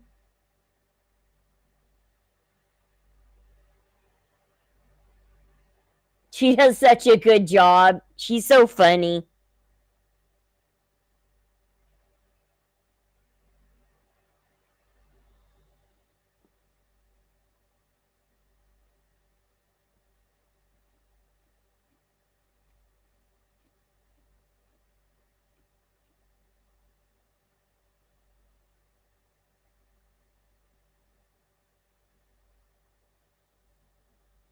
I guess Eric Menendez really hates the show.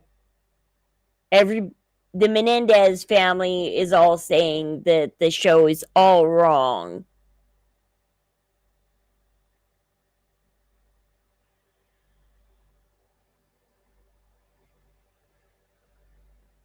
I don't know. I watched it. It seemed pretty good.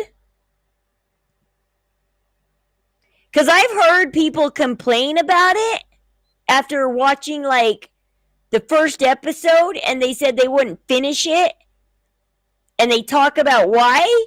And I'm going, but if you just finished it, you would see that what you're talking about is in there.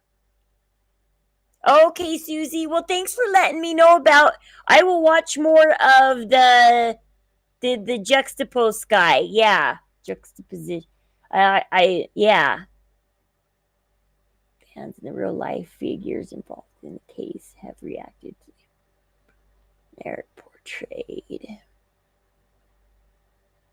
Well, okay, I don't like I don't agree with the incestuous relationship either. I think that was going a little too far.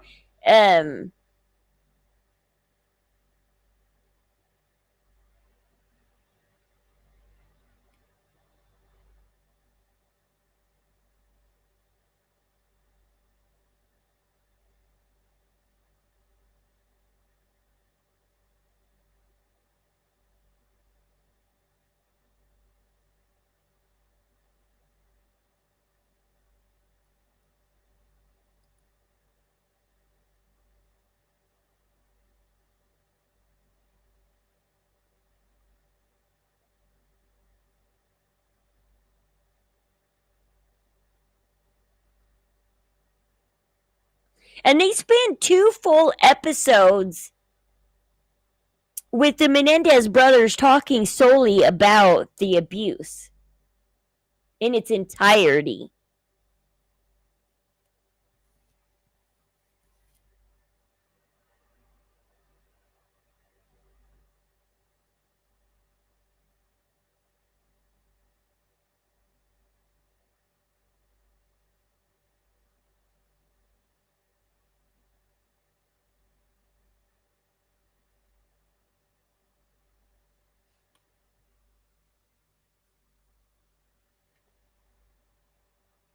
We're not presenting any of it as truth.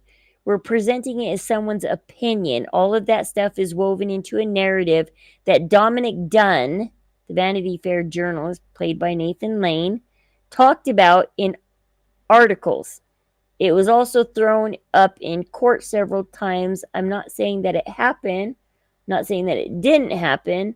I'm saying that it was part of the big folkloric tapestry of that case that might have swayed juries in a certain way or not. That when I read the family's comments about that, I don't think that they really understood.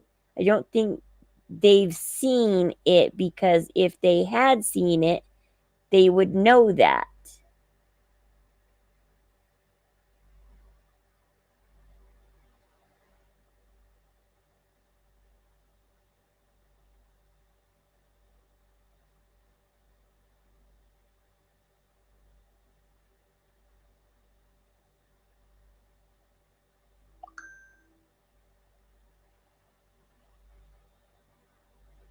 Well, yeah, they actually do a good job of what Leslie Grossman is saying, that the show is really about shining a spotlight on SA, particularly SA of boys and men and its lingering effects. because they spend two solid episodes going into the SA. 2 full solid episodes.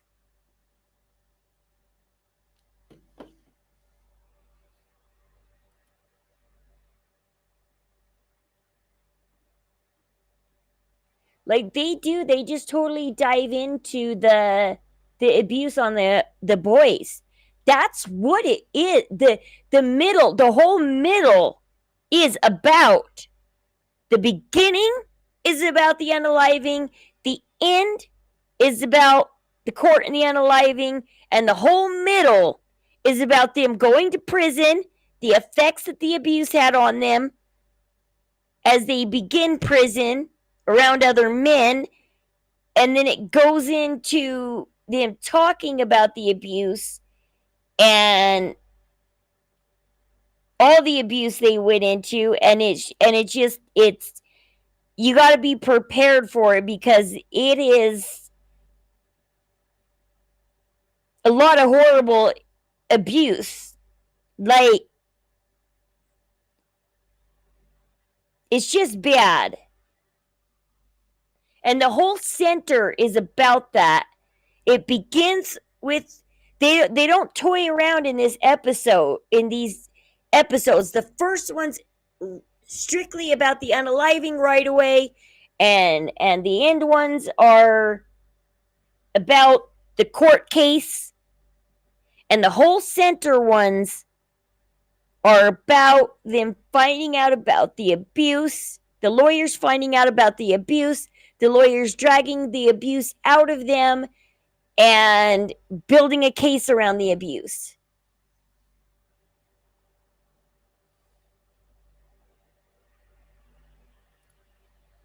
And so, yeah, I don't see why. I think that it's about what it should be about, which is about the abuse.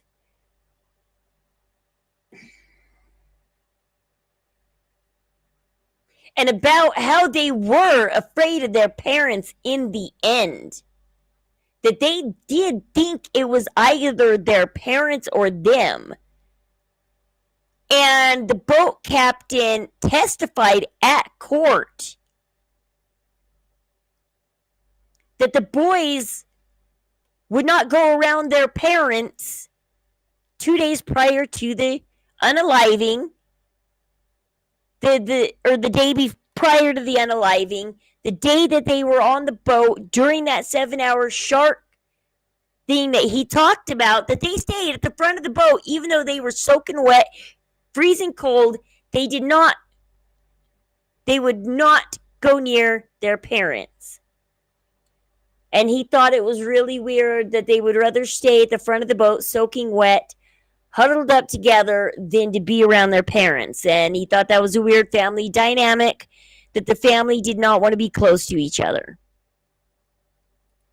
So anyway, don't even get me started on the Jerome Oziel psychologist and his patient that he's having an affair with whilst he's married and living in Encino in a 6,000 square foot home, and doping his girlfriend, who then he breaks up with. And then that's when she goes to the Beverly Hills Police Department 7 months after the murders and says that Eric Menendez did it because my ex-boyfriend, who's married, said so.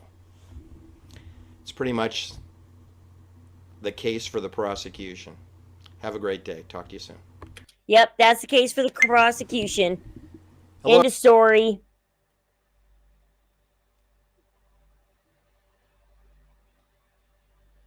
Did we already do this? Everyone, juxtaposition here. Today's video will be entitled Menendez Mendacity. It's kind of a mop-up, part 2. Yeah, no, we already did the part 2. That was what we just watched. It was a part 2. Son of Sam, Manson family, Zodiac killing. Maybe we ought to do that tomorrow or something. Another day, like get through his things of...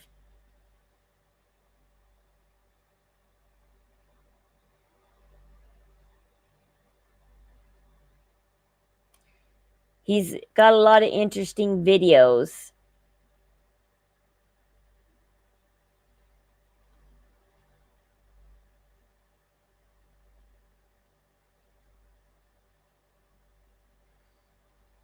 The Daisy of Beverly Hills Part 2. That has JFK in it, it looks like.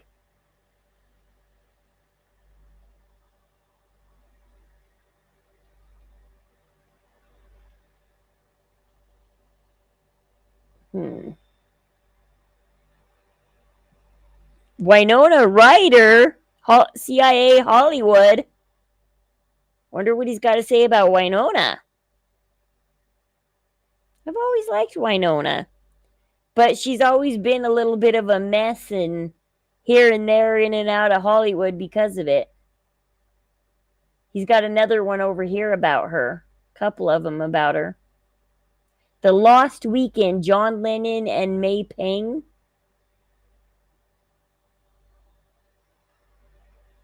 Hollywood Encounter, Carrie Fisher, a.k.a. Princess Leia.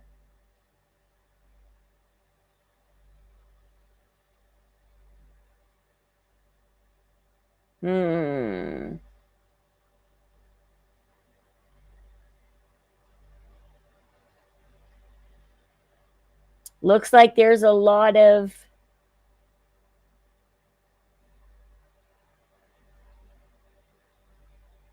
hoaxes and stuff to get through.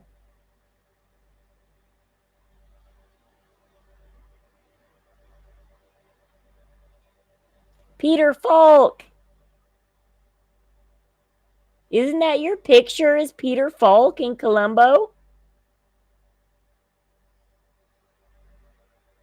Columbo, Peter Falk, a Bronx CIA Jewish spy, presented as Italian. Really? Hello, everyone. Juxtaposition here. My dad loved Columbo. I watched Columbo all the time. I grew up on Columbo. Columbo's one of the reasons as a little girl I was into crime and everything, because my dad would watch these detective shows all day long. It started with Columbo and stuff and Murder, She Wrote, and and then when CSI came around and everything else, and it evolved into, it went from these older shows into more 90s shows after a while. But I mean, I started on all these older shows like Columbo. This video today will feature the Lieutenant Columbo, Peter Falk's portrayal of the scruffy, disheveled, brilliant detective for the Los Angeles Municipal Police Department, Part 3. This will be Part 3. I'm using the Columbo television series for a couple reasons. Number one, it's my most favorite police detective murder mystery television show that I ever saw. It was my favorite. Number two is it's a CIA documentary, not on a whodidit. That format genre of Columbo is not the traditional police detective murder mystery, which follows a whodidit, whodunit, who committed the homicide murder. The Columbo concept, dynamic, juxtaposition is to flip that, where the Act 1, they show you who the murderer is, their motivation, their means, and method of the murder. So that part is taken care of immediately in Act 1 of a Columbo format model. So what is the genre of the Columbo, the mystique? Well, it's not whodunit, because that's disclosed immediately. It's how to catch them. How catch them. How do you catch them? How do you catch the murderer? Because you got to be smart like Columbo. Murderers are generally higher than average IQ, and they always have a... Well, Columbo was just the cooler nowadays, like Sherlock Holmes kind of thing. Like Sherlock Holmes was in the past, it was books. And then they came out with, then you had Agatha Christie. And then Agatha Christie was the newer day Sherlock Holmes, but written by a woman. And then those were books, though. Those were before TV time. And then when TV came about, now you have Murder, She Wrote, and then you have Columbo. They're the Agatha Christie and the Sherlock Holmes of the TV, the smart detective that is able to walk in a room and pick out every clue in the room and solve the mystery by the end of the book or the end of the episode, or going, well, how did you solve it? And they're like, Scooby-Doo is making fun of them. Scooby-Doo is the kids' version. The whole, well, see that bottle of oil over there? Shouldn't have bought that bottle of oil. It gave you away. Kind of thing. Pretty much ironclad alibi. Always. So in order for Columbo to solve the case, he has to break the alibi. Now, he often has to resort to treachery, deceit, bluffing, and cajoling his suspects into making a mistake, to disclose more about the crime than was provable. In other words, he needs to get the suspect to re-incriminate himself further than he already was. All right, so that intrigued me because Columbo didn't fall for the potato in the tailpipe, which is what 99% of Americans who watch television, they fall for the potato in the tailpipe. And no offense, at least 90% of the 99 are dumber than a box of hammers, so they're going to fall for anything in the tailpipe. It's just sad but true. I mean, COVID has proven that if you were confused before, I think now you know. So if you see people wearing face diapers, driving around in their car by themselves alone, or ignoring the chemtrails that are over their head and refusing to look up even though they like to shoot ducks, but I guess they eat sandwiches in between killing ducks. And I am assuming you do need to look up at the sky when you want to kill a bird. Yeah, it's like I tell my husband, I said, I mean, our families are kind of screwed because, like, me and my husband, what's going on with us right now, our case kind of proves this. Whoever believes that what happened to us is deserved does not believe our government is corrupt. Therefore, they are in for some pretty rude awakenings if they do wake up at all. And for those who, we don't even have to tell you that we didn't deserve this, and you just know.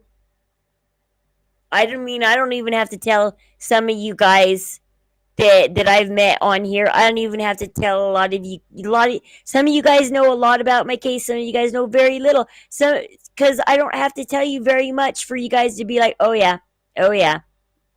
Because the government's corrupt. And it's like, and there's hope there. Because it's like,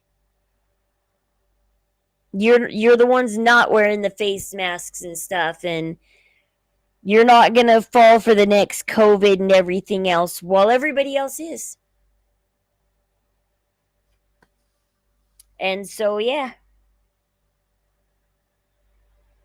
Well, I'm gonna go watch some of his. I'm getting a little heartburn. I'm gonna go lay down, but we'll have to do some more of. Maybe tomorrow. Let's do the Manson cases that he talks about.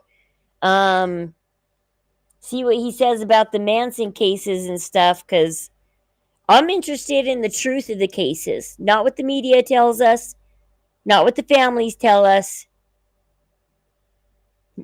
and definitely not what the courts tell us. I'm like, no, I want the truth, guys. Truth. And I need to update my computer. I can see that little yellow dot down there, and once you see that little yellow dot, it's like, update me.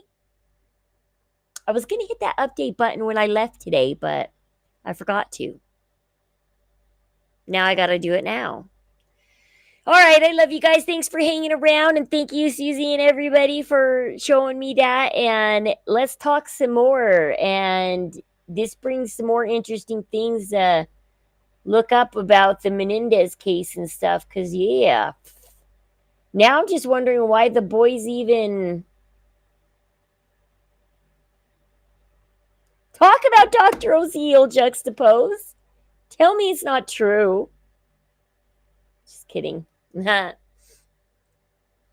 All right. I'm sorry, I haven't been feeling too well. Hopefully, if I can keep my electrolytes, I need to I need to keep my electrolytes perfectly balanced so I stay feeling good. And then I can stream and stuff. I just haven't been keeping my electrolytes perfectly balanced, and then when they don't stay balanced, neither does my blood pressure.